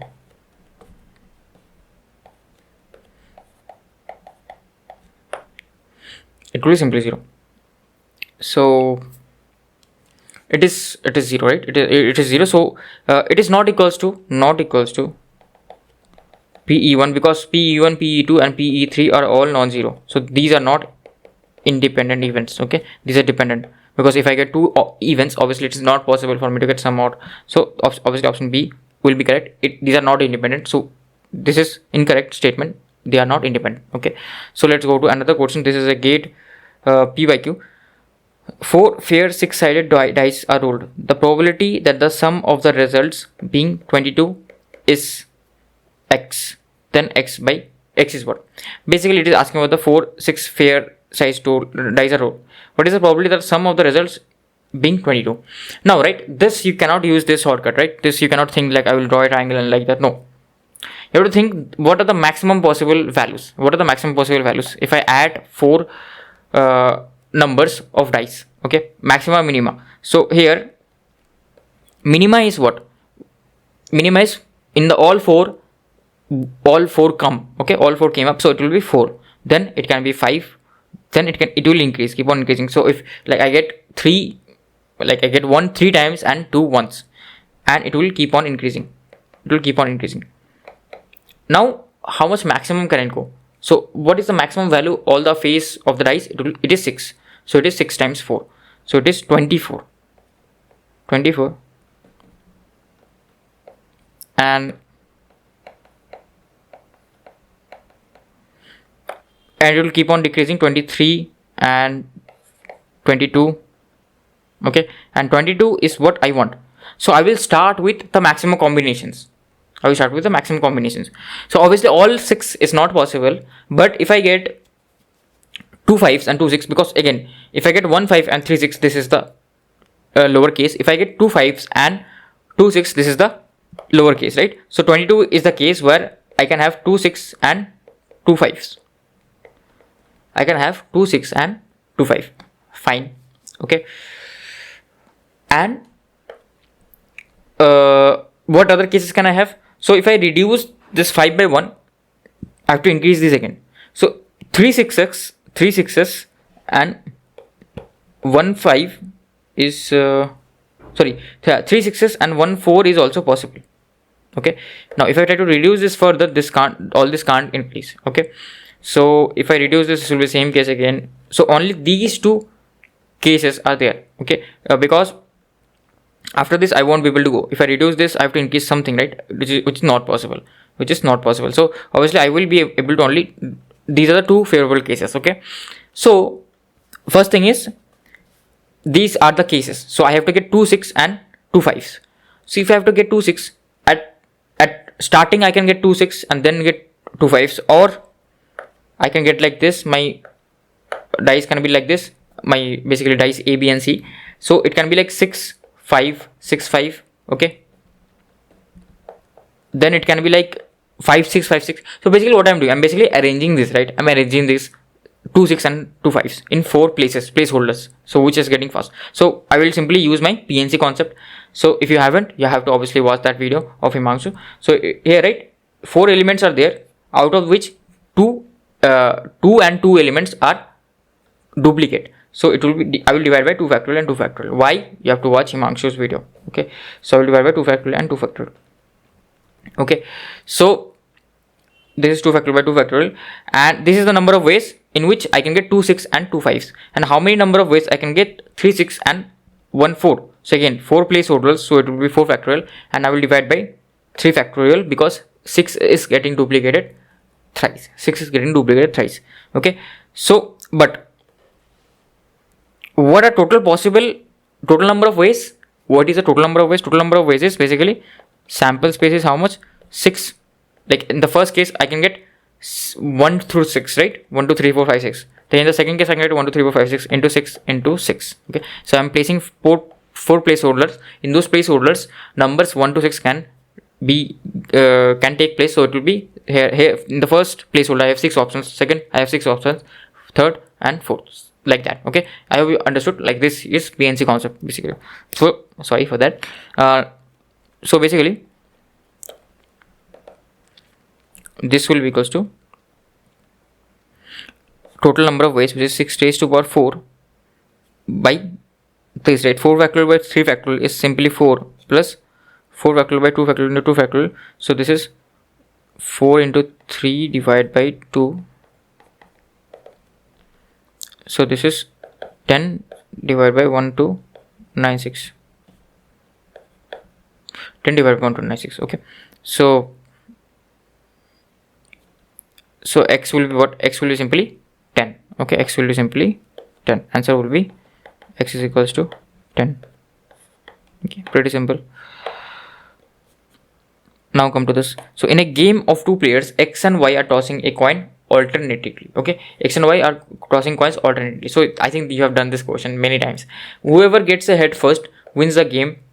Okay. Whoever gets a head first will win the game. And the game is terminated. Game has been stopped after that. Find the chance that player X will win the game if he starts. So if X is starting, what is the chance? So I want X to win, right? If I want X to win, if in the first toss itself he gets head, game is terminated, he wins.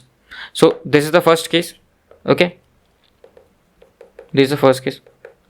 And in the next case, what will happen? If in the first toss he gets tail. Okay. And in the case of player Y, he also gets tail. And is there any intersection between these two? So getting heads in the first toss for X and getting tail in the first toss for X and getting tails in the second toss for Y. Is there any intersection? Is there any dependency between them? Is there any dependency? No, right? There is no dependency.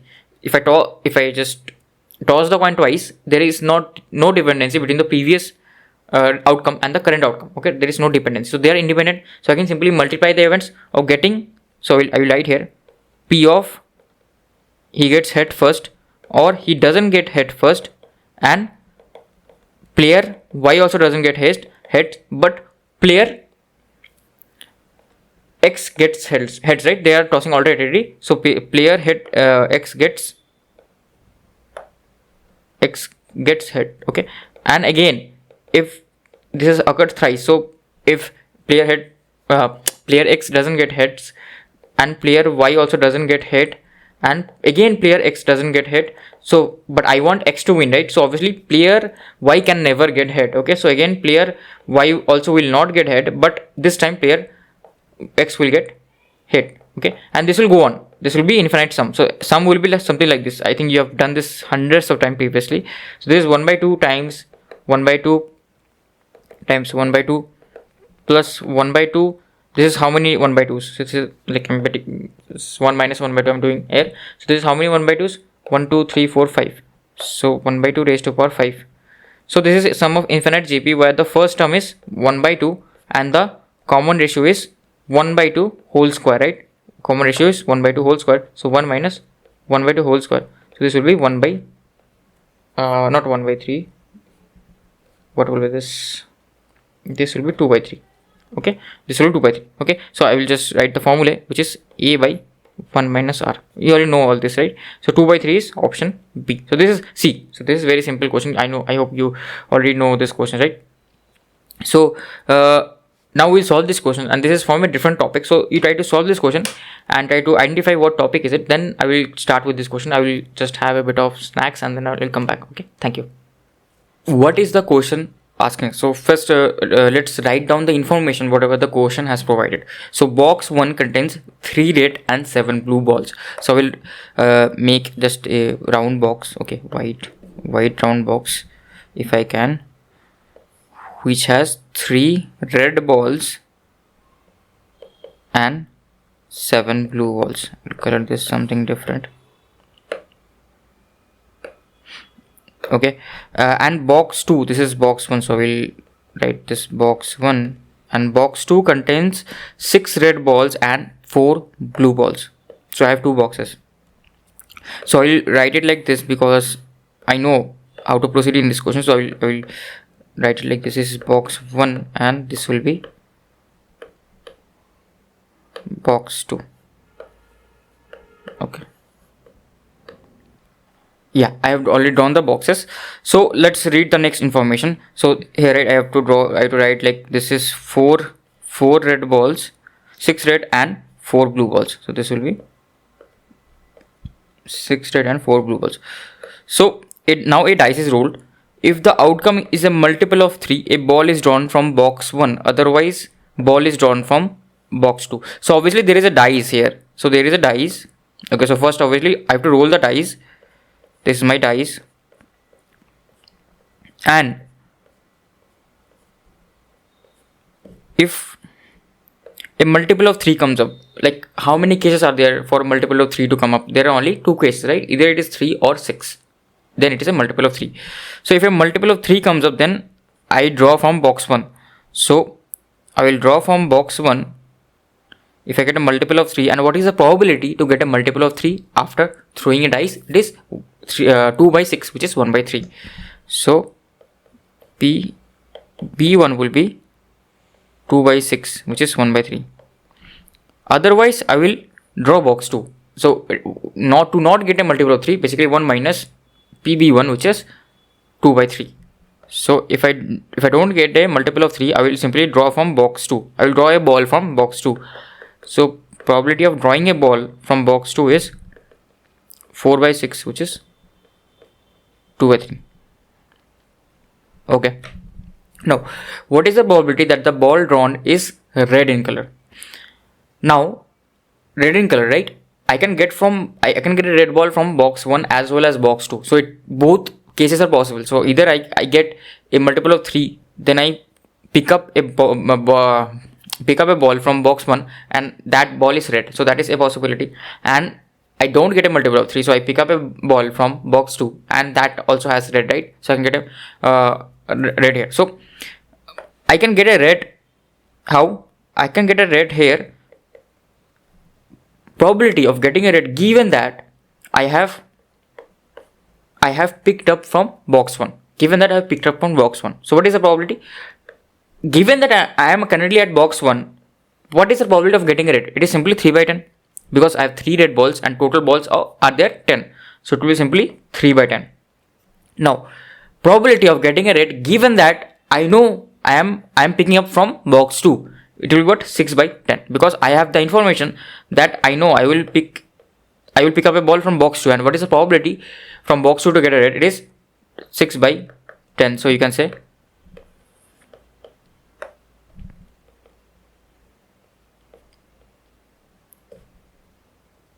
3 by 5. Okay, you can say 3 by 5.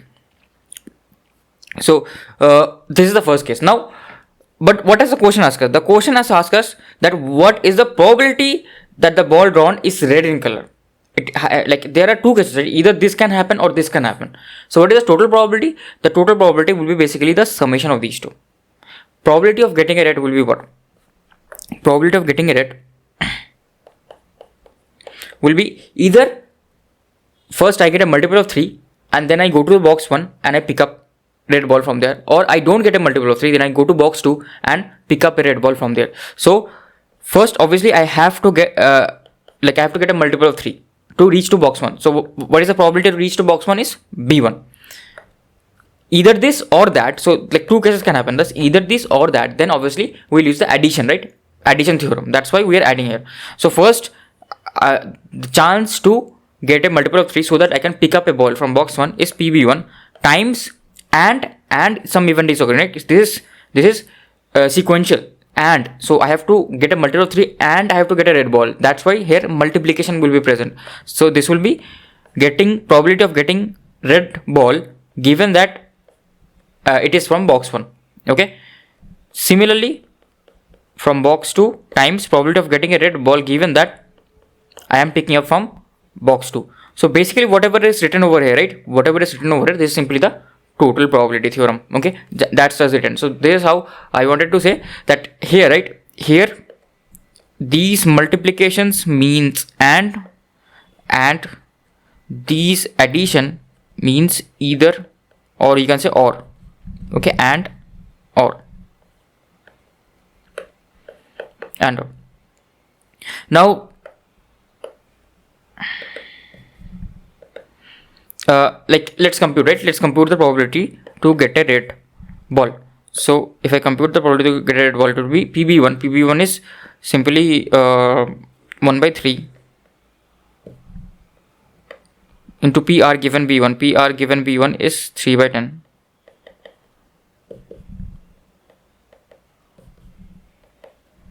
PB2 is what? PB2 is 3. PB2 is 2 by 3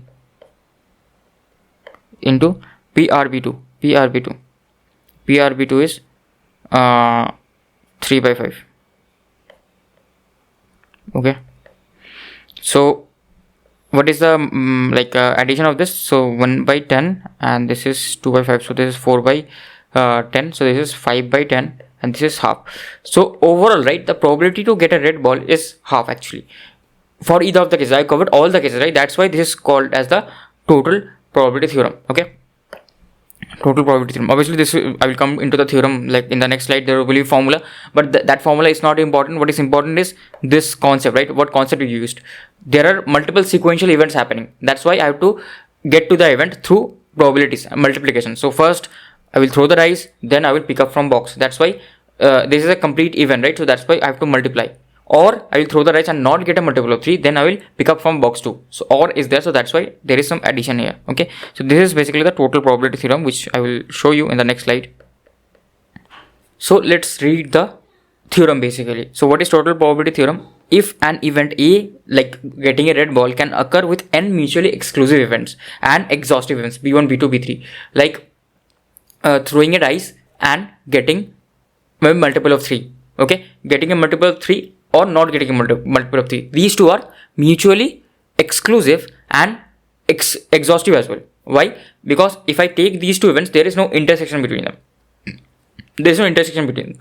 If I take these two events, both of the events totally cover the sample space. That's why this is known as the exhaustive events. So when there is the intersection is 0, when the intersection is 0 basically, then probability of A intersection B will be 0, and probability of A union B will be 1, right?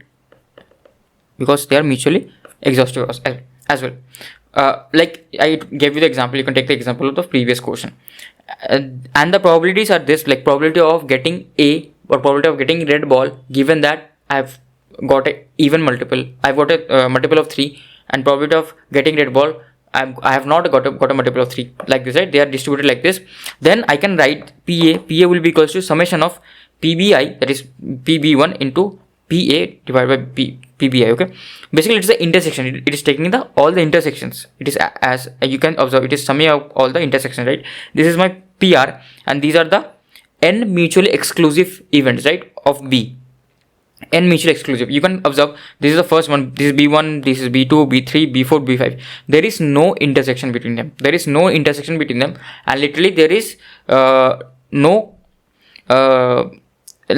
all of them, right? All of them totally add up to 1. Okay, totally add up to the sample space, and there is no intersection between them. It just a line is separating them, right? So these type of events are called mutually exclusive and exhaustive events. I hope you haven't seen these type of Venn diagram, so I have broken this down to like explain you to this concept. So this means A intersection B is non-zero, right? It is non-zero. There is some intersection between A and B. So I can write my events like this also. Here A intersection B is 0. Okay, hence it is mutually exclusive, but it is not mutually exhaustive, because A, B are not totally cover the sample space, right? There is still some space left where neither A and B is occurring, and still there is a chance to get that.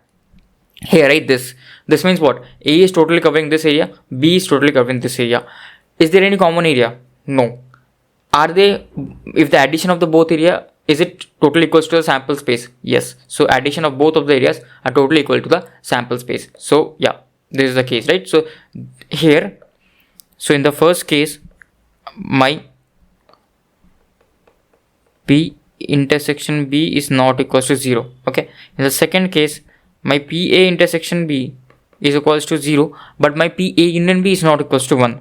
Okay. So that's why it doesn't satisfy that previous diagram.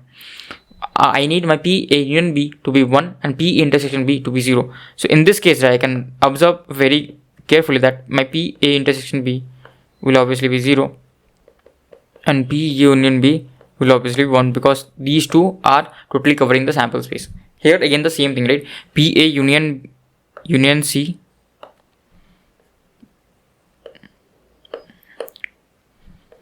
PA first of all the intersection is 0, PA union intersection B C equals to 0, and PA union B union C equals to 1. Okay, because the addition of all these three events are totally getting me 1, right? I'm getting totally 1.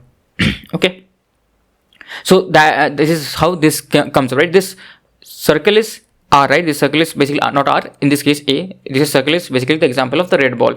So I'm adding up all this, right? I'm adding up all this, like probability of happening A after B1 has happened is this part, right? And this is after B2 has happened, and this part is after B3. If I add all this, I will totally get my PR. Exactly, that is what this total probability theorem does. I hope you got the intuition and understanding, right? But don't worry, this is not that necessary. Obviously, we will solve the question with just basics. We don't need Venn diagram and all, just to explain it to you how it actually works. Okay, so let's do this question. So again, it's the same question only. Box 1 contains 3 red ball, 7 blue balls. Box 2 contains, okay, I will write this time, 3 red and 7 blue. Like for total probability theorem questions, you have to keep on writing the information whatever they are giving it to you. And box 2 contains 6 red and 4 blue balls.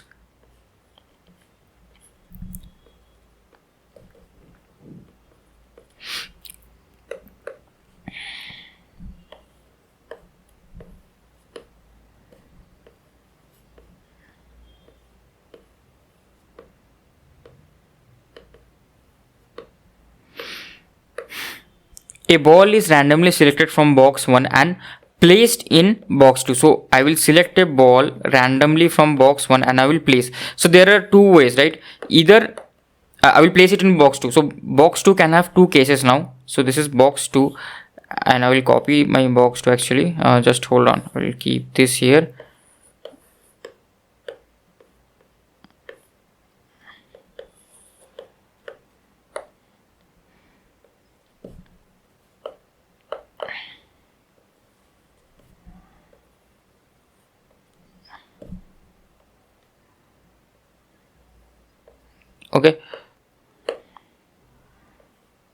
So like what are the cases? I pick up and I get a red ball. So if I get a red ball and it is string and placed in box 2, okay, so it is placed in box 2. So if I pick up a red ball, I place it in box 2, what will happen? The number of red balls will increase from 6 to 7. So number of red balls will become 7, okay, instead of 6. Obviously blue balls will remain as it is, but red balls will increase, okay. And similarly, I'll just delete this actually, because just hold on. If I pick up, there is also a probability to pick up a blue ball. If I pick up blue ball, the number of blue balls will increase by 1. So the number of blue balls will increase by 1. 5B, and this will remain 6R. Okay. Now, obviously, you have to compute that what is the probability to get a red ball, right? What is the probability to get a red ball in B1? The probability to get a red ball in B1 is what? It is 3 by 10.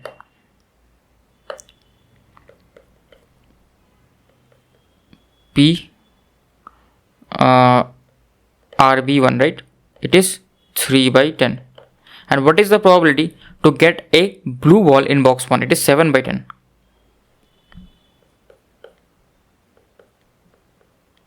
So it is BB1. Okay, I'm just naming it 7 by 10. Okay, now what next they have asked? Now a ball is drawn from box 2. So after this event has been occurred, a ball is drawn from box 2. Okay, what is the probability that the ball drawn is red in color? What is the probability that the ball drawn is red in color? So I can get a red ball from these two cases, right? These two cases. So I have to individually compute the probabilities of these two cases and then add them up. So either I pick up a red ball from box 1 and then I put it in the box 2 and I get a red ball. Okay, given that I got a red ball in box 1, what is the probability to get a red ball in box 2? Given that I have got a red ball in box 1,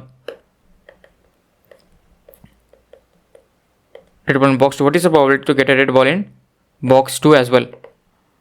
It is basically 7 by 11. 7 by 11.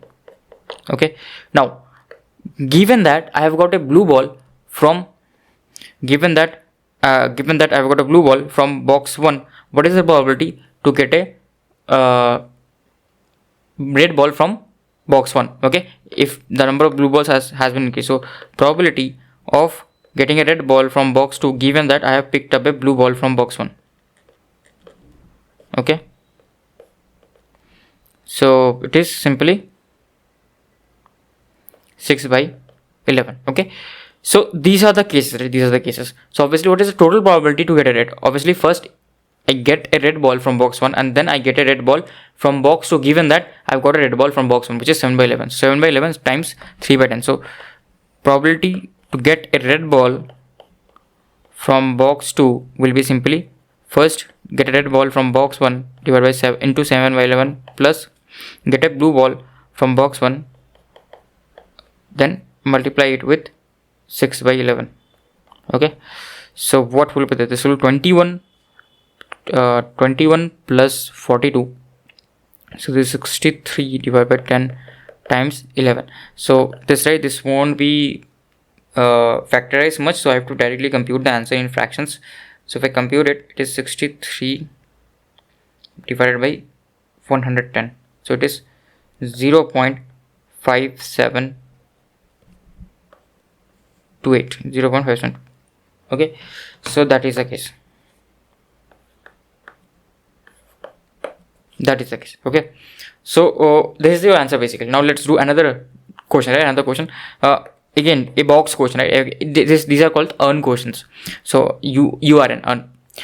Box 1 contains 3 red balls, 7 blue balls, and box 2 contains 6 red balls, 4 blue balls. A dice is rolled. Now a dice is rolled. So in total probability theorem questions, right, there will always be two events occurring simultaneously.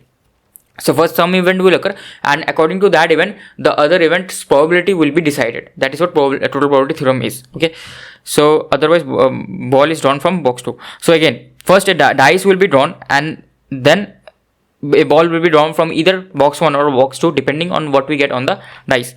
So what I will say is I will draw a dice.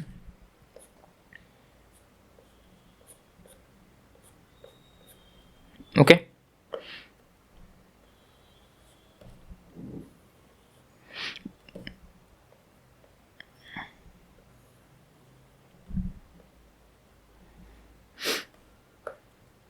then if I get a multiple of 3, a ball is drawn from box 1. So I will draw a ball from box 1.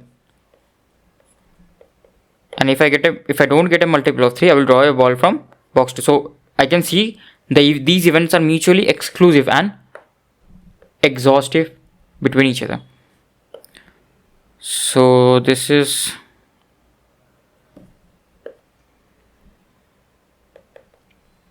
box 1 is 7R3 blue, box 2 is 6R4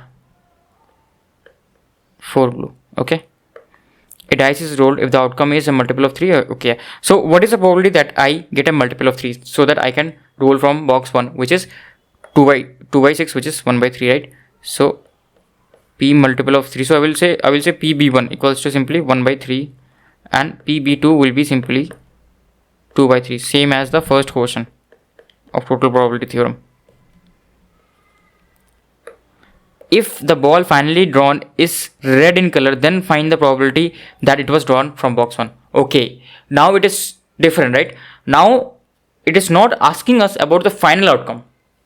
Final outcome is not getting asked. It is asking us about the path. Okay, it was drawn from box 1. It is not asking us what is the probability, okay, that I get a red ball. Result they have already told. They have told me the result that I will get a red here, right? I will get a red here. What is the probability that if I get a red, that red ball is picked up from box 1 and not box 2? How will I compute? So here, right, inverse is happening basically. Why inverse? They have told me that I have got a red ball. What is the probability that I will get it from B1? So in probability terms, conditional probability terms, exactly what is they are asking? They are asking, given that it is a red ball, what is the probability it was from B1? Okay, what is the probability it was from B1? So how do you compute that? Basically, what is this? This is simply equals to P B1 intersection R divided by PR. This is the conditional probability theorem. I have done nothing different.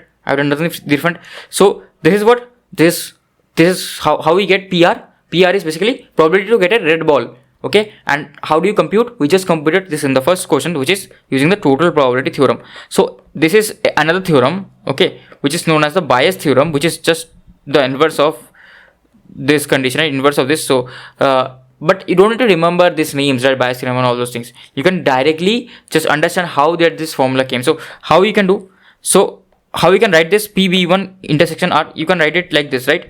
So probability that I took the I got it multiple of 3 PB1 times I got red, given that it was from box 1. Okay, so I totally took the inverse, right? Here it was asking me PB1 by R.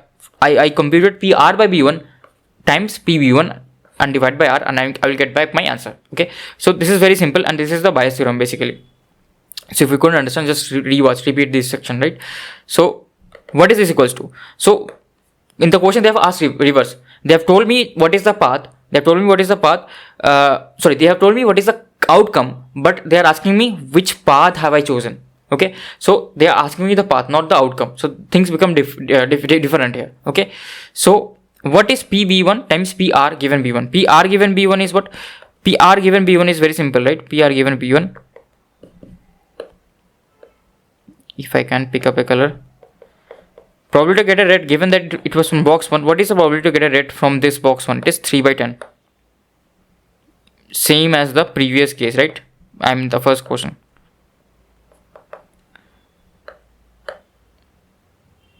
And probability to get a red from box 2.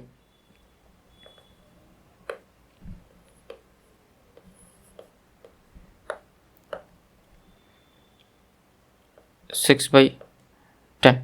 Okay, 6 by 10. PR divided by B2, PR divided by B1. 6 by 10, 3 by 10. Okay, so now I have all the information, right? I know what is PB1, I know what is PR given B1, 3 by 10. So we simply multiply. So 1 by 3 dot 3 by 10, and in the bottom obviously it will be total probability theorem. So this thing will also be present over here, and the other part, right? this multiplication path. So I forgot to mention that this diagram, right, this diagram, whatever I was drawing, this is known as a tree diagram. So it is going like hierarchical structure, right? That's why this diagram is known as tree diagram. I forgot to mention that point of time. This diagram is known as tree diagram. So the first path is this only, probability to get a red. This is the one of the ways. Okay, this is one of the ways. It is from box 1, and this is the other way, right? 2 by 3 times 6 by 10. 2 by 3 times 6 by 10.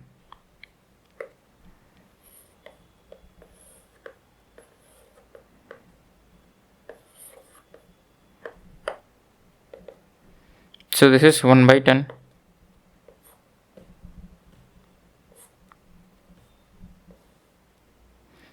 1 by 10 plus 3 is getting cancelled, 3 here is also getting 4 by 10. So this is simply 1 by 5. So if I know I have got a red ball, the probability that it is from box 1 is 1 by 5. So things are changing over here, right? There I was asking what is the probability to get a red. Tell me just what is the probability to get a red. I can get it from box 1 and box 2. Now tell me what is the probability that it is from box 1 if I know that I have got a red ball. Things are different. Okay, things are different. Yeah, sorry, actually I forgot to put the few slides, so I had to like put the slides all over again. So let's read the Bayes theorem. What is Bayes theorem? If an event A can occur with one of the n mutually exclusive and exhaustive events B1, B2. So basically again it is talking about probability to get a red with with throw of a dice which is multiple of 6, or it is not a multiple of 6, and the probabilities are this. Okay, this statement is same. Then I can say P B1 given A. So this is the opposite, right? Inverse. Here it was P, I am getting P red given that it was from box 1.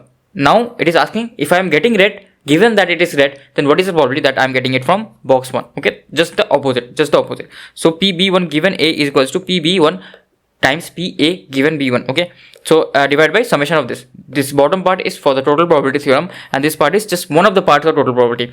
So this, if it is from box 1, so this is the area that the numerator is computing, and the overall all of this area is computing the denominator. Okay, so I hope you understand. B1 is also happening, and this event A is also happening. This is event A.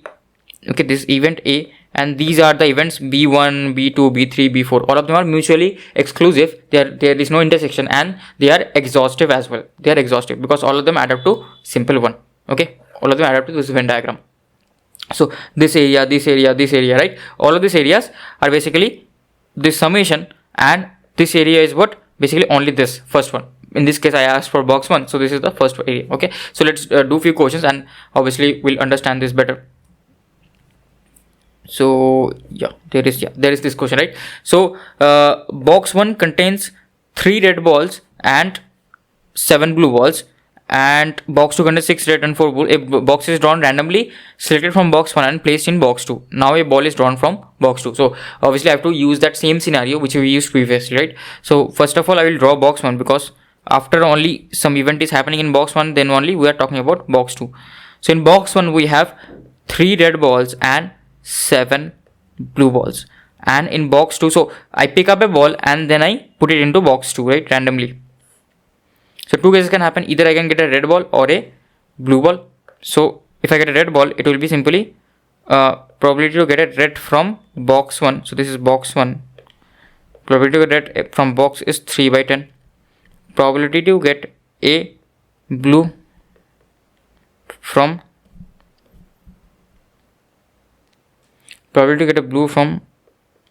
box 1 equals to 7 by 10. Now what? A ball is randomly selected from box 1 and placed in box 2. No, okay, ball is randomly selected from box. So I place it in box 2, right? Box 2 has how many balls initially? Box 2 has, if I just draw it in, okay, where can I draw it? There is literally no space. What I will do, I will just reduce the size of this if I can.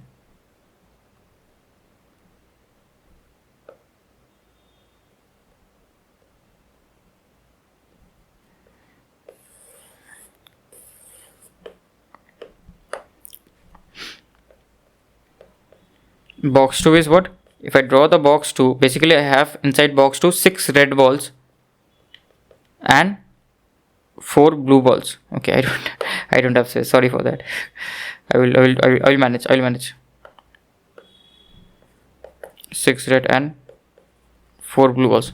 Okay, so if I get a red from box 1 and I put it in box 2, this is B2, obviously instead of 6 it will become 7, just the same case as the previous one, right? So I will do it a bit quickly. This will be 7R 4B and this will be, like, I will get a blue ball, so this will be 6R and 5B. Now what is the probability, like here what it is asking that it is found that I have got a blue in color ball, right? After, like, finally after picking it up from box 2, the color of the ball is blue. Then what is the probability that that the ball drawn from box 1 was red in color? Okay, so if the final outcome is blue, then what is the probability that I have drawn a red color ball from box 1? Okay, so what is the probability that I will get a blue from box 2 given that I have drawn a red from box 1?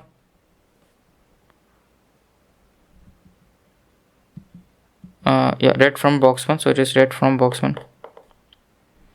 It is simply what? 7 by 11. No, it's not 7, sorry, 4 by 11. This time things are changed. And what is the probability to get a blue ball from box 2 given that I have got a blue ball from box 1? It is simply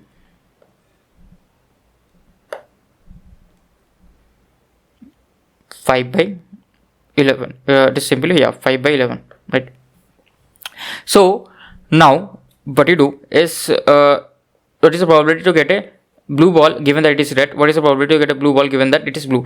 So now you compute the total probability. What is total probability to get a blue ball from box 2 for either of these cases?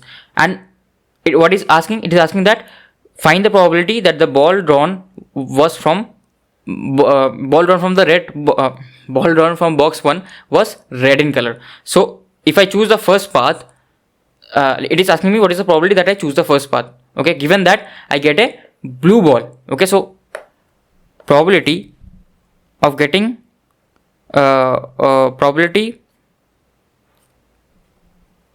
I chose this path, picking up a red ball from box 1, given that I have got a blue from box 2. So this is just the opposite. So what is it? It's simply, if you remember the formula well and good, or you can do it like this, that it is simply I obviously picked up a red ball from box 1 times, again I got a blue ball from box 2 given that I picked up a red ball from box 1 divided by the total probability, which is picking up blue ball from box 2. Okay, so like you can understand, I am just explaining this baby things here. So this will be what? This will be the initial, so this will be the initial probability, which is 4 by 11 and obviously there is a probability to pick up the red ball as well. The red ball is 3 by 10, right? So it will be 3 by 10.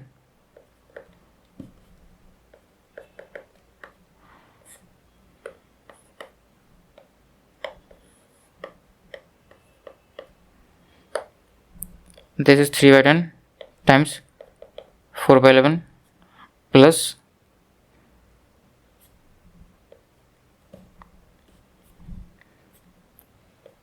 7 by 10 plus times 5 by 11.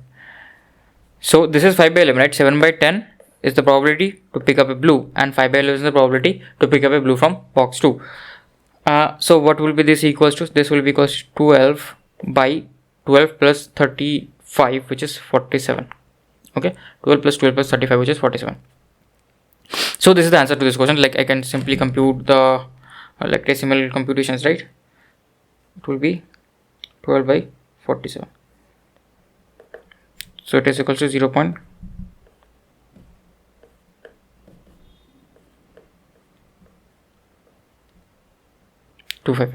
Okay, so this is basically what the Bayes theorem is. So now let's move on to the next question. So they have told that a pack of cards is counted face down. So a pack of cards is counted face down. It is found that a card is missing. One card drawn is found to be red. Okay, one card drawn is found to be red. it is found that it is red. Find the probability that the missing card is red. So this type of question, right? It is difficult for us to understand whether this is from Bayes theorem or what. But you try to understand this objectively. So you have to find whether the missing card is red. There are two Venns, right? There are two Venns. Okay. First, a card is missing. Then you pick up a card. Okay. You pick up a card from the set of missing cards. So initially, if nothing is told, a pack of card has how many number of cards? 52. So it will be 52 cards. Okay. 52 cards if nothing is mentioned. Now a card goes missing. A card goes missing. Now two things can happen from here. Either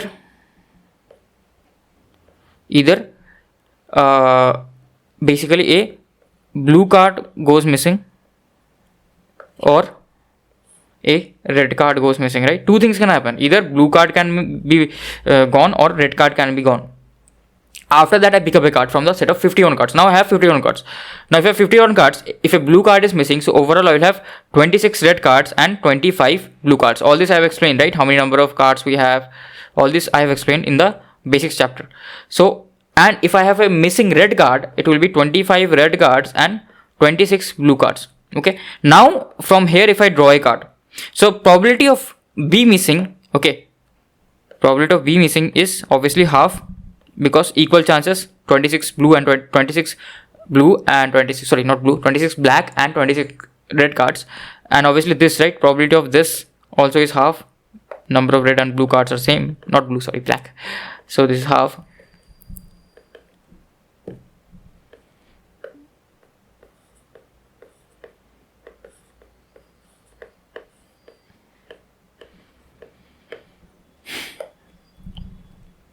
So 26 are, so now from these set, right, I will pick up a card, and they have told me that the card that I picked up from the set of missing cards is red. So what is the probability to get a red card from this set, right? If I get a red card from this set, so probability to get a red card given that blue card is missing is basically 26 by 51, and probability to get a red card given that a red card is missing is simply 25 by 51. Now what is the probability that the card missing was red? If I choose this part, total probability is this, probability of getting red, and what is the probability that I get a red and I have chosen this path. So basically again I will use the Bayes theorem. So how to write it? So probability of red as my missing card given that I have got a red card at the of the set of 51 cards. So it is simply probability my red card is missing and I have got a red card given that my red card is missing, okay, divided by, so I'm writing this, you don't need to write, you can directly skip through this, right? You can directly write the probabilities, probability of getting simply a red card, right? So this will be equals to simply half times, so this basically means 26 by 52. I hope you understand. Half times 26 by 51 divided by half times 26 times 51 plus half times 25 times 51. Okay, this will be equals to 26 divided by 26 plus 25. Always you can cancel out the common denominators. So this will be equals to 26 by 51. Really, this is equals to 26 by 51. Okay, great. So the answer will be this, 26 by 51. So let me just write this thing down. Okay, sorry, I actually wrote the wrong one. This will be the bottom one. I have to write the bottom one, sorry. So this will be 25 and this will be 25. This, right, I will directly write in fractions. So this will be somewhat lower than half, okay, 0.49. So which is intuitively correct, right? If my red card is missing, then what is the probability to get red? It will be somewhat lower, right? Somewhat lower. That's why this is somewhat lower. Okay. or like can we understand this intuitively? I'm trying to understand. Given that R is missing, what is the probability that red card will also be missing, which is lower? Because it is given that I have got a red card. So if I have got a red card, so the probability to get a red should be more if red card is not missing. Okay. But if red card is missing, then the probability to get a red will be lower. That's why, given that I have got a red, what is the probability that red card is missing will be lower. Okay, I hope you got the point. I mean, let's say you have here, right? You have two black cards and one red card.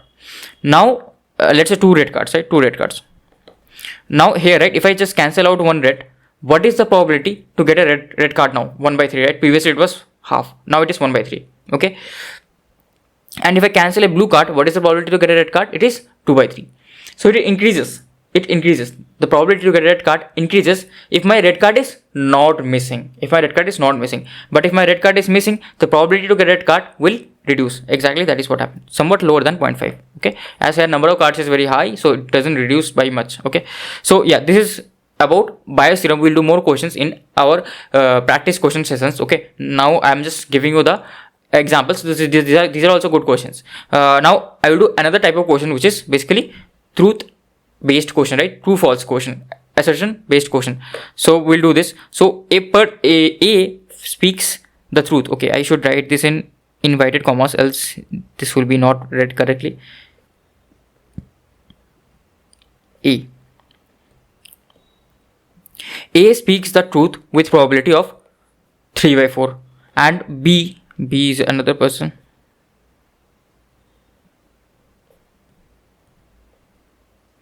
B speaks the truth with the probability of 2/3. So both of them speak true, not always. Okay, his probability is 3/4. So out of four times he says, thrice he will say correctly, but the fourth time, right, he will lie. So we also lie. Okay, we also have some probability of say a lie, or like it is situation based. So but this guy, right, it is not situation based. It is simply depending on the probability. So out of 4 times he will lie. He will not lie 3 times, and he will lie once. And B also will lie. Out of 3 times will lie once, and 2 times he will not lie. Now a die is thrown. Okay, die is thrown. Both assert that number turned up is 2.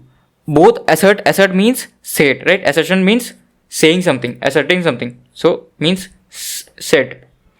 So both assert that the number turned up is 2. Number turned up is 2.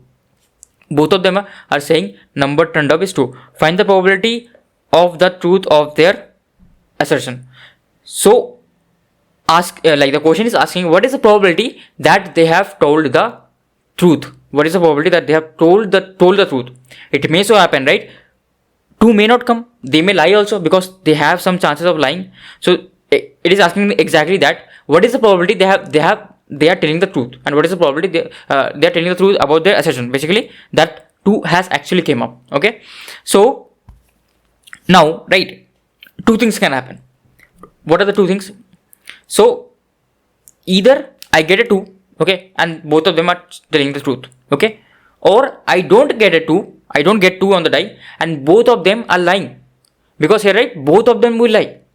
Because if I don't get a 2 and both of them has said 2, obviously both of them are lying at the same time. Okay, 2 things can happen. Either in the die I can get a 2 or not 2. 2 events, right? First I throw the dice and I get a 2 or not 2. So for getting a 2, right, probability to get a 2 is what?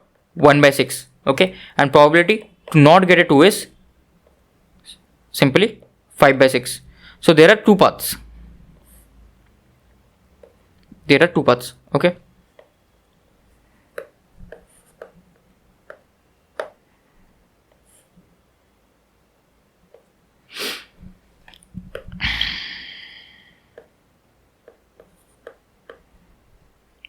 There are 2 paths.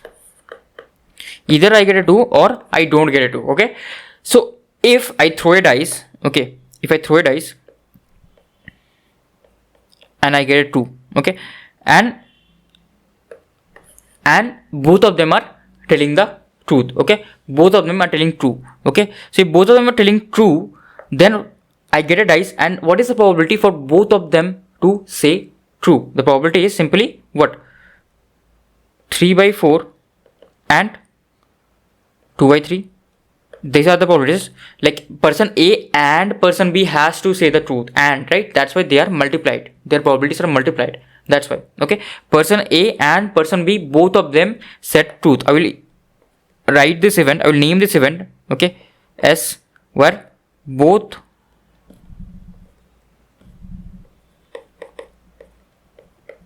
said truth. Okay, both said truth. So P of S is simply, P of S will be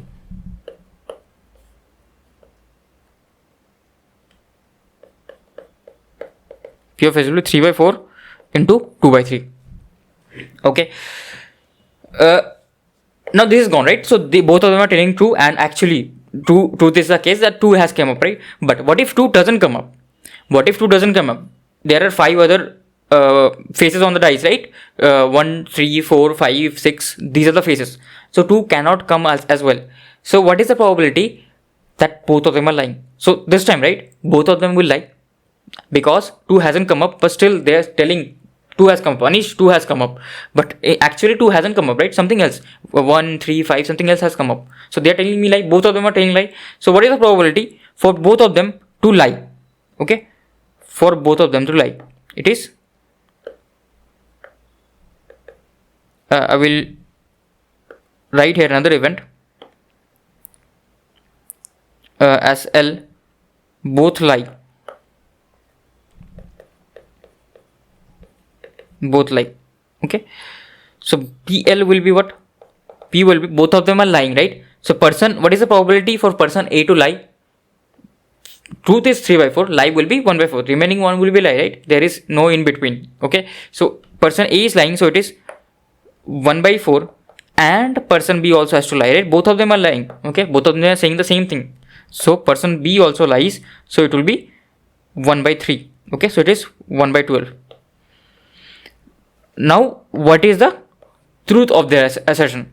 So find the probability of the truth. So if actually 2 has come up and they are actually telling the truth, so your answer will be what? Basically they are telling you that what is the truth, right? What is the truth that they, what is the probability that they are telling the truth? Basically this sentence is asking. So they are asking about this part. What is the probability of this part? If at the end I know I got a 2. Okay, at the end I know I got a 2. Like both of them are telling that I got a 2. So these two cases, both of them are telling 2, that I got a 2 on the dice, but this is the actual case where I actually got 2, but this is the fake case where I didn't got 2, but still they are lying. Okay, so this case upon total probability, right? So that will be my case. So basically, given that I got 2, probability of 2, and both of them are telling the truth, so it will be simply I got 2, then probability of both of them telling the truth, right? So this probability of telling the truth given that I got 2. Okay, so I should have written it here, like it should be S by 2, right? It should be S by 2.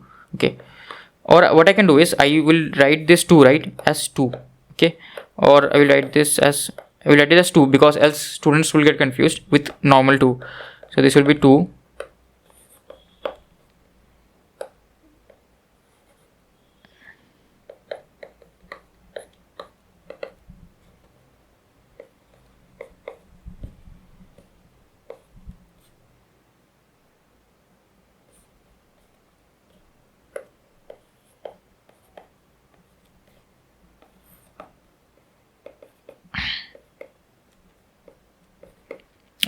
Sorry for keeping you around. You can like fast forward 10 seconds.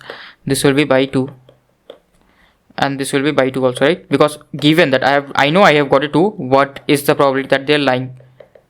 Okay, so I'm just doing the notations. You don't need to do while solving, right? I'm just explaining you, so I have to do all the notations. So this, right? Okay, this I have written in 2. I'll change this to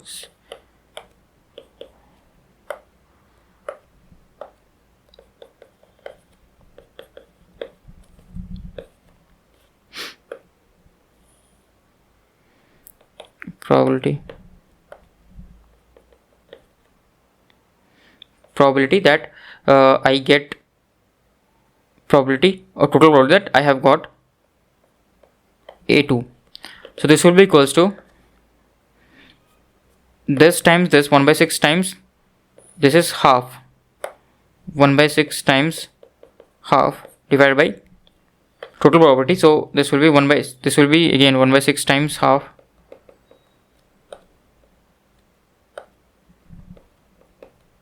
plus 1 by 4 times 1 by 12 times this also, right? So it will be 5 by 6 times 1 by 12.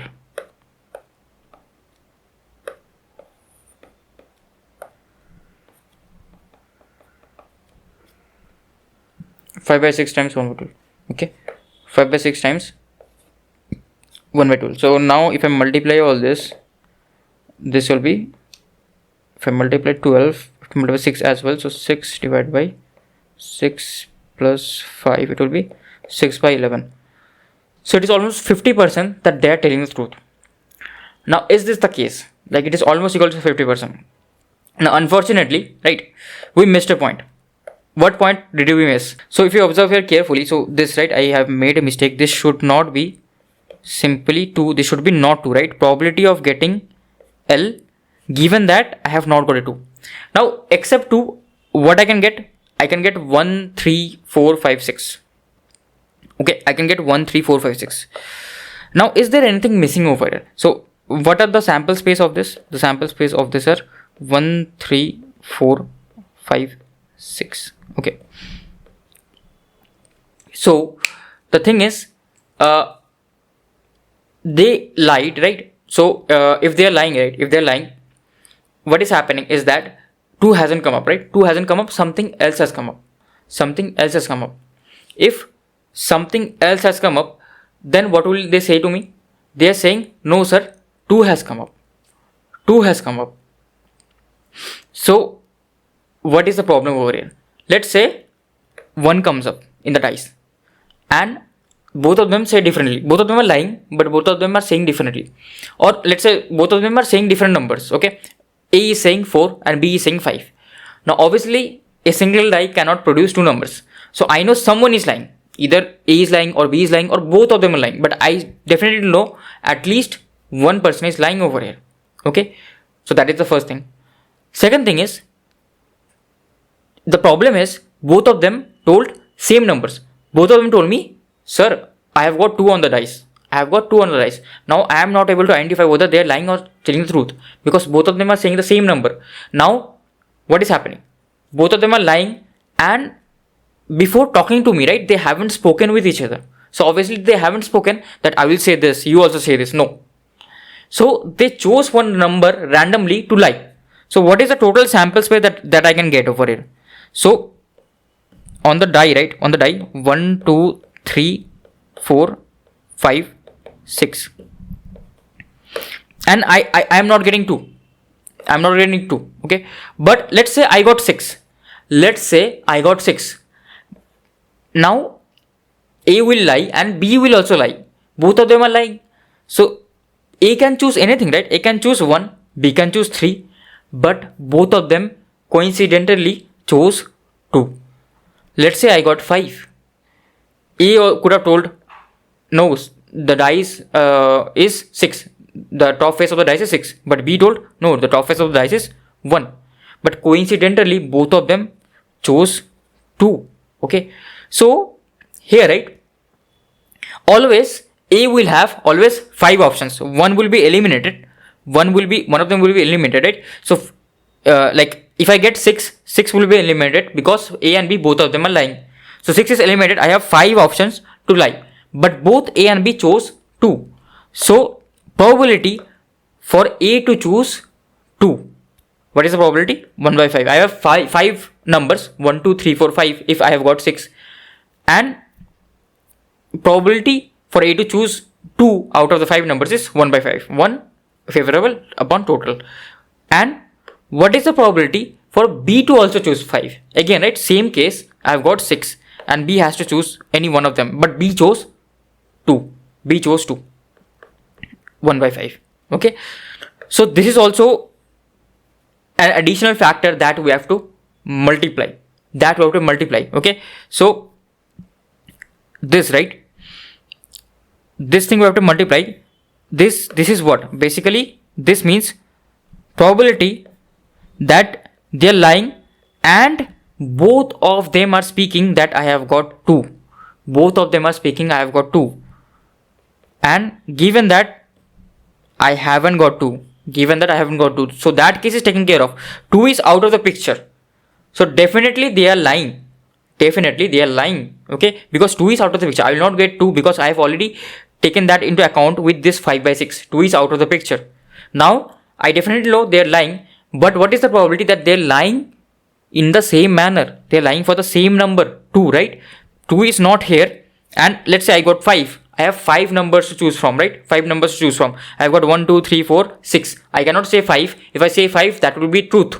I cannot say 5 because 5 actually came on the dice. I cannot say that. So I will choose some other number than 5. But coincidentally, both of them choose 2. So I have to multiply this factor as well. Okay. So 1/5 times 1/5 times, now both of them are lying. Okay. So first of all, I will multiply like this, then you will understand. Person A is lying. So what is the probability for person A to lie? It is 1/4. So 1/4, right? Person A to lie 1/4. What is the probability that he lies and says 2? 1/4 times 5. 1/4 times 5. And these are happening simultaneously. So again, what is the probability that person B lies, which is 1/3? But what is the probability that person B lies and he says 2 multiplied by 1/5? So this is the overall probability, right? This is the overall probability of them lying and simultaneously saying 2. So we haven't considered the factor of 2. So that we have to consider. So now we'll simply multiply. So this will be equals to, so probability, both of them are telling the truth and outcome is actually 2. Like they're telling both of them telling 2, and probability both of them are telling the truth. So given that I got 2, it is 1/6 times 1/2 divided by 1/6 times 1/2 plus, this is wrong obviously, so this will be the other part, right? This will be the other part, and obviously I have to multiply 5/6 as well. So 5/6 times 1/5 whole square times 1/4 times 1/3.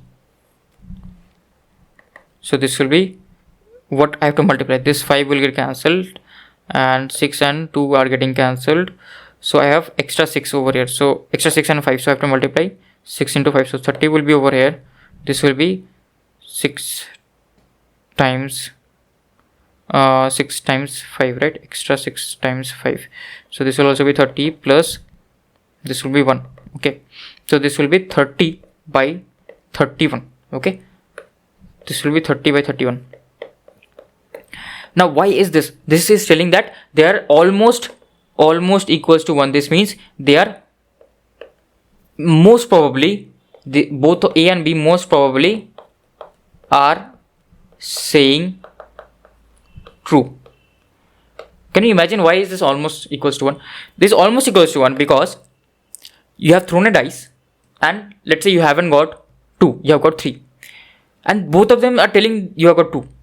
So like it is very low probability, right? Very low probability that both of them are lying. That is fine, both of them can lie, but both of them are lying the same thing. How can they lie the same thing? They haven't even talked to each other, but they are still lying the same thing. So it is very low chance, right?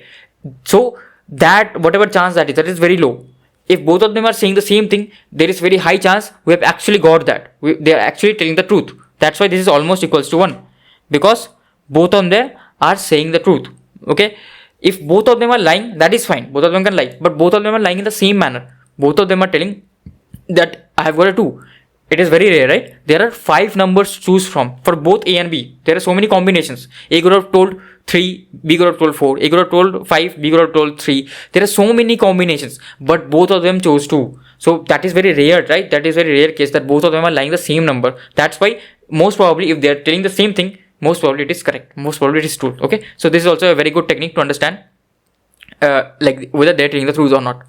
So yeah, next few questions I will give you as homework, and in the next lecture we'll solve all these questions, and also we'll solve other questions as well. So this is one of the questions. You can take the screenshot, or from the notes you can see there is also another question. Okay, there is also another question. So all of them are mix and match, right? It's not like initial few as total probability, then there is Bayes theorem, then there is two. No, all of them are mix and match, so that you do in examination they will not write this topic that this one total probability, this one Bayes theorem. You have to understand, right? To understand. So they are mix and match. So I won't tell that which question is from which topic. Okay, you have to understand by yourself. So these are all most of the questions. Okay. I think that's pretty much that's pretty much it for this lecture. I hope you like this lecture. If you couldn't understand it, please rewind, please rewatch, because this lecture is very, very conceptual. Bayes theorem, total probability theorem, these topics are very, very conceptual, and most students get confused in these topics. Please don't be. Please solve everything conceptually. Thank you for watching, and I will see you in the next lecture. Hey everyone, and welcome back to PrepFusion. So today we'll start the lecture 1 of probability, but actually we have covered everything on probability, right? Or most of the basics, like as those were basics only, so I named them 0. I don't know why weirdly, but I named them 0.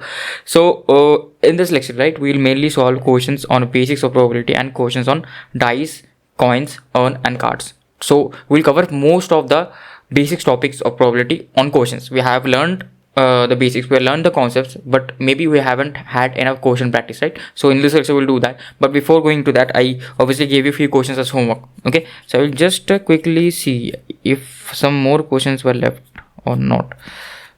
Previously if I gave you more questions as homework or not, just want to see quickly. Okay, no, I don't think I gave any of these as homework. These were just the first lecture, right? Yeah, okay. So I directly will go to here,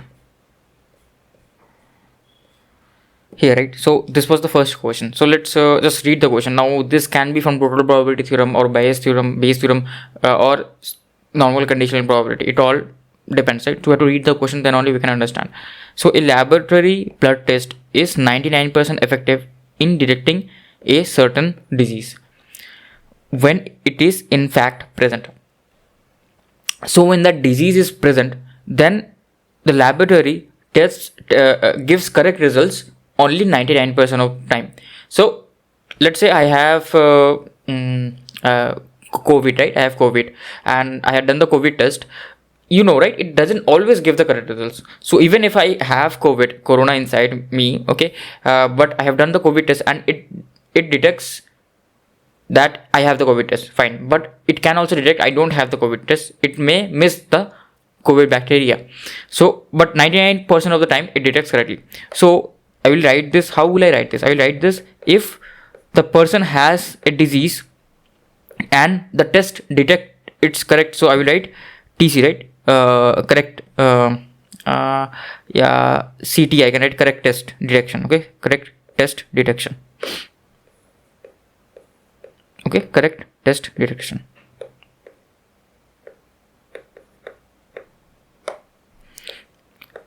Is basically 0.99. okay, if the person has the disease and I took a blood test and the blood test gave correct results, then I know the person has disease. Given that the person has disease, I will get the correct result is 99%, or you can say 99 by 100 or 0.99. That this is the probability basically. Whenever percentage is given, you can write it in terms of probability as well.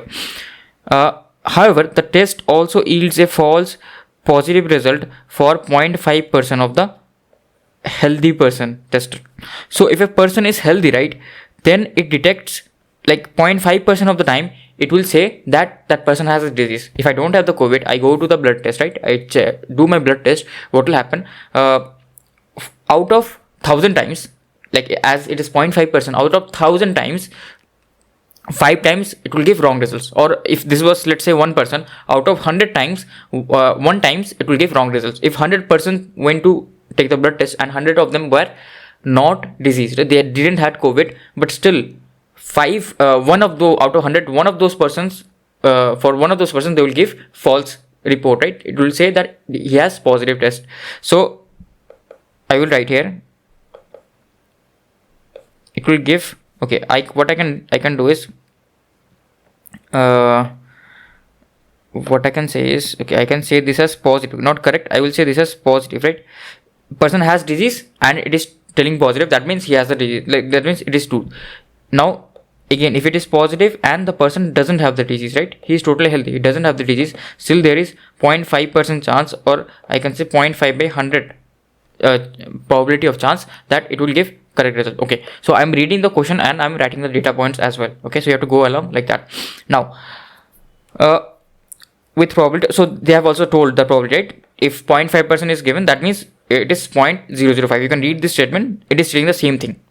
If 0.1% of the population actually has the disease, so like there is a town, and out of that town, let's say there are 1,000 people, right? 1,000 people in a town. And what is 0.1%? 0.1% is only 1%. So out of 1,000 people, only one person has actually the disease. What is the probability that the person has disease given that his test result is positive? So now this will go in the opposite direction. So now what are they asking? They are asking that the person has disease given that his test result is positive. What is it? They are asking me to find this. Okay, so this is basically the Bayes theorem, right? So I've decoded the question in terms of mathematical manipulation. So you have to also understand how to decode and write everything in terms of mathematical manipulation. So this is basically asking us the opposite thing. So what is the probability that a person has the disease? The probability that a person has disease is 0.1 by 100, or I can say 1 by 10 cube, right? 1 by 10 cube or 1 by 1000. Okay, and this is what? This is basically 5 by 10,000, 5 by 1000, or 1 by 200. Okay, I can write it as 1 by 200. Let me write it as 5 by 100 for now. So this is the case, right? So I have to compute this. For this, what is the formula? Okay, what is the formula? The formula simply is D upon P equals to that the person has the disease divided by probability of positive. So the probability that I get positive and the person has disease as well. Okay, as I get positive. So how will I solve it basically? So this, right? This will solve basically. Okay, this right? I don't know if the person disease and positive. I don't know the intersection. So what I can write is, given that like the probability of the person having disease times probability of positive result given that the person has the disease. I know these two things, right? I know these two things. Okay, I don't know this thing. Okay, I don't know this. I don't know the. Or from here, right? You can compute P probability P intersection D from these two informations. Okay, you can compute, and this is probability of positive results. Now, what is probability of positive results? So, how can I get positive results? If the person has a disease, and the test can show positive 99% of time. So I will draw the tree diagram for you to explain it to you. So let's say I am a person, right? I am how will I say? I'm a person. I'm a person. Okay. So two things can happen. Either the person has the disease or that person doesn't have the disease. Now, disease. What is the probability of having disease? It is 1 by 1000, and not having disease is basically 999 by 1000. Okay, basically 1 minus 1 by 1000. Now he went and goes on to a test. If he goes to the test, either he can get positive or negative results. So I want only positive. If I want positive, I want only positive result given that the person has disease is 0.99. Okay, 0.99, and probability the person that the test gives positive result given that the person is not here, right? This is D bar, right? This will be D bar, sorry. This is P of, I will say P of D, and this is P of D bar. I hope you can understand the notations.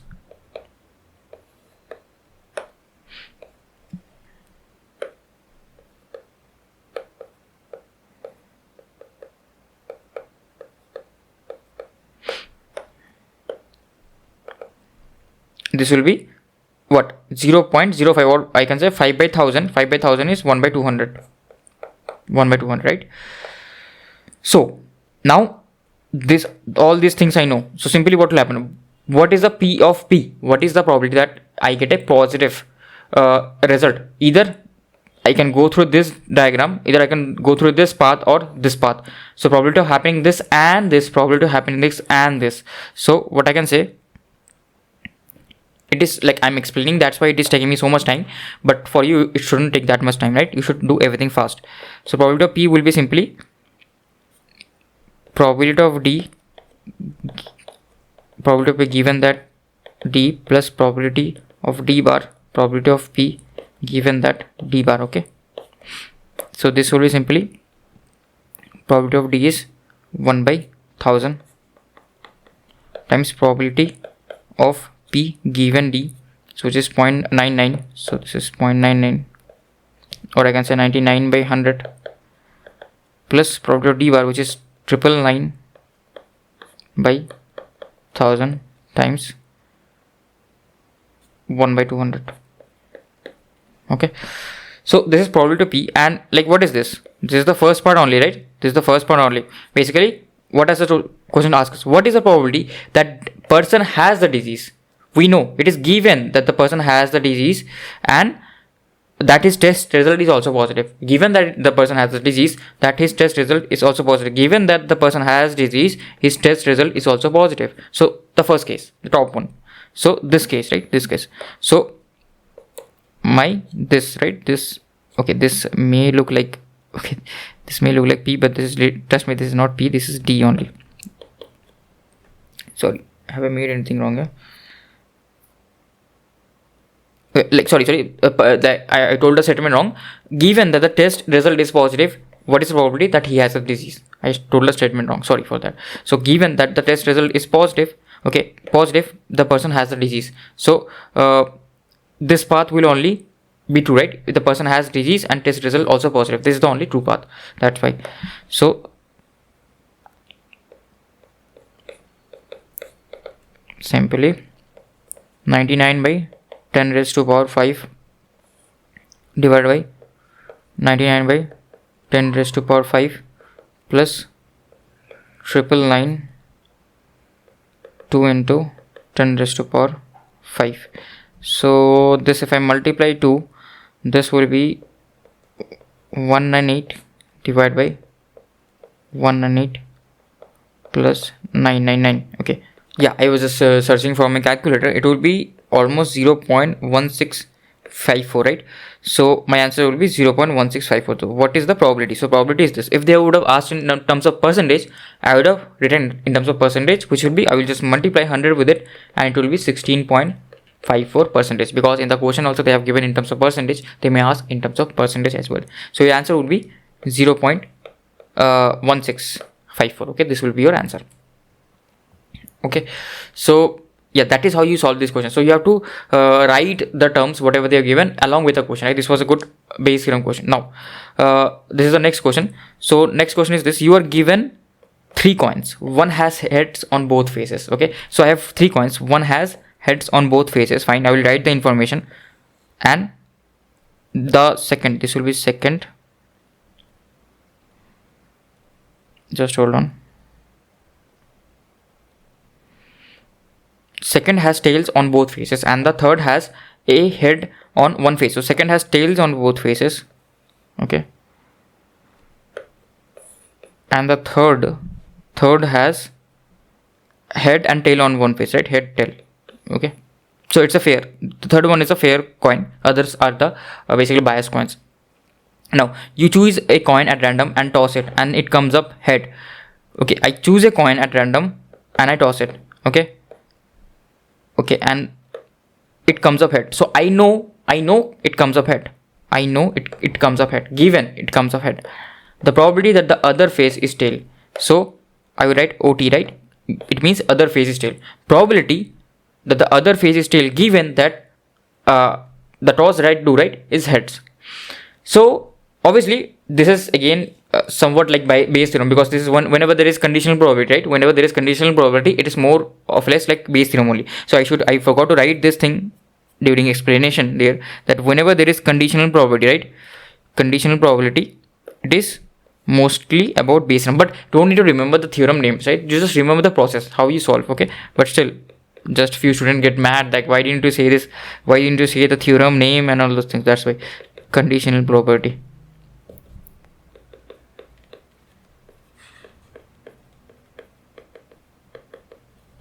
Okay, so just hold on. The other side should be tail, right? So what is possibility? Other side has to be tail, then this has to come up, right? This coin that person has to pick this coin. Other okay, if he can't pick this coin because it has both sides head, he can't pick this coin because obviously head is not possible, outcome of head is not possible, so this point is rejected, only this coin is possible. So first of all, I have to understand how can my head come up, right? So basically what is this equals to? This is simply equals to P of other side head intersection H divided by P of H. So obviously this is a total probability and this is basically intersection. Basically this means what? Like I'm going slow here, but like you should be rocket fast in this. This means basically I get a head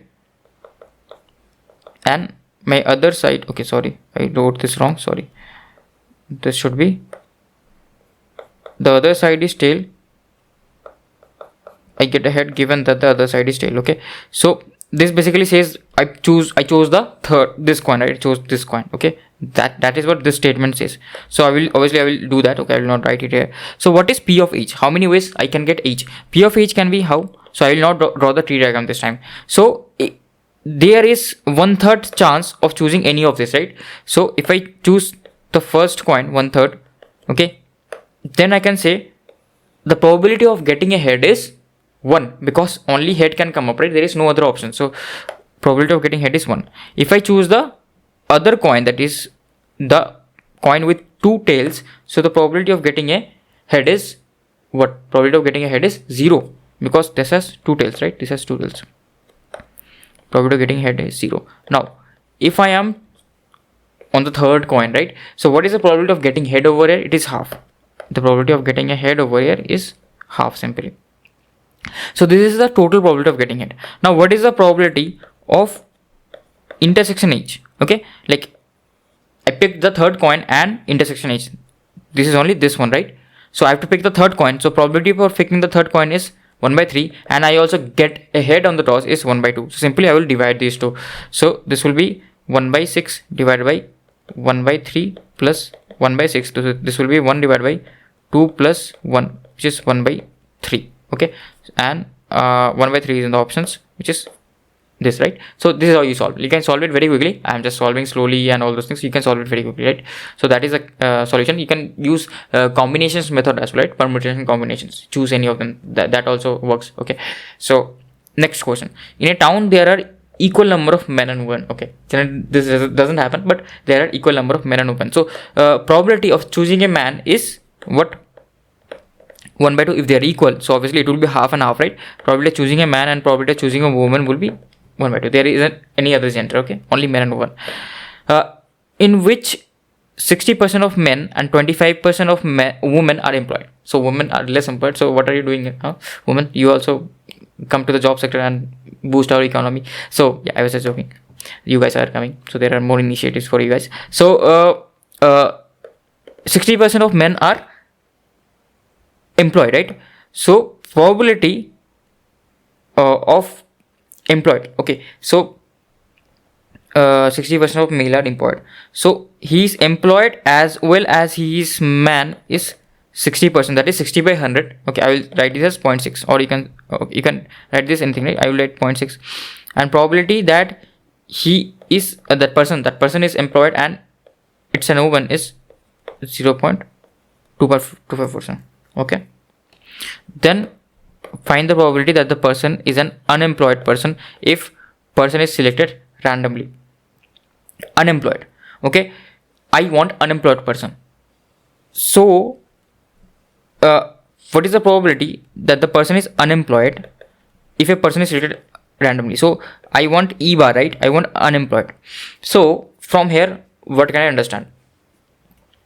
I can understand that I need unemployed. So if I am able to find the number of total probability of employed person, then I will just subtract 1 with that and I will find unemployed persons. So how to compute employed, right? So the first thing is 60% are employed and man, and 25% are employed and women. So if I randomly select a man, the probability of him being employed as well will be how much? So let's say I randomly select a person, right? Just hold on. Let's say I randomly select a person. Okay, if I randomly select a person, let's say he was that person was a man. So this is for selection of the man. So first thing is done, it's a man. Now next, he should be employed as well. So if it's a man, then the probability that he should be employed. So here, right, I have written this wrong. Sorry, this shouldn't be and. I have written this wrong. The probability that he is employed given that he is man will be 0.6. Okay, will be 0.6. Sorry for it. And the probability that he is employed given that he is woman is 0.25. Okay, it is not employed and woman, employed and man. So there, right, I was wrong over there. So why is not the case? Because employed can be like anything, right? Man and woman. It's not like they need to be both at the same time. So there I was wrong. So the probability that he is employed and man given that he is man is 0.6. Okay, so here this is the probability that he is man. So I will write the formula first. This is a total probability problem. So probability of selecting a man and probability of him being employed given that he is a man. Okay, I have to multiply with that, plus probability that that person is a woman, and probability that person is employed given that that person is a woman. So this is what, 0.5 times 0.6 plus 0.5 plus 0.25. Okay, 25%. So this will be simply 0.5 into 0.85. Okay, so this will be 0.475, I think 0.425. 0.425. Okay, 0.425. Now you can write your probability of employed is 0.425. So probability of unemployed will be 0.425. 1 minus 0.425, which is 0.575. Now could you have done this any differently? What you could have done is, like, this is the method one. What you could have done is, you have directly computed probability of unemployment. So what will be probability of this total probability formula? This, right? If I select a man, what is the probability that that man is unemployed given that it's a man? Probability of E bar given that it's a man. What will be it? It will be simply, like, I know 60% of male are employed, then 40% of them will be unemployed. So probability of E bar given that it's a man is 0.4. Okay, you can add these two and you can check formula wise, they're coming equal. And probability of unemployed given that it's a woman is 0.75. Okay, so you can do it like this also, you will get the same result. Probability of choosing a woman, then probability that woman is unemployed given that it's a woman. I know already it's a woman. So this will be again 0.5, I can take common. Okay, this will be what, 0.4 plus 0.75, I think. Yeah, so this will be 1.15. 1.15 is almost 0.5. Okay, 0.5, 1.15. Yeah, 75. It's almost 0.7, because 550 is 1.11 and I need 5 also, so there will be extra 25 added with it, so it will be 0.75. Yeah, this will be our answer. Okay, so yeah, you can do it with this method as well. Okay, so let's move on to the next question. Now, an insurance company insured 1,000 scooter drivers, 2,000 car drivers, 3,000 truck drivers. The probability of an accident involving a scooter driver, car driver, truck driver is this, this and this. One of the insured person meets with an accident. What is the probability that he is a scooter? So first of all, he has to be insured, right? Though I know that it's an insured person. It's an insured person because they have also told that not all of them are insured, right? Like only 1,000 scooters are insured and 2,000 scooters are insured, like this. 2,000 car drivers are insured. So what I can say, that probability that he is a scooter driver, probability he is a scooter driver meets with an accident. Okay, meets with an accident, probability that he is a scooter driver. Okay, so what I can say is that it is given that he has met with the accident. Okay, it is given that that person has met with the accident. What is the probability that it's a scooter driver? Okay, given that person has met with the accident, what is the probability that it's a scooter driver? Because they have given the probability for accident here, right? That's why I chose my second variable as accident. Again, two variables are coming. This is again Bayes theorem, but like you should solve it with normal concept, no rattabazi, right? So obviously in the bottom, I have to first find the total probability of all of these vehicles to meet with an accident. Total probability to meet with an accident. Then this is what?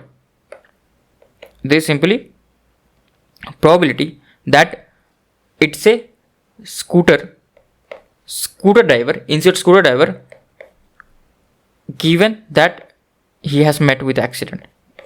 Sorry, probability that it's scooter driver. So I know it's a scooter driver. So what is the probability that that scooter driver met with an accident, given that it's a scooter driver? Okay, so it's like tongue twister.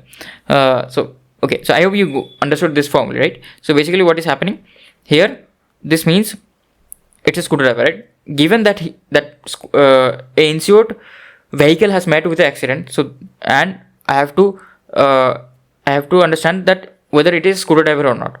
So what is the, like, I know it's a scooter driver. Okay, at the top I know it's a scooter driver. Then what is the probability that that scooter driver will meet with an accident? Okay, these are the things. So what is the probability to choose a insured scooter driver out of all the vehicles? So what are all the vehicles? All the vehicles are 6,000, 1,000 plus 2,000 plus 3,000, 6,000, and my favorable is 1,000 scooter drivers. So it is 1,000 scooter drivers. So it will be 1 by 6. Okay, so I have to compute the other things as well. Probability of C, basically PC means car drivers. So it is 2 by 6, and which is 1 by 3 basically. Probability of truck drivers is basically 3 by 6. So it is 1 by 2. Okay, so it is half, right? Truck drivers are more truck drivers are insured because they get more accidents as well. So now I have to compute what? I have to compute probability of accident. What is the probability of accident? So let's say it was a scooter driver. What is the probability of finding a scooter driver? 1 by 6. What is the probability that he will meet with an accident? 0.01. They have told us, right? The probability for a scooter driver to meet and met an accident, involving an accident, will be 0.01. So it will be simply 1 by 100. Okay, plus then I choose a car driver now. If I choose a car driver now, which is 1 by 3, what is the probability for a car driver to meet with an accident is 0.0. Whether, like, it should be lesser because scooters are generally more prone to accidents. Car is like there are airbags and more safety protocols, but still they are killing this, which is 0.03. So it is 3 by 100 plus. Now what is the probability? I selected truck. It is half, right? And what is the probability that that truck meets with an accident? Very high, right? 15 by 100, very high. Now what is the top? Top is basically it should be a scooter driver and it should meet with an accident, right? Probability I select a scooter driver and probability that that vehicle meets with an accident, given that it's a scooter driver. So this is the first case, right? So this is the Bayes theorem only. So probability of this, my solution will be ASSA will be basically the top will be the same thing only, right? Same thing only. So it will be 1 by 6 into 1 by 100.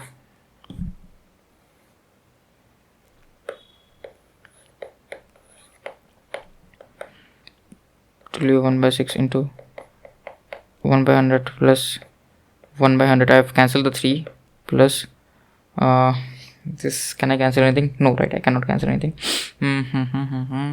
Okay, I won't cancel anything. 15 by 200. So I'll multiply 200 on both sides. Or how? What will I multiply? I can multiply 600 on both sides.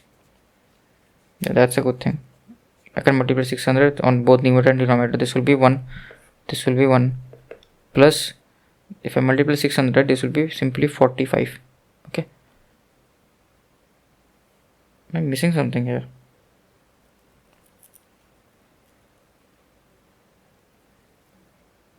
This I'm multiplying 600. okay, this is only, okay, this is 1 here, right? So this will be also 1. So due to the truck drivers, right, like it is very low chance that they will get injured or something. This will be 6, right? This will be 6 actually. This will be 6. So this will be 6. So this will be 1 by 52. Okay, if I want to compute in terms of integer, 1 divided by 52 is simply 0.192, something like this, 0.192. Okay, 0.0190, sorry, 0.01.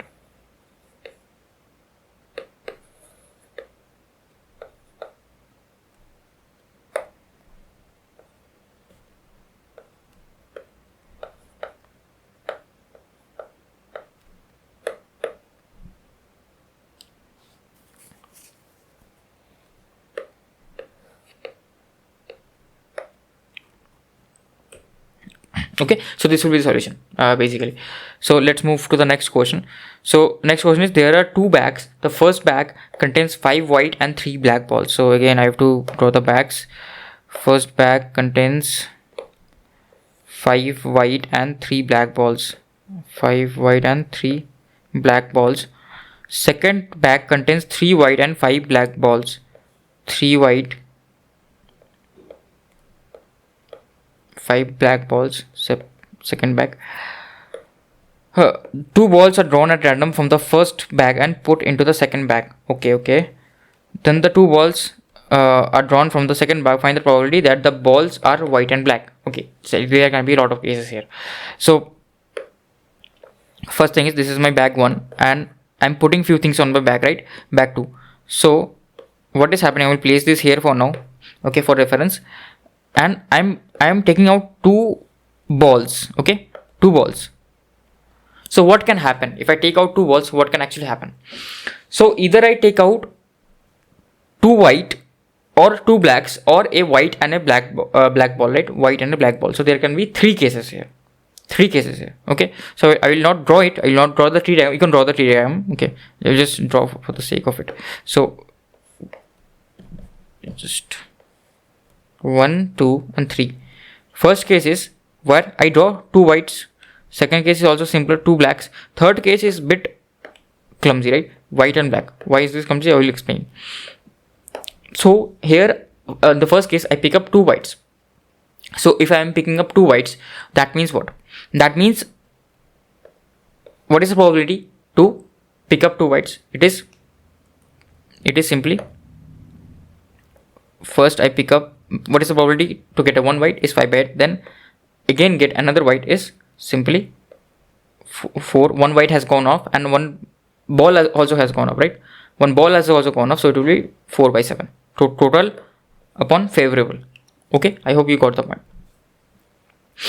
So this will obviously come here, not here. Sorry, this will not come here. This will be here, right? This is the probability of this path, choosing of this path. P2. This is P2B. This is PWB. Okay. This is the probability of choosing this path. The probability of choosing this path, it's again the same. Not the same, sorry. So this will be what? 3 by 8. Okay, I will write here and then place it there. 3 by 8 into 2 by 7. Okay, so if I reduce the size, 2 by 7. Now what is the probability of getting a white and a black? So there can be 2 cases here. There can be 2 cases. Either I first pick up a white. So if I pick up a white, it will be 4 by, not 4, sorry, it will be 5 by 8. Then I pick up a black. Then if I pick up black, it will be 3 by 7. Now it can be other way around as well, right? First I can get a black, then I can pick up a white. So I have to add again 3 by 8 into 5 by 7. Instead of that, what I can do, I can arrange this, right? Here, right, I have white and black. Order does not matter. How can I arrange these 2 items if I have 2 placeholders? 2 factorial. All this has been taught in permutation and combination. So instead of writing that, because for 2 cases it is good, right? I can simply write it. But for higher number of cases, I have to use that concept. So 2 factorial I will multiply. Why did I multiply? Because order does not matter and I can swap these 2, right? And how many ways can W and B be arranged in two places, two ways, one WB and BW. Okay, so for higher number of cases it will increase obviously. So we'll reduce the size here. Now this is this right. Okay, now next what are they asking? So in this case, right, what will my B2 become here, right? My B2 will become, we'll just copy this B2 everywhere. B2 is here.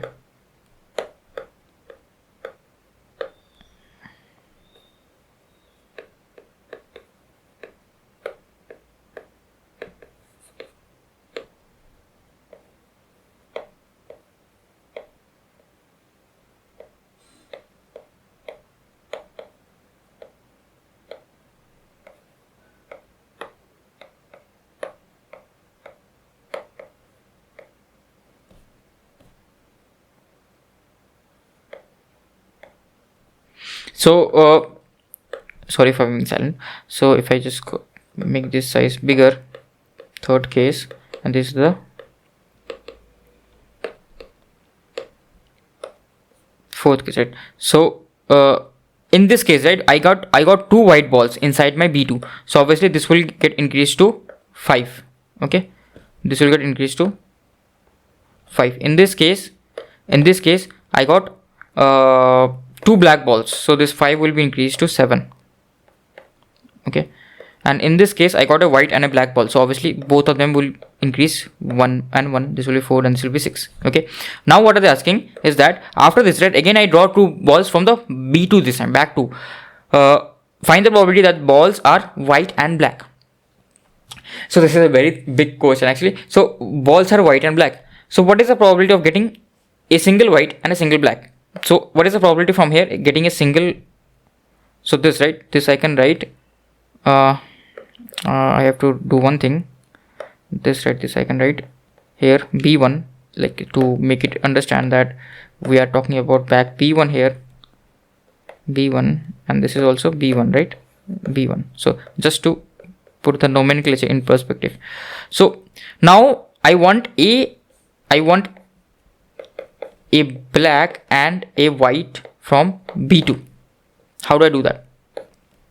So again the same concept, I want a white. So what is the probability to get a white ball? 5 by 10, like favorable is 5 and total is 10, times again what is the probability to get a black ball now? So I've got a white and that is not replaced, right, that is not again put into the back, that has been went out. So total number of balls I have only 9 left, and how many are my favorable? 5. Okay, but again the concept of arrangement comes into the picture.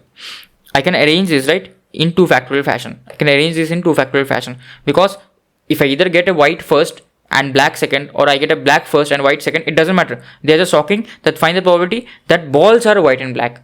They haven't mentioned anything about order. So I will multiply 2 factorial over here. So just going in the last case, right, that I took the example of, that I explained.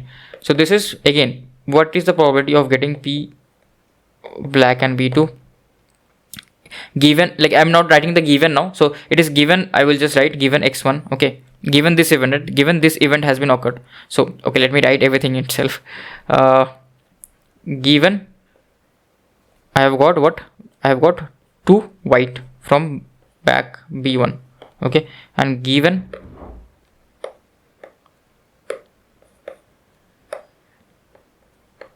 I have got 2 black B1, and this is getting white and B2.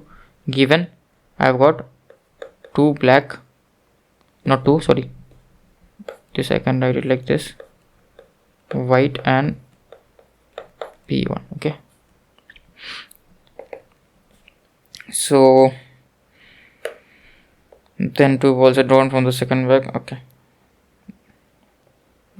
Okay, so this is basically a total probability question. So what is this? This is again, right, so what is the probability to get a white? 3 by 10 into what is the probability to get a black now? 7 by 9. Again 2 factorial, right, because they can be arranged in 2 ways.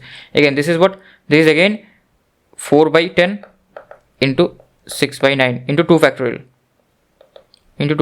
okay.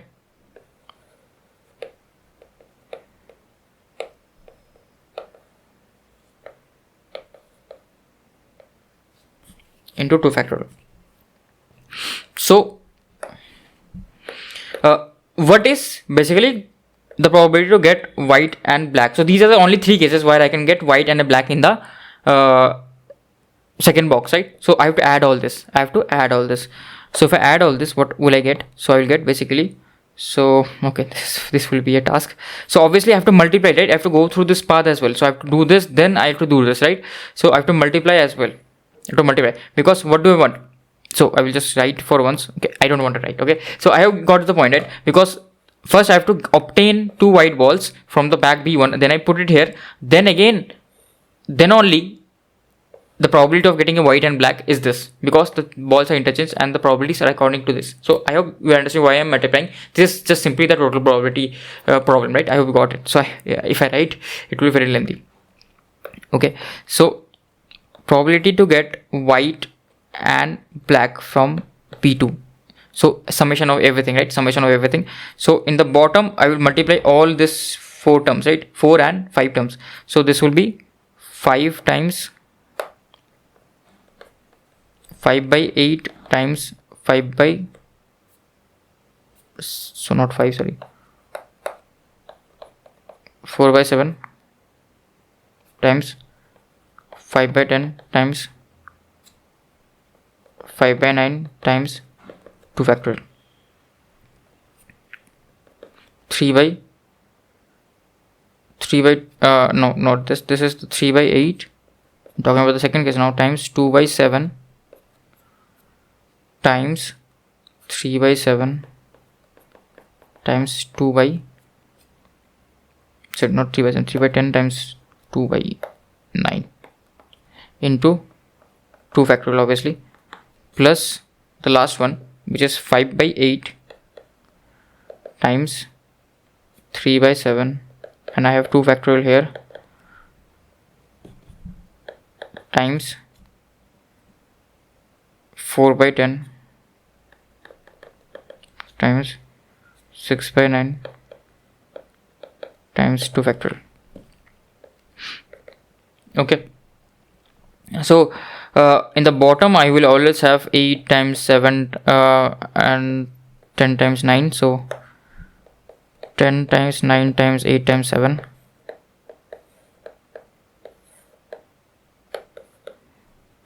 okay, so this will be 5 cube times 5 cube times 4 times 2, and this is 3 square times 2 cube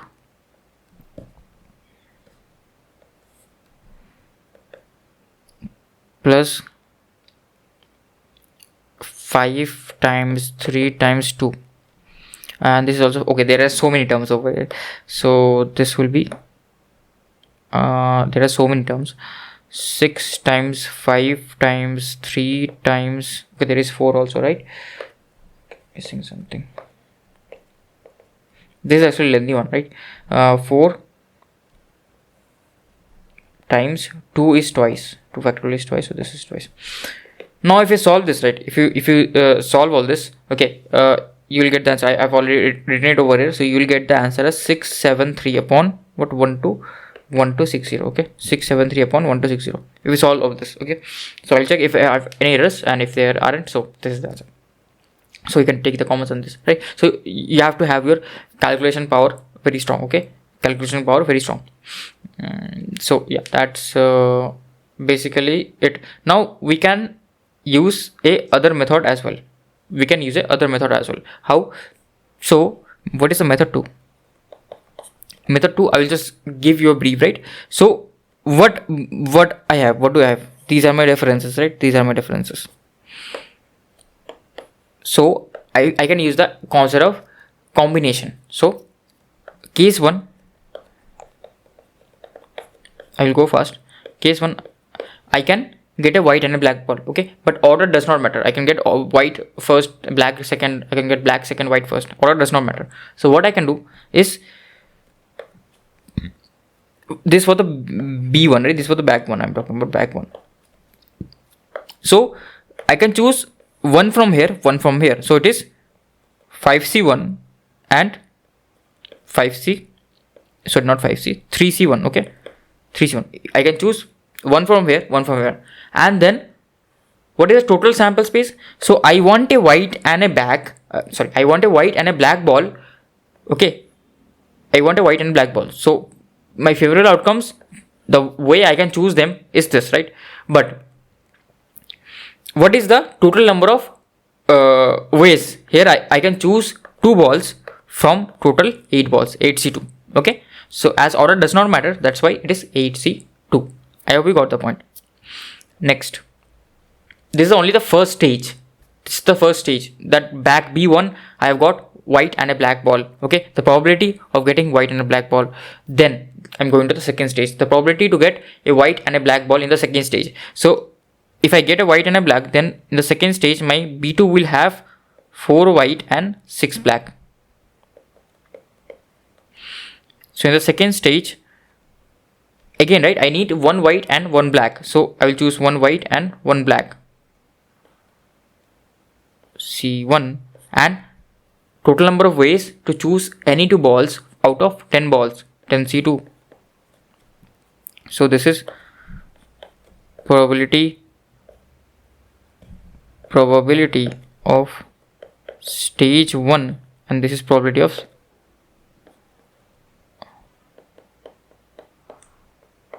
stage 2. Okay, so this is case 1, and like this if you do the case 2, right? Case 2 is what? When I get 2 whites, okay, in B1. If I get 2 whites in B1, of what is happening? Basically I am choosing 5C2, right? 5C2 divided by probability of choosing any 2 balls from 8 balls multiplied by, now in the second case, how many balls I have? So if I choose 2 black balls, this will be 7 black balls, and this will remain 3 white balls. So I want a white and a black. So out of 3 I want to choose 1 white, and out of 7 I want to choose 1 black, and this will be divided with 10C2. And for third case, right? For third case, okay, what did it go? Case 3.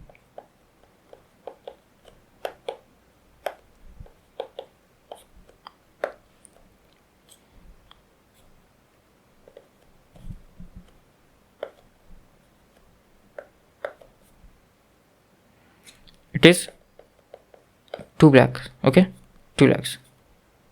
So from B1, obviously. So if I am getting 2 blacks, so what will my B2 become? This is my B2, right? This is my B2. So my B2 will become, basically, I'm getting 2, sorry, not, okay, did I make a mistake? Sorry, right? You just change this case. This is 2 for 2 blacks, right? Sorry, I just written it for 2 whites, 2 blacks, and this is for 2 whites. Okay, this is for 2 whites. So this will become 5 white and 5 black. Okay, so this will become 5 white and 5 black. So obviously again, what will do? Again, I will choose 1 white. Obviously this is 2 whites, right? So if this is 2 whites, so I have to choose out of 5 whites, I have to choose 2 whites. Okay, okay, I have made a mistake. This should be 2 whites only. Sorry, because for this, okay, I will change this, right? I will change this. I have to choose 2 blacks out of 3, right? Sorry for this. Change. I have to choose 2 for 3, right? Sorry for this. Yeah. So this side, I have to, out of 5, I have to choose 2 divided by total 8C2 times. Again, right? I have to choose out of 5, I have to choose 1, and out of 5, I have to choose 1 divided by 10C2. Okay. So there, right? I don't have to arrange, because combination takes care of the arrangement, because it doesn't, like, when you use combination, order does not matter. When you use permutation, order matters. So it only takes care of it. So if I add all the 3 cases, you will get the same result. Okay, case 1,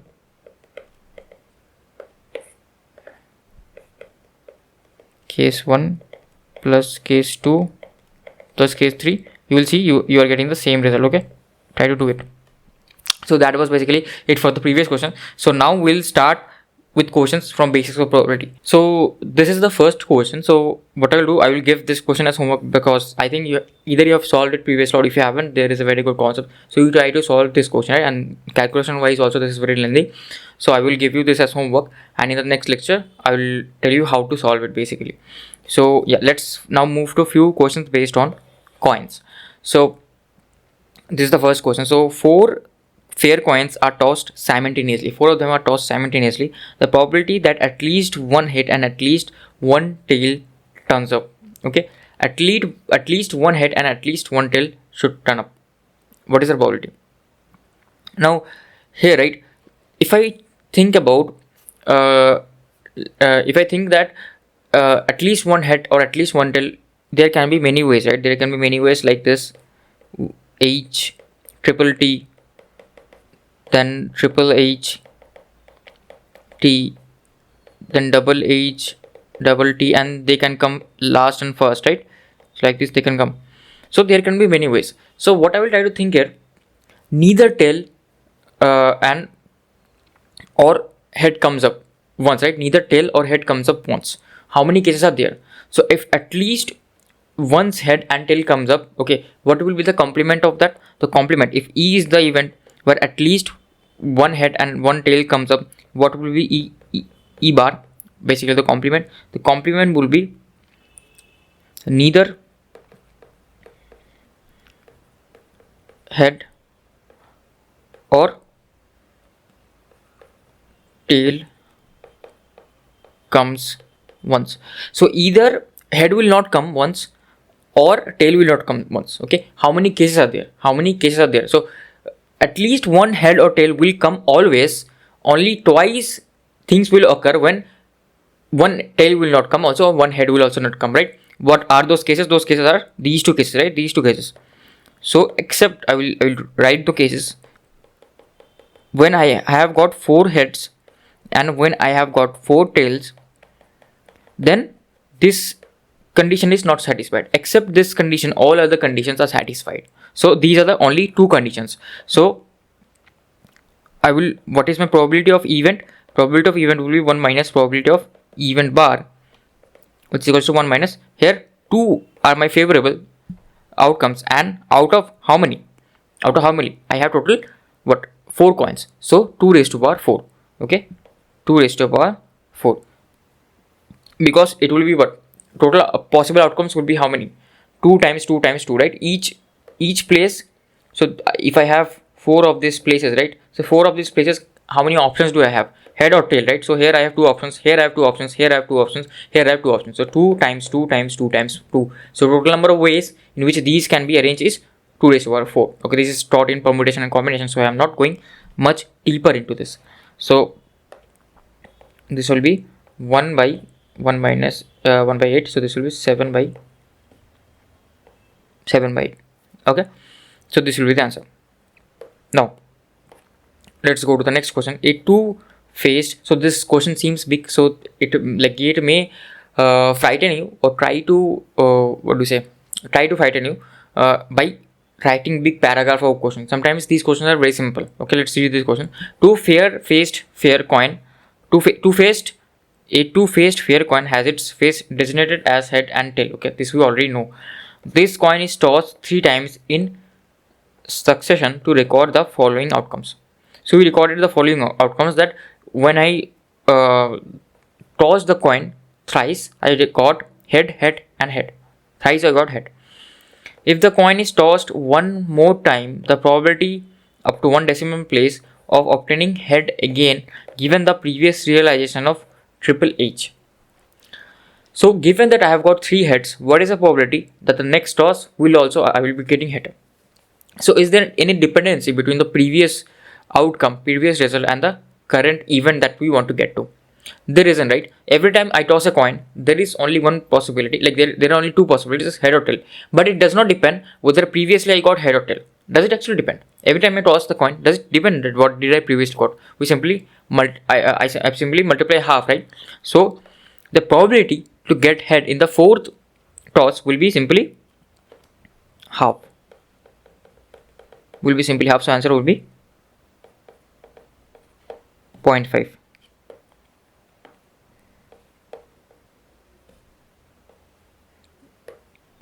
answer will be 0.5. Okay, so like you don't have to think much. So the question was so big, but the solution is so simple.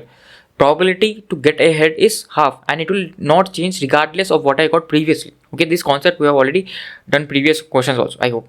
So yeah, let's solve another question. This question is actually good. If a coin is tossed n times, the probability that the difference between the number of heads and tails is n minus 3. So what is the probability that the number of heads that I get and the number of tails, the difference between those two will be n minus 3. Now this can be obviously solved in two ways. First is obviously the Tukka method. Basically assuming few things, right? Method one is basically with going with the options. Method one is going with the options. So n has to be an integer. First of all, we know n has to be integer because number of tosses, it's an integer number. It will be integer, right?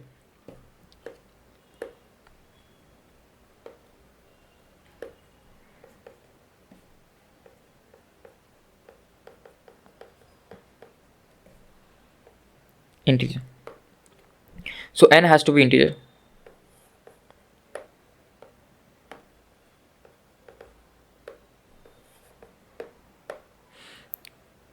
N has to be integer. And then what? Then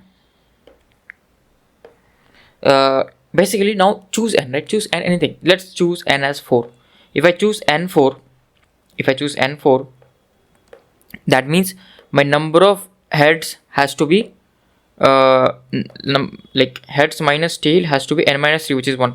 So number of heads has to be so head minus tail has to be 1. So is this possible? Is this really possible for n equals to 4? Let's see. For n equals to 4, I can have 2 heads, 2 tails. Okay, this is possible. So here, right, difference is 0. So this is not the favorable outcome. I can have 3 heads and 1 tail. So the difference becomes 2 here, right? Whenever I flip one head, the tails number goes down, right? So overall difference becomes 2. So is it possible? It is not possible. You can check for all of the cases. It is never possible. So for this to occur, right? So my number of heads has to be what? Number of heads has to be, let's say, pick any number of heads, right? Number of heads is 3 and number of tails is 2. Okay. Then it is equals to 1. But then what will be my n? So n will be equals to 4. But that is never possible, right? If I choose my number of heads as 3 and number of tails as 2, total number of outcomes are how much? Heads plus tail. Total number of outcomes are number of heads plus tail, which is not satisfying. 3 plus 2 is 5, but n should be 4. Okay, so it is never possible. So answer will be simply 0. You can even try for different cases. You can choose n equals to 3. You can choose anything, right? You can choose anything. You will see that it is never possible. Okay, for n equals to 3, it will satisfy because if I choose all heads, right, then number of tails is 0 and all heads is 3. Okay, then also it is not satisfying. Then also it is not satisfying because if I choose n equals to 3, the difference between number of heads and number of tails has to be 0, and it will be only 0 when the number of heads and number of tails are equal. But for an odd number of outcomes, right, if I am tossing my coin 3 times, the number cannot be equal. Number of heads and number of tails cannot be equal. Either head or number of tails, one of them will be greater than the other. Okay, so that is not possible. So that's why 0 is option. Obviously this is the Tukkabaji method, but there is obviously a like proper method as well, right, mathematically. So method 2 is with mathematics.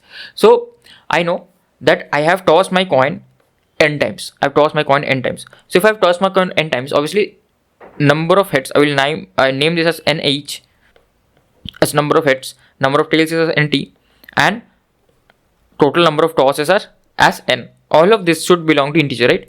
A toss cannot be half of a toss, right? Either it can be a toss or it cannot be a toss. It is an integer number. Once I toss, twice I toss, it's an integer. So all of them will be integer.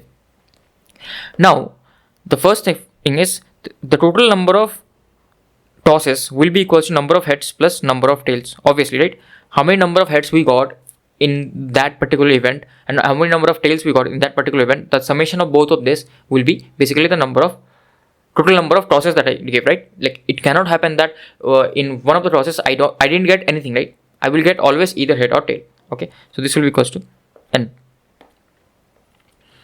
So this is the first equation. Okay, another equation, they have given me one equation that the difference between the number of heads and tails is n minus 1. Yeah, sorry for the interruption. So I know number of heads plus number of tails will be total number of tosses, and they have given me in the question number of heads minus number of tails, but they haven't told me it is number of heads. They have told me the difference between the number of heads and tails is n minus 3. So the difference between them is n minus 3. So there are me two cases, right? So what are the two cases? I will say to you. So the difference between number of heads and number of tails is n minus 3. So I can write nh minus nt will be n minus 3, or I can say nt minus nh will be n minus 3. Or in single line, how you can represent it? You can represent it like this. The difference will be always 3, whether it is nh minus nt or nt minus nh. So you can write it in the mod sign. Okay, mod sign, this will be n minus 3. Okay, this will be n minus 3. So we can represent it in the mod sign, and this will be n minus 3. So this is the case, right? So now what is important is that I will pick two cases. First case is where my number of head is more than number of tails. So this will be case 1. So case 1 is number of head is more than number of tails equals to n minus 3. So I will name this equation as equation 2a.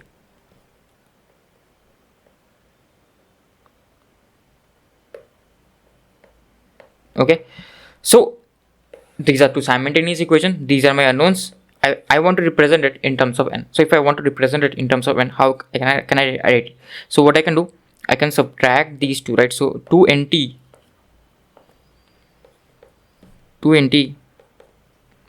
will be equals to 3. So my nt is basically equals to 3 by 2. Now 3 by 2 is what? 3 by 2 is a fraction, right? Fraction. 3 by 2 is a fraction, which is not possible. Why? Because at the starting of the question I have told you number of tails cannot be a fraction, right? It has to be an integer number. Either there are 0 number of tails, 1 number of tails, or 3 number of tails, or 2 number of tails. There aren't 1.5 number of tails, which is not possible. So as my outcome is coming like this, hence I will say case 1 is not possible. This is case 1 and case 1 not possible. Okay,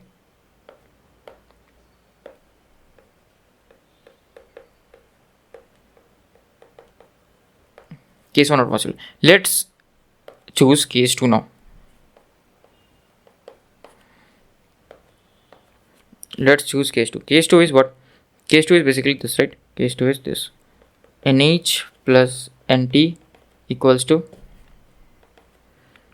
n. I know, and nt is this time higher, so I will say nt minus nh. So this will be nt plus minus nh equals to n minus 3. Okay, so this, right, again if I add these two, again my nt will be equals to what? 2n minus 3, and if I divide by 2 on both sides, like this is not 2n, if I divide by 2 on both sides, this will become 3 by 2, right? Again this is not possible. Nt is coming as a fraction number because n is integer and 3 by 2 is a non-integer, so integer minus non-integer will give you a non-integer. Or you can cross verify, you can subtract these two, right? There will be 2 nh, and if you subtract this to nh, again this time nh will be equals to 3 by 2. Both of these are not possible. Okay, both of these are not possible. So both of the cases are not possible. If none of the cases are possible, obviously my probability of occurring this event, right, is 0. No, none of the cases are possible. So this is 0, obviously can cross verify from here. But let's solve similar type of question, but this time, right, it may be possible. So let's check. A fair coin is tossed again n times. The probability that the difference between the number of heads and tails is n minus 4. This time instead of n minus 3, they have told n minus 4. Again you can use that example method. Okay, method 1 is with the options, right? You can go with the options. So if I choose my n as 5, okay, let's choose our n as 5, or you can choose n as 4 as well. If I choose my n as 4, then the difference between number of heads and number of tails would be what? 0. So if n is equals to 4,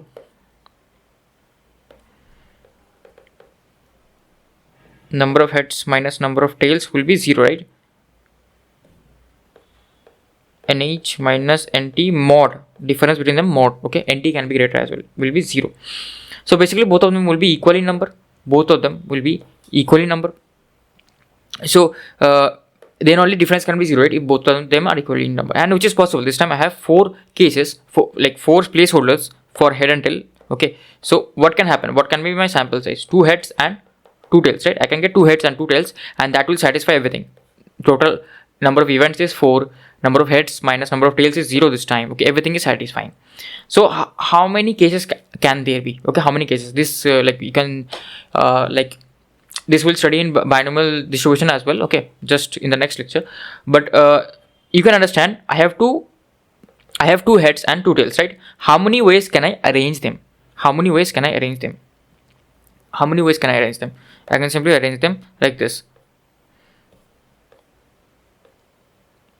So total number of placeholders are what? 4. So how many ways can I arrange them? 4 factorial, and few of them are repeated. So I have 2 each, hence divide by 2 factorial, and I have 2 tails. So again divide by 2 factorial. Now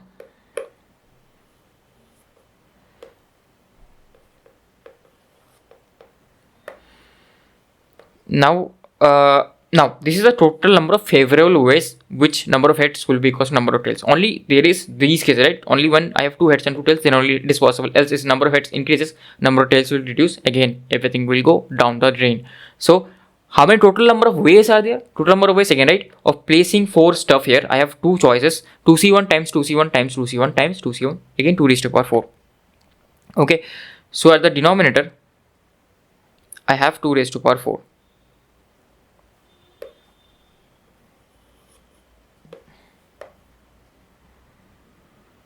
So this is favorable ways,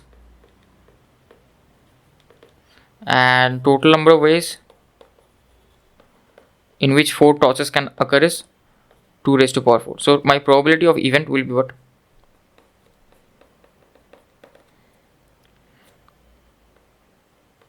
4 factorial upon 2 factorial upon 2 factorial into 1 divided by 2 raised to power 4. Okay, 1 divided by 2 raised to power 4.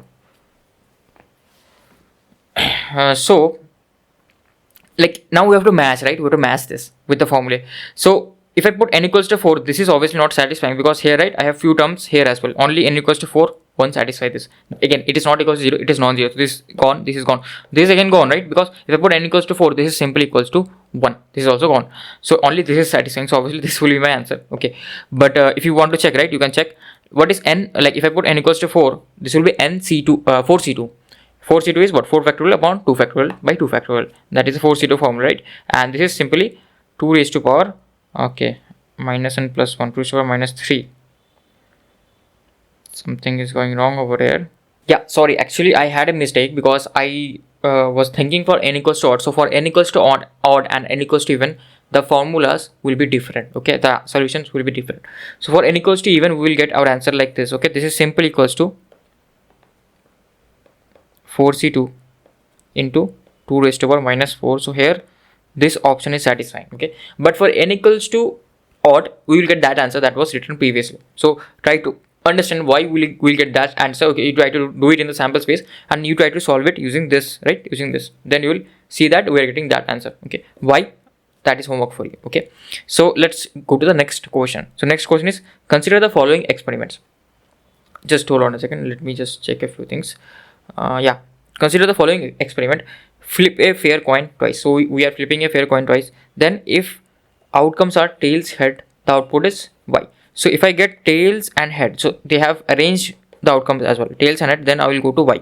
Okay, I will just write the information as I read the question along. If the outcomes are either head or head tails, then output is n and stop. N is basically the number of coin toss. Okay, n is basically the number of coin toss. So this, right, put is y. I will just name it like this.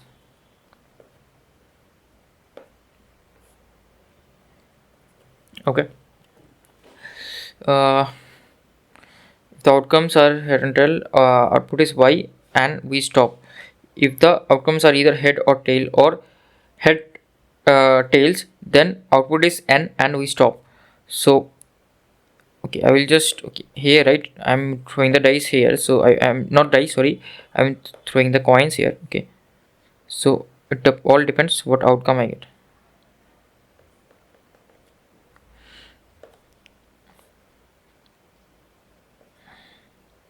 What outcome we get?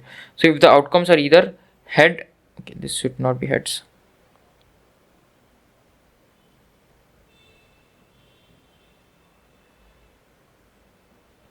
Then the output is enhanced stop. Okay, so if it is head or what, head or heads tails, then the outcome is n and we stop. Okay, and if it is and if the outcomes are tails, then go to step 1 and then you can go to step 1. So this is step 1, right? So if it is tails, we go to the step 1. So if it is tails, we go back to our drawing board again. So here, right, the outcome is tails, and we go back to our drawing board again. We toss the coins. Okay, we don't stop, we again toss the coins. So they are telling us what is the probability that the above experiment will result in y. What is the probability? So what I can do, what I'm doing, I'm tossing a coin twice, flipping a fair coin twice. Then let's assume after tossing, right, I get tails and head. Okay, I get tails and head. So what is the probability to get tails and head? So if I get a tails and head at the first coin flip, if I get a tails and head at the first coin flip,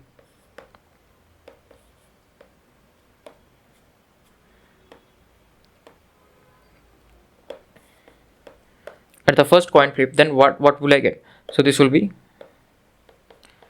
and then I will stop, right? Output will be there, and then I will stop. Now what is the probability for this case? The probability for this case is 1 by 2 times 1 by 2, and obviously here, right, we will not arrange it because order does matter. So first I need tail. So what is the probability to get tail in the first flip? Half. What is the probability to get head in the second flip? Half.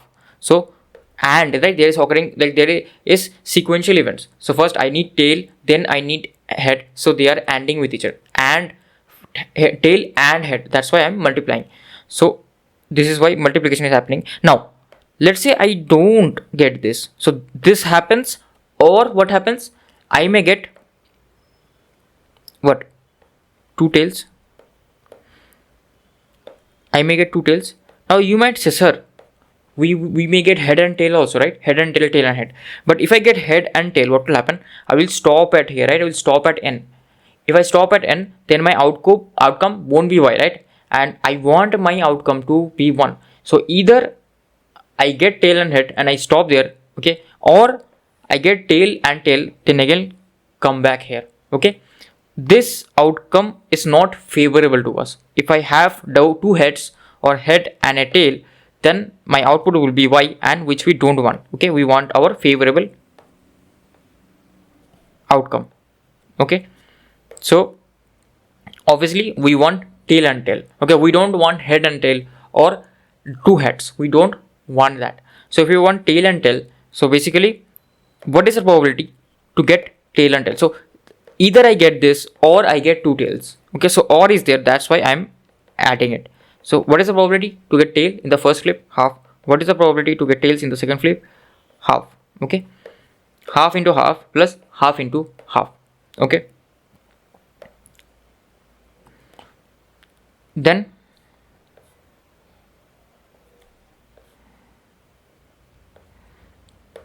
again, next is what? Next is 2 cases can happen. Again I go back to step 1. Step 1 is again flipping the coin. Again, if I flip 2 coins, either I can get this, okay, or again I can get this, right? So these 2 cases will again be copied here. These 2 cases will again be copied. Okay, I will just copy this.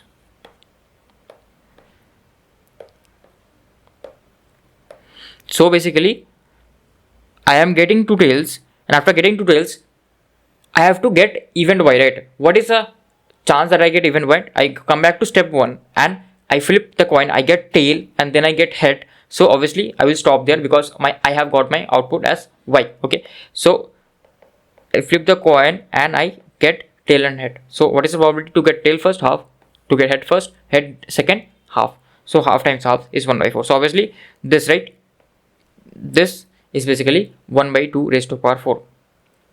Okay, so this is where I stop. Now again, if I am at this stage, this will go on. Again, if I am at this stage, again the probability to get two tails. So first of all, I am not getting it, this or this, right? So I am not getting it, so I will cancel this section. This section will be common because obviously I have to get two tails to come until this step, right? So this will be 2 raised to power 2. This is not multiplication, this is addition. This will be 2 raised to power 2. This is multiplication, this is addition. And then again, what? Either I can get tail and head, and again tail and head. If I get tail and head, I will stop. So again, I have to multiply 2 raised to power 2, right? So this is 2 raised to power 2, and again I have to get tail and tail, right? So I got this, right? With this probability, again I have to get tail and tail. What is the probability to get tail and tail? Again 1 by 2 raised to power 2 multiplied by, again what? Again, how will I stop? If I get tail and head. So if I get tail and head, I will stop. So what is the probability? 1 by 2 raised to power 2. So this is the probability. This will go on. This will go on. This go on. If this go on, so this will be somewhat like this: 1 by 2 square plus 1 by 2 raised to power 4 plus 1 by 2 raised to power 6, and going on, right? Going on.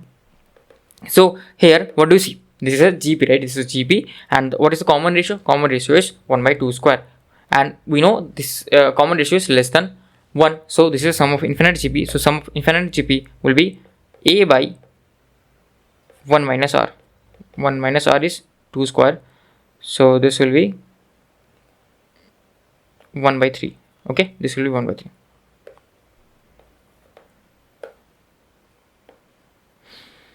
This will be 1 by 3 basically. So probability of my event to get my output as y is 1 by 3, like 1 by 3. Even though I explained it very slowly, but I think most students will be able to do this in seconds, right? Most students will be able to do this in seconds because this is pretty easy question, but few students may get confused. That's why I went in depth to the question. Okay, so again, let's come back to this question. If two fair coins are flipped and at least one of the outcomes is known to be head. Okay, two fair coins are flipped and we know that at least one of them is head. Okay, fine.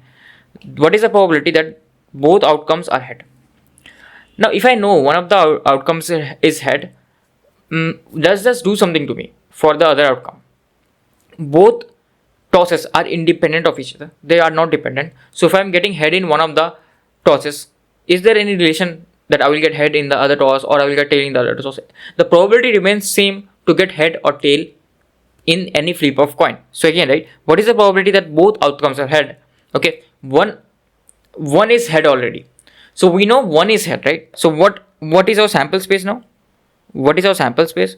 Our sample space is something like this. So total, like previously, if two fair coins are flipped, what does our sample space look like? Head, tail, tail, head, tail, tail. Now they have given me this information that one of them are head, right? One is head. So if one is head, then my sample space gets reduced to this head. Then I don't know the other one, or I get this head. Then I don't know the other one. Okay. Or I get head. Then I don't know the other one. Okay. But these two, right? These two are same only because these two are same. Why? Because these two have same cases, right? Because I'm getting head. I'm getting head over here.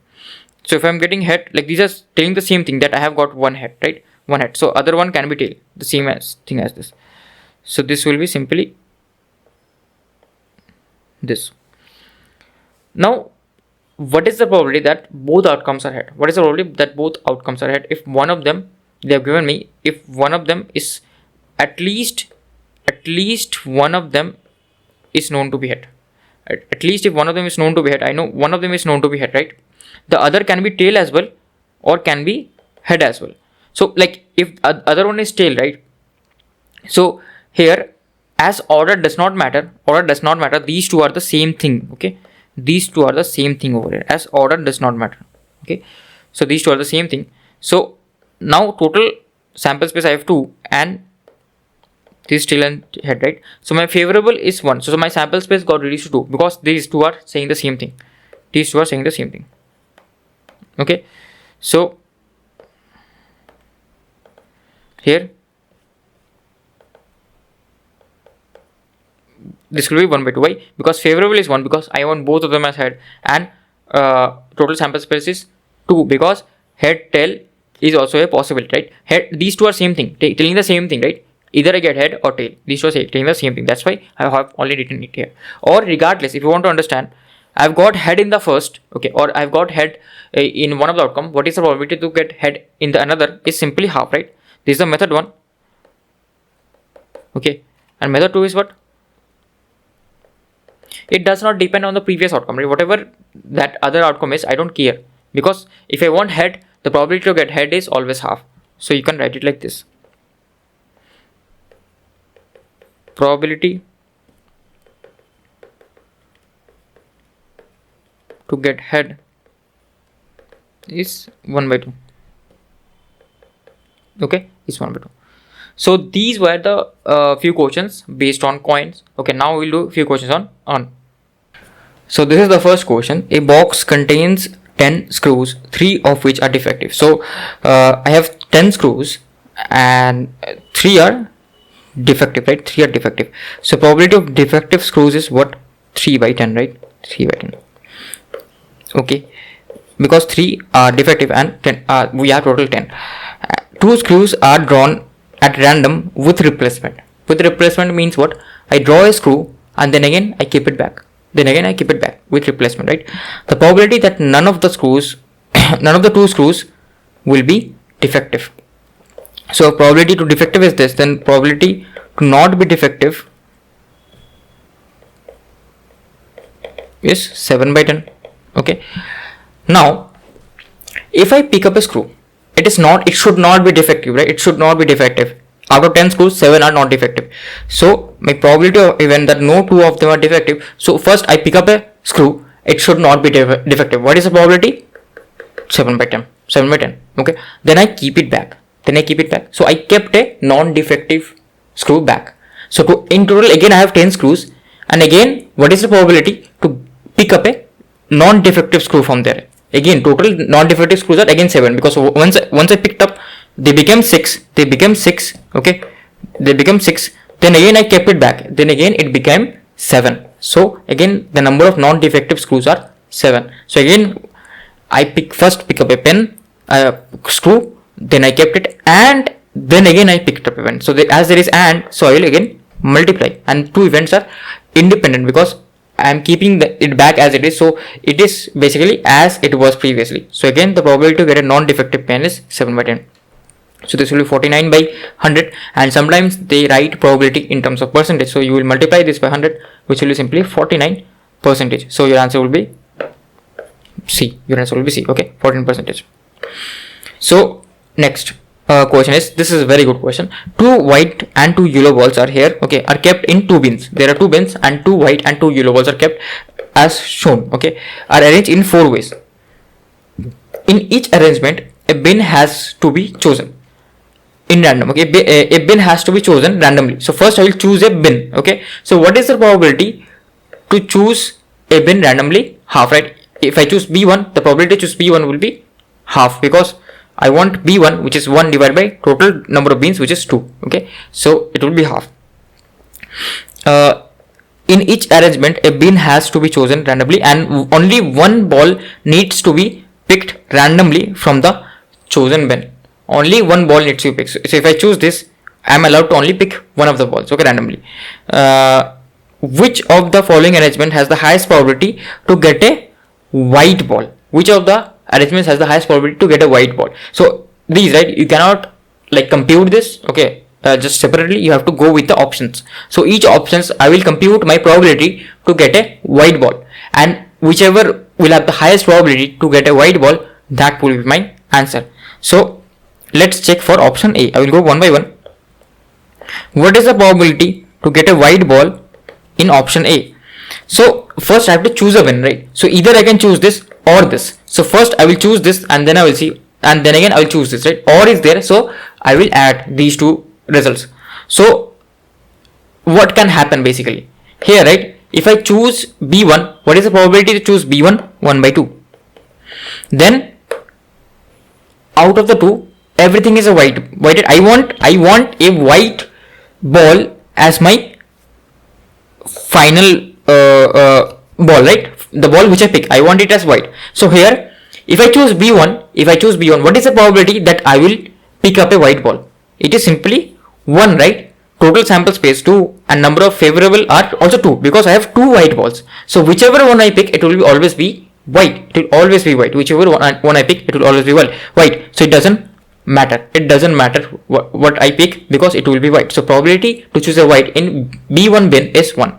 Plus, because I can choose B1 or B2. So if I choose B2, what is the probability to choose a white ball?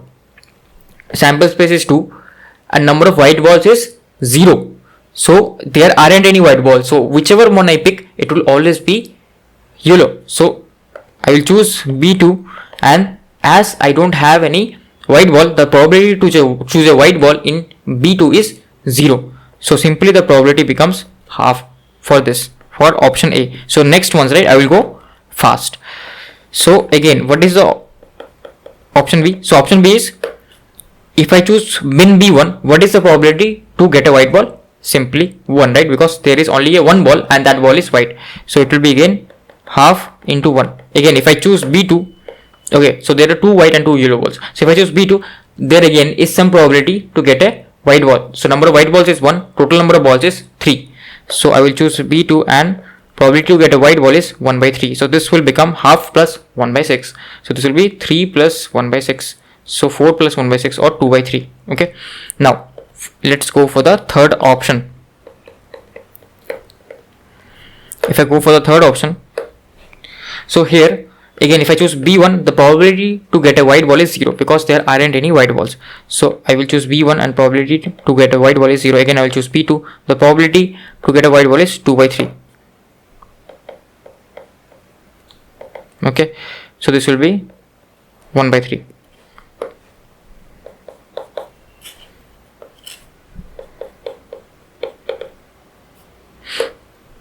Now this. So if I choose B1, what is the probability to get a white ball? It is 1 by 2 because here I have 2 balls and only one is white. So if I choose B1, the probability to get a white ball is 1 by 2. If I choose B2, the probability to get a white ball is 1 by 2, which is 1 by 2. Okay, this is 1 by 2. This is basically 1 by 2. So which one of them is the highest? The highest one is simply option B. Okay, so option B arrangement, whatever arrangement is given in option B, that has the highest probability to get a white ball. So I will obviously choose this. Now in the few games, right, you will say this system is being used in few magic shows or something like that. So one there will be 3 balls, one bin, and another bin there will be 1 ball, and the person who is the magic person, he will obviously try to get white ball, and who are the contestants, right, like the attendees or all the spectators, they will try to get the yellow ball. So here, right, probability to get the yellow ball will be lesser. Okay, it will be 1 by 3 basically. So yeah, that is basically it for this question. Let's go to the next question. Next question is, like, these are urn based questions, basically balls and box questions. So a box contains 4 red balls, 6 black balls. So a box has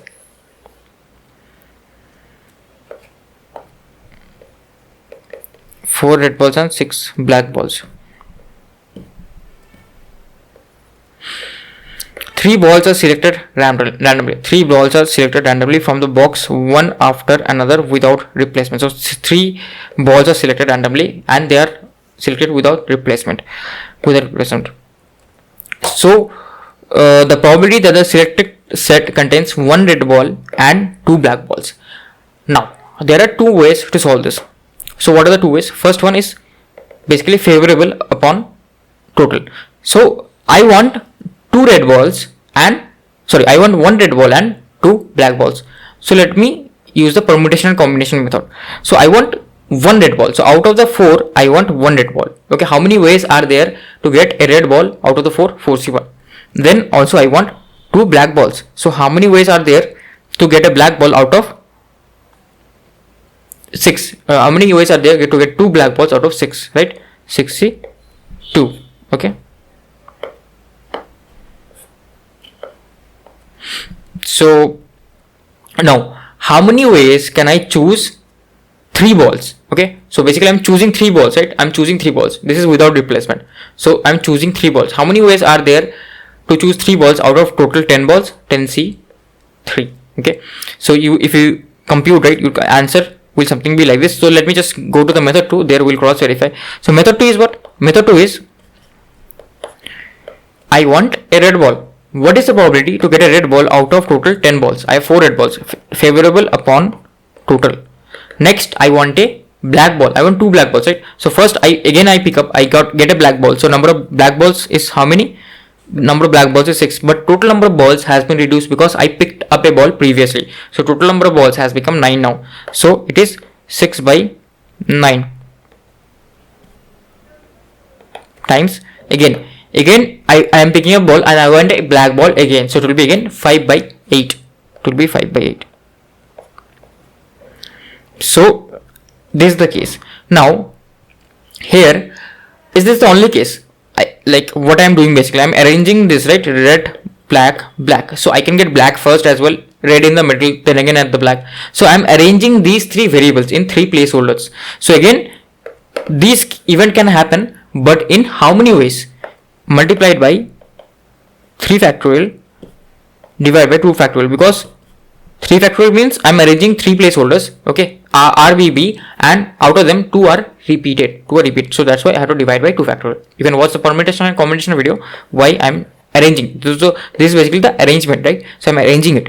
So if I just compute this and this, the answers will be almost same. Okay, so here this will be 4 times 6 divided by 10 times 9 times 8 times 3 factorial, and there, right, here is also a 2 factorial at the bottom into 2 factorial. So what will this become? So these and that are almost, or like obviously will be same. So this will be,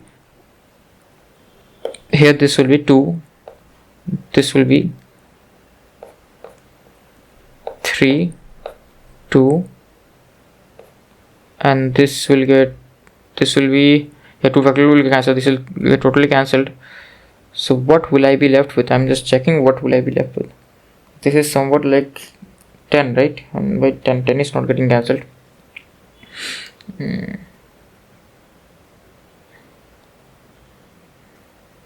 Okay.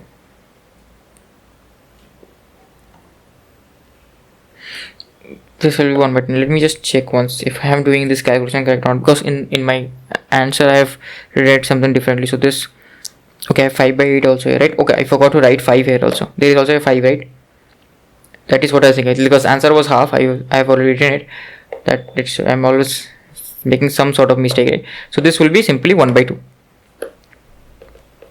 1 by 2. This will also be 1 by 2. This will be my answer. Okay, 0.5. 0.5 will be my answer. Let's go to the next question. Next question is, a bag contains 10 blue marbles, 20 black marbles, and 20 red marbles. So we'll draw the bag.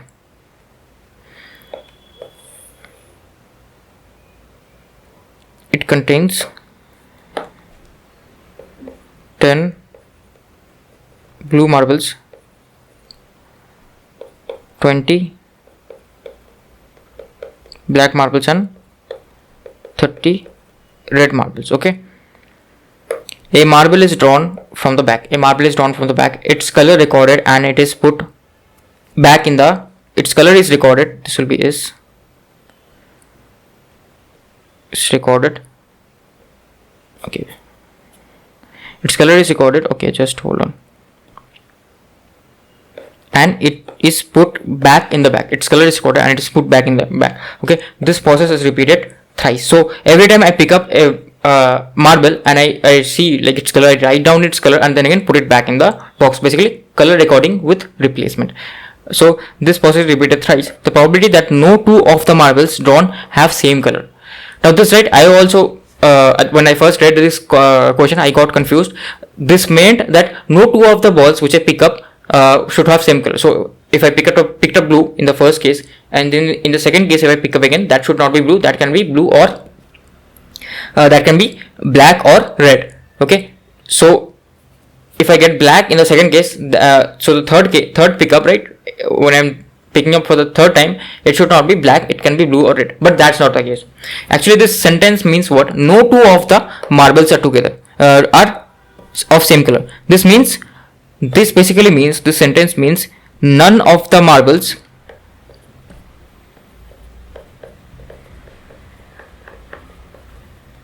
have same color. This means simply this: none of the marbles should have same color. Whichever marble I picked up, all of them should have different colors. No two marbles should have same color. Okay, that is what this means. Basically, two marbles will be of always different colors. So that means if I am repeating this experiment thrice, so I will get three different colors: blue, black, and red. So basically, again, there are two ways to do this. So first way is, I want blue, black, and red, right? I want each of one of them each time, and they are with replacement. So if they are with replacement, how can I do it? So this time, right, your combination won't work. Your combination won't work because I'm not selecting anything, right? I'm selecting it, but then again putting it back. Then again putting it back. I'm not taking it to my basket. I'm not taking it, right? I'm again putting it back. So with replacement, what will happen? The probability to get a blue is probability of event. I will say probability of event.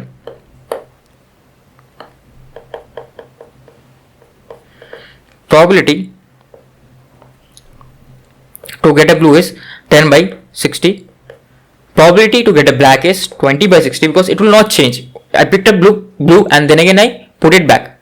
I just recorded and then again I put it back. And probability to get a red is 30 by 60. Now, is this the only possible case? So this is blue, red, and black. So I am just arranging this, right? First I can get black also, then red, then blue, or first I can get red, then blue, black. So I can arrange this, right? How many ways can I arrange this? 3 factorial ways. There are 3 places and 3 different things. So I can arrange this in 3 factorial. So this can be multiplied by 3 factorial. Okay. So this will be basically the answer. So now we can simply solve it. What will be the answer? So this will be 1 by 6 times 1 by 3 times 1 by 2 times 3 factorial. So this and this got cancelled. So this will be 16.167, right?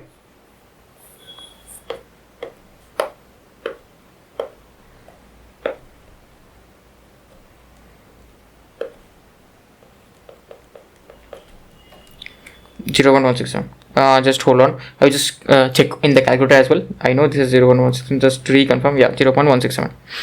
So this will be 0.167. 3 factorial is getting multiplied. This is half. This is 1 by 3. This is 1 by 6. So that gets cancelled. And this is 1 by 6. So this will be 0.167.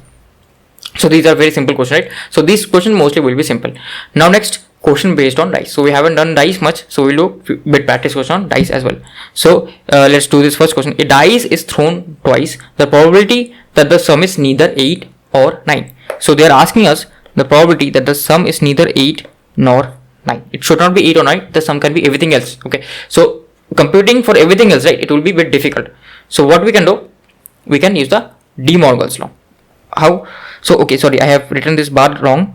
It should not be 8 and not be neither nor. So there is an intersection and neither 8 nor 8 nor 9. Okay, so 8 bar intersection 9 bar. So what I can write this as, if I want neither 8 nor 9, what I can do, the probability when I'm getting 8 and 9, okay, then I subtract it by 1, okay, then that will be probability of not getting 8 or 9. Okay, every other case are covered in that case. So basically, if I use the De Morgan's law as well, you can understand from that as well. This will be probability of 8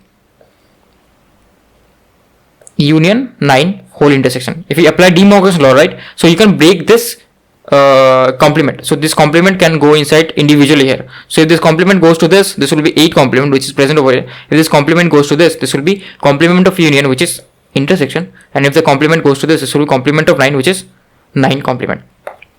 So this will be 9 complement. I can write this as P 8 intersection 9. So this I told you verbally, right? The case is where I don't want 8 or 9. So if I subtract, like if I do 1 minus the cases where I'm getting 8 and 9, then that will cover all the cases where I'm not getting 8 and 9. So this is much easier for me to compute. The case where I'm getting my addition 8 or 9. Okay, so this will be what the case, okay, where I'm getting 8 and 9. Okay, am I doing something, sorry, right, I have done this wrong. Yeah, this is correct, right? This is correct only, either 8 nor 9. Yeah, this is correct. Okay, this should not be intersection, sorry, this will be union, right? The cases where I'm getting 8 and 9, so that this is union. Okay, this is union because I can get 8 or 9, right? 8 or 9, so this will be union because I can get 8 or 9. I don't want 8 and 9, but the cases where I'm getting 8 or 9, okay, those, if I eliminate those cases, then simply I will get those cases which will be where I will not get 8 or 9. Okay, so this you if you like rewrite, you will understand what I'm doing. Simply I've written this in the complement form. If I write this in the simple format, this will be 1 minus, right? Px complement is 1 minus px. You can understand through formula as well, you can understand through reasoning as well. So this, right, this will be equals to what? This will be equals to 1 minus p8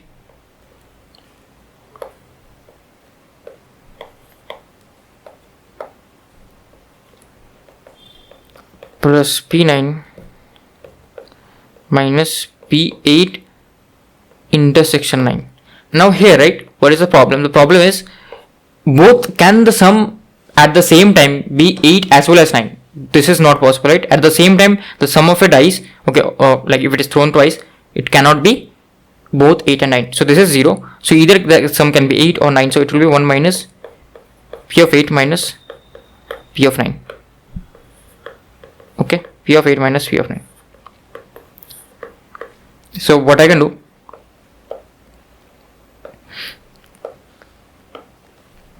is find how many times I'm getting 8. So how many times am I getting 8? So you can again use this triangle thing, right? Triangle shortcut. So I'll just draw it. 1 2 3 4 5 6. 1 2 3 4 5 6. Okay, this 1 2 3 4 5. Yeah. So this will be 1 2 3 4 5. Okay, am I doing something wrong? Should it be 6 over here? It should be 6, right? 5 4 3 2 1. Yeah, and here, right, sum will start from this. Sum will be 2 3 4 5 6 7 8 9 10 11 12. Okay, maximum sum can be 12, minimum sum can be 2 as well. Okay, so basically what will be the cases? The cases will be when I'm getting sum as my 8 5 times, right? So first one will be 5 by 36, and like this is equals to what? 1 minus 5 by 36 minus when am I getting sum as my 9 4 by 36.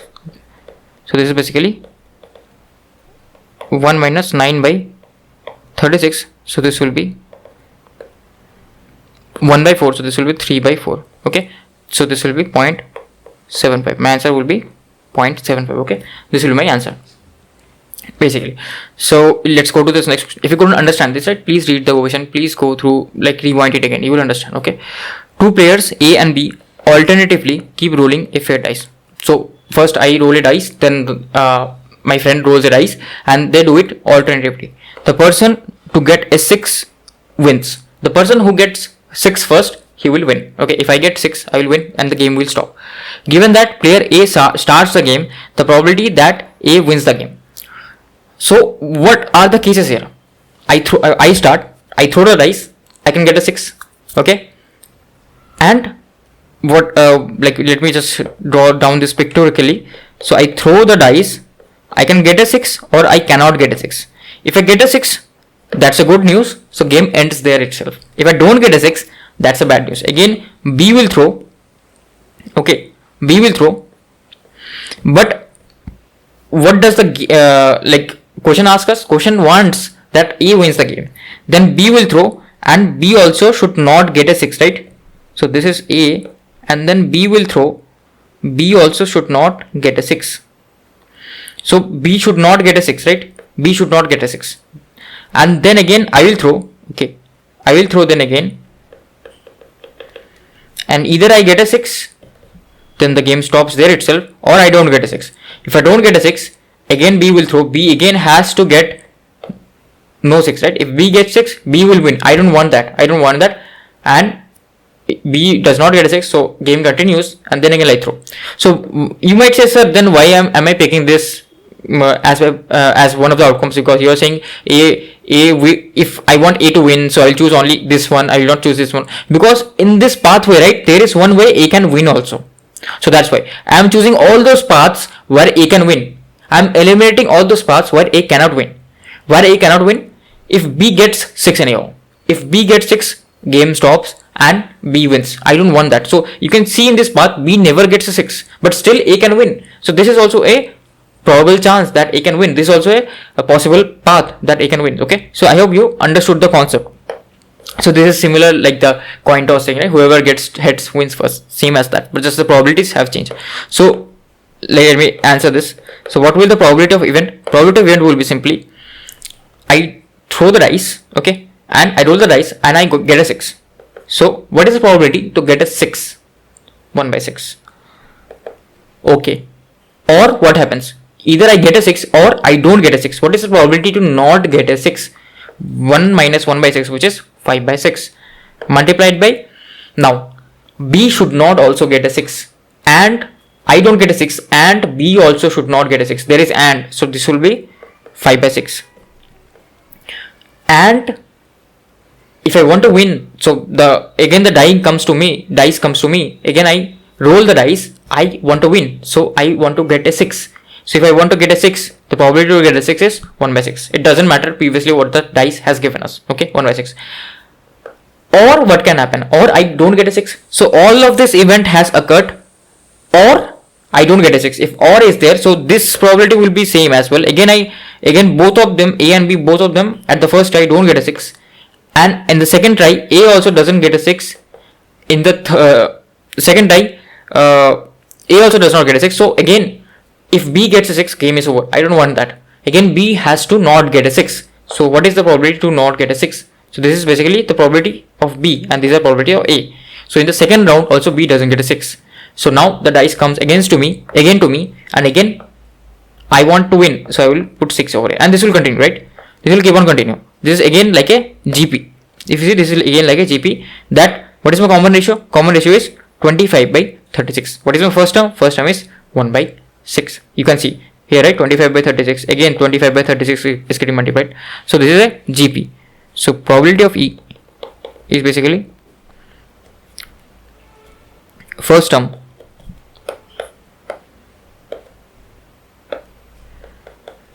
first term 1 minus 25 by 36. Okay, so 1 minus R, so it is 1 by 6 divided by this will be 11 by 36, so this will be 6 by 11. So like, what is 6 by 11? It will be almost 0.5. I will just compute this. 6 by 11, it will be 0.545. It will be 0.545. okay, this will be answer.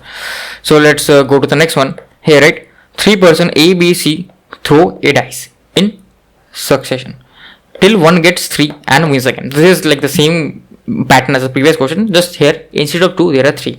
Find the probability of C winning if A gets to throw first. This will not be through, this will be throw, sorry for that. If A gets to throw first. So 3 persons A, B, C throw a dice in succession till one gets 3 and wins the game. Find the probability of C winning if A gets to throw first. So what is the probability of C to win? Whoever gets 3, he or she wins. Okay, so what is the probability for C to win? So let me just write the sample space, you can understand from here. So previously also, if I have written the sample space, right, for probability to A to win, what is the probability for A to win? So if I were to written the sample space, it would have been simply like this. So either A gets 6 first, or A doesn't get 6, also B doesn't get 6, then A gets 6, then also A can win. Or A doesn't get 6, B doesn't get 6, again A doesn't get 6, again B also should not get 6, and then finally A gets 6, and it will go on, right? So there will be always complement up until here, and the last turn where A will win. So same pattern will follow here. Same pattern will follow here again. So what is that pattern? Basically, A is throwing first, so A should not get 3. If A gets 3, game is stopped, A wins the game. B is throwing second. Okay, so I should also say A gets to throw first, then B throws.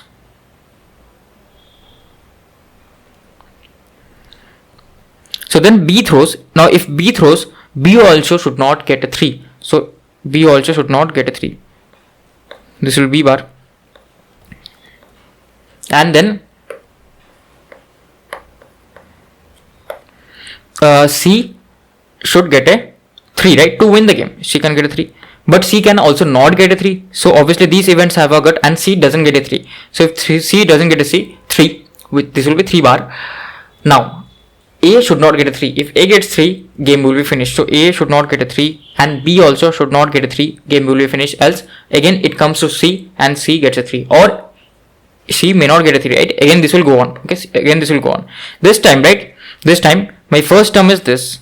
And what is my common ratio? Common ratio, we observe what have I multiplied? I multiplied this 3 bars, right? So 3 bar has been multiplied. So what is the probability of not getting a 3? 5 by 6. So the common ratio will be 5 by 6 whole cube. Okay, so like if I want to write this in terms of probability of C, this will be A should not get a 3. What is the probability? 5 by 6. B should not get a 3. What is the probability? 5 by 6. So 5 by 6 whole square multiplied by A. C should get a 3. So C should get a 3, which is exactly 3, which is probability is 1 by 6. So 1 by 6, or again the probabilities of all this is 5 by 6. So it will be 5 by 6 whole raised to power 5 into 1 by 6. And keep on going like this. So again the first term will be 5 by 6 whole 5 square by 6 cube divided by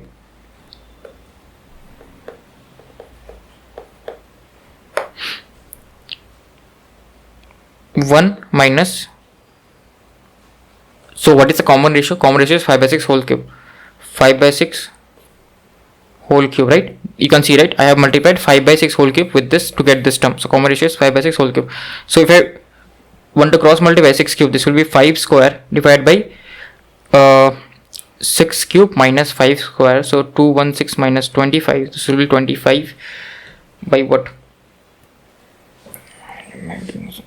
6 cube minus 5, right? Yeah. Okay, there is also a 1 by 6 is there, 5 square is there. Okay, if I multiply 5, right, this will be this will be 5 square into this will be 5 cube actually. This will be 5 cube. So this will be simply 125. So 216 minus 125 is 91 and 5 square is 25. So 225 is 0.27.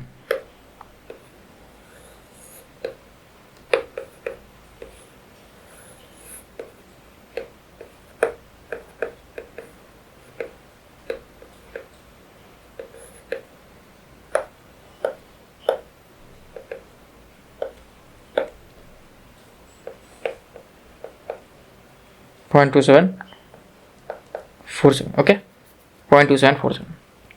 So this will be the answer to this question. Now let's do few questions based on cards. Okay, so cards, I've told you the basics, like every card has every pack of cards has 4 suits, and like colors are red and black, and 26 of them are red, 26 of them are black, and each suit has 13 cards, and face cards are king, queen, jack, or you can say joker, and ace is, I don't know ace is what, ace is ace, and number cards are from 1 to 9. Okay, number cards are from number cards are from 2 to 9. Okay, these are the different cards that are available.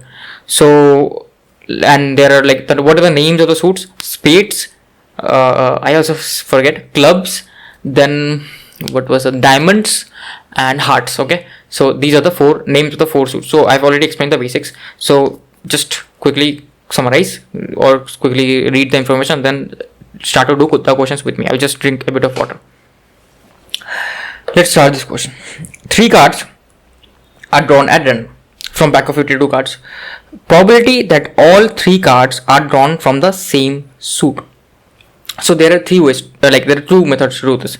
Probability that whatever 3 cards I have drawn, and this is without replacement. Whenever there is without replacement, right, you can use the combination method as well.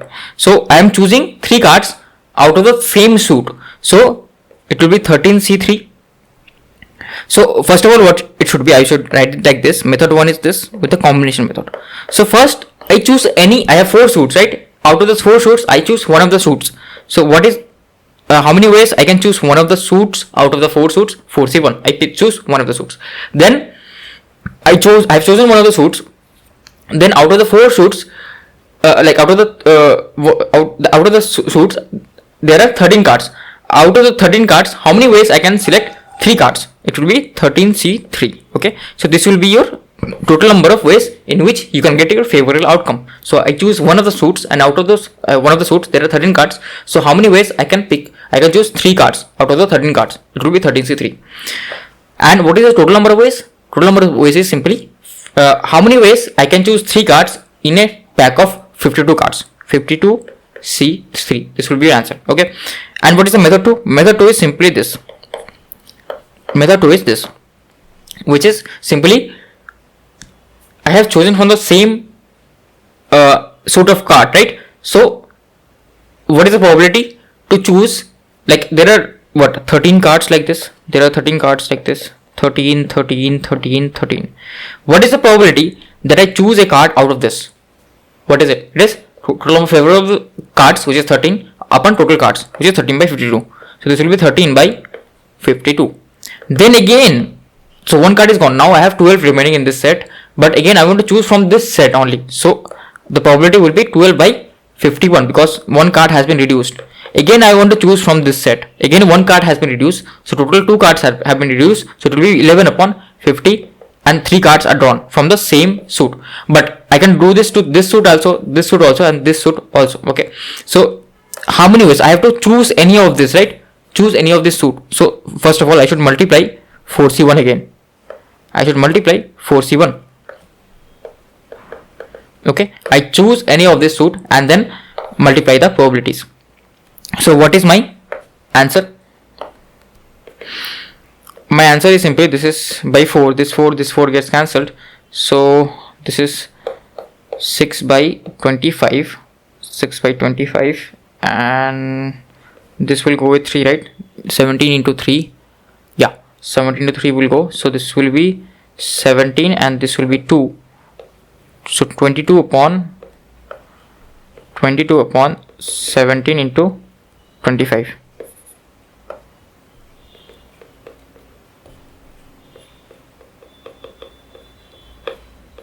Okay, so this will be equals to what?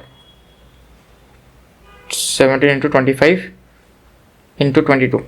So it is 0.05 point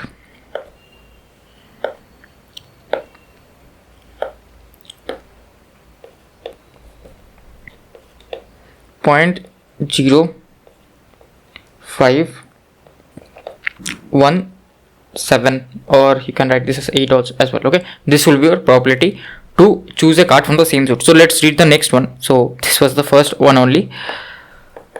So probability no 2 cards are drawn from the same suit. So this is quite the opposite, right? So no 2 cards should be drawn from the same suit. Again, this has 3 methods.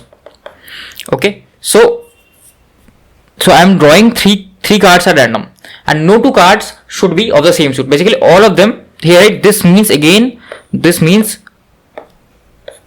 what? This means all the cards drawn should have different suit. All the cards should have different suit, right?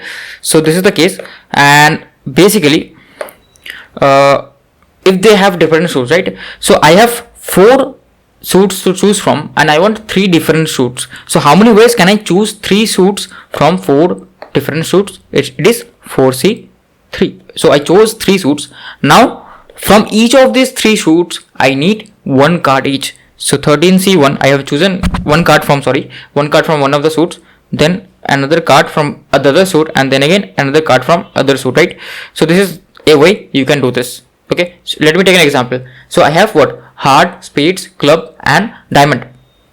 I have to choose 3 suits from this. There are multiple ways, right? I can choose heart, spades, diamond. I can choose club, heart, spades. Okay, there are multiple ways. How many ways? 4C3 ways. There are 4 ways exactly. You can count those down. Okay, and then from each of those suits I have to choose 1 card. Okay, 1 card each. So this will be multiplied like this. First I chose from this suit and I chose from this suit, and so there is and, that's why they are getting multiplied. Like total operation will be finished up until I reach here, right? So that's why everything is getting multiplied, not added. And obviously the total number of ways doesn't change. How many ways can I choose 3 cards from a set of 52 cards? 52C3. Now obviously again we can do it with the other method as well. Again, right, I have to first of all I have to obviously choose 3 suits from 4 suits. So again that will be 4C3, that won't change. But now what can happen is, first I can choose, like I've chosen 3 suits, let's say spades, diamond, and heart. I've chosen spades, diamond, and heart. So if I've chosen spades, diamond, and heart, so first I can draw a card from the heart. So it will be 13 upon 52. Next I can draw a card from the heart. It will be 12 upon 51. So not 12, this will be 13 upon 51, because total number of cards has reduced. Do keep in mind, total number of cards has reduced to 51, but previously I chose a card from diamond. Okay, if I am not confusing, and now I am choosing a card from the heart. Okay, so number of hearts are still 13, they haven't reduced, but number of diamond has reduced. Okay, they have become 12, but I am not picking up diamond, I am picking up heart, so it will be still be 13, but total number of cards has reduced, hence 51. Next I will choose spade. I will choose a spade. So number of spades is again same, 13, they haven't reduced, but total number of cards has reduced. Now I have already taken out 2 cards, so total number of cards is 50. But what is the problem here? The problem here is I have first chosen diamond. I can first choose heart as well. I can choose first club as well, spade as well, right? Okay, so there can be multiple ways. How many ways can I arrange these 3 arrangements, like choosing spade, club, and heart? So I'm arranging these, right? Arranging this. Okay, I can first choose heart, then choose spade, club, or I can first choose club, then not club, diamond, right? Diamond. Okay. Because these choosing cases has already been taken care of here, right? What I have chosen, that has been already taken care of. Now I am doing after effects. After choosing, what next I will do? Chose, then what next I will do? So to arrange this 3, right? How many ways can I arrange 3 items, which are 3 different items? 3 factorial. So obviously you have to multiply 3 factorial as well. Okay, you have to multiply 3 factorial as well. So you can see, like, you are getting the same formula. If you expand this, you will get the same formula. This will be 4 times 13 cube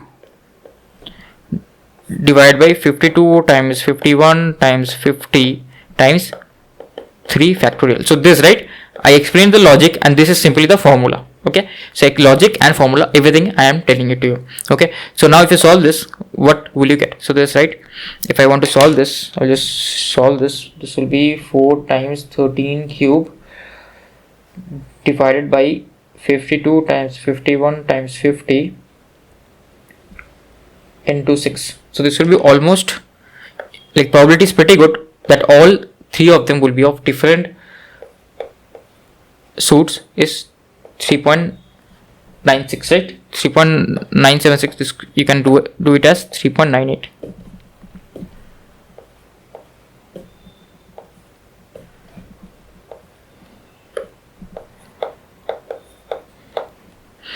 Okay, so 4 times 13 cube divided by 52 C3 factorial. Yeah, just I'm checking if I'm doing anything wrong here.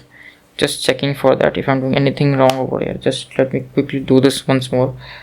So 4 times 13 cube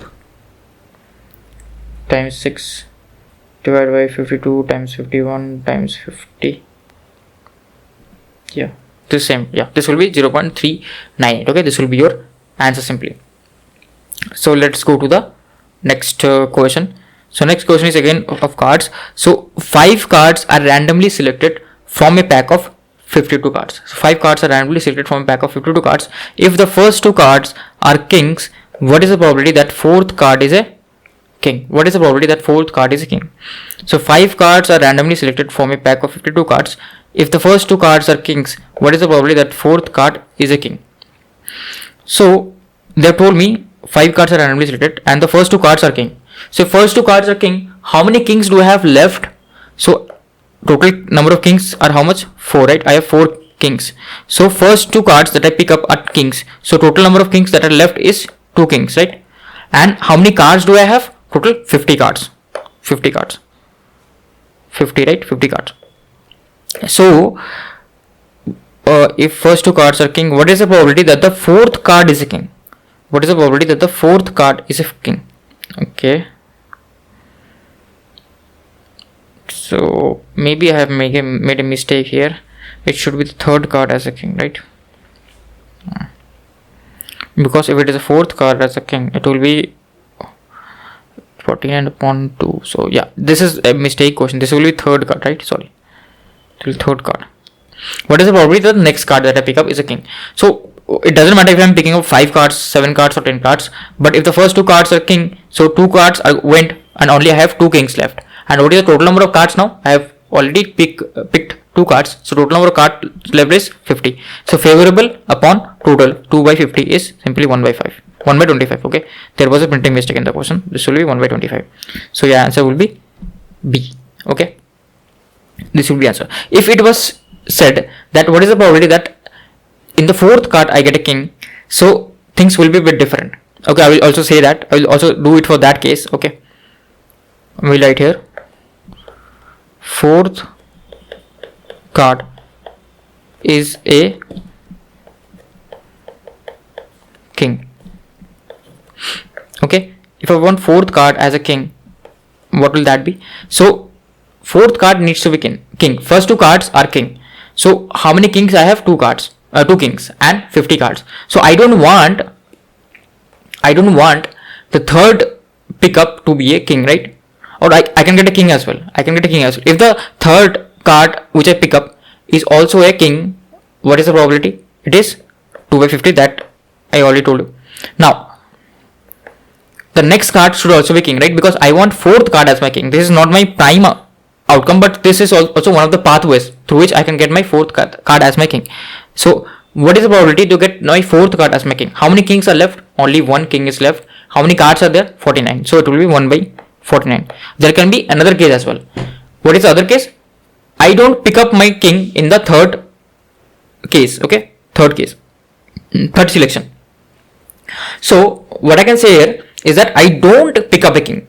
So how many non-kings are there? 48, right? 2 are kings, others are not kings. So 48 by 50. And then I pick up a king. So how many kings are left? Still there are 2 kings, right? Because I didn't pick up a king in the previous case. So there are still 2 kings are left, and obviously total cards are 49.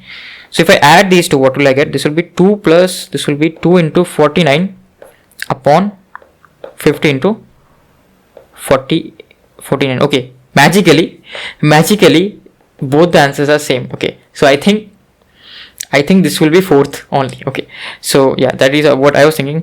That is there printing mistake or not? So the answer for like 3 and 4, both of the cases are same. Okay, I told you for the 4th case as well. This is like total probability, right? There are 2 branches going. This is like total probability. 4th card to get a king. So either I can get a king in the third case, or I can't get a king. If I get a king, the number of kings reduces. I have only 1 king left. If I don't get a king, number of kings stays same. Okay, I have 2 kings left. So answer is same only. So this will be option C. And okay, I will delete this. Okay, because this one was the easier one, but still we got the same answer as the previous case. That is magic. So yeah, let's solve this question. So 3 cards were drawn from a pack of 52 cards. The probability that they are a king, a queen and a jack. So again, right, you can you either use this 52 C2 or C3. So what you can do is you can choose, like 3 cards are drawn, right? And they need to be a king, a queen and a jack.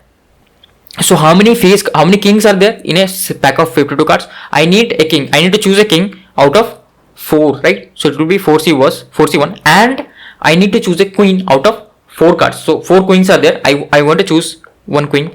I want to choose a jack out of 4 jacks. So again it will be 4C1, and there are and there, right? I want a king and a queen and a jack. I want everything together, okay? And obviously I have chosen this 3, right? I have chosen this 3. Now how many ways can I choose 3 cards out of 52 cards? It is 52C3, okay? Now this is the method 1. Again you can do the method 2, right? How to do the method 2? Method 2, just wait, I will check if everything is recording or not. Yeah, method 2 will be simply, what is the probability to get a king, right? Get a king in the first pickup. When I first draw the card, it is, I have 4 kings and total cards is 52. What is the probability to get a queen in the second draw? I have still 4 queens left, but total number of cards has been reduced to 51. What is the probability to get a jack in the third draw? It is 4 by 50. Okay, now what is the case? The case is I have got a king, queen and a jack, but I can still arrange them, right? I can still arrange them. So I can still arrange them, right? So first I get a king, then I get a queen, then I get a jack. First I can get a queen also, then I can get a jack, then I can get a king. Okay, why? Because they have asked the probability that they are king, queen and a jack. They haven't mentioned any sequence that first I will get a king, then I will get a queen, then I will get a jack. They haven't mentioned the sequence. Just they have told us that the 3 cards that are drawn, they are king, queen and jack. Okay, they haven't mentioned the sequence. So this can be arranged as well. So how many ways can I arrange this? 3 factorial. Okay, you can observe that here, right? 3 factorial is automatically getting up here. Okay, automatically getting coming up. So this is how you can do. So in this case, why didn't I arrange? Because it has already taken care of that arrangement. It has already taken care of that arrangement. That's why I don't need to arrange in this choosing part. Okay, in this choosing part, I don't care about arrangement because it takes care of the arrangement. But this doesn't take care, right? So that's why. So this is equals to 4 cube by 52 times 51 times 50 into 3 factorial. Basically the same as this case, right? Same as this case. So this will be equals to what? This will be 1 by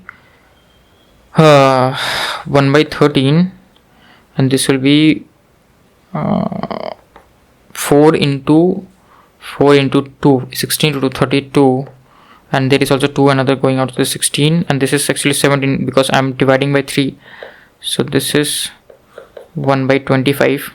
Okay, so this will be what? This will be 13 into 17 into this 25, right? This 25.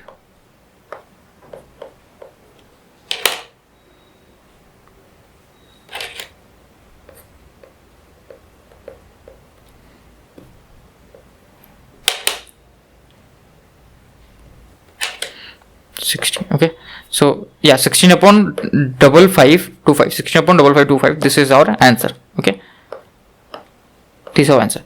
So next are few miscellaneous questions. So what I will do, I will give this as homeworks, and in the next lecture I'll solve this, and then again obviously I will start a new topic. Okay, so because this lecture has already went on very long, so this is homework, and obviously the first question that I gave, that one is also homework. You will try to solve this. This is a very interesting question, and this is a very good question, right? Very good question. You should definitely try by yourself. Okay, you try to solve it. And yeah, this is also another good question. Just one information you should know, that a chessboard, right? Chessboard has 8 boxes on each side. Okay, it's a square board and a chessboard has 8 boxes on each side. This information you have to remember because this may come in examination or aptitude, something like this may come up. Okay, so yeah, that is basically it for this lecture. I think that's the end. Yeah, that's the end. I hope you like the lecture. I hope you like the question practice, right? I try to do as many topics, cover as possible, right? Cover as many topics and as many questions, because in probability mainly questions is the main thing, right? Because with questions only you will be able to understand the concept, because probability is, there is no theory in probability, mainly there is questions. Okay, so everything is by logic. Yeah. So thank you for watching, and I will see you in the next lecture.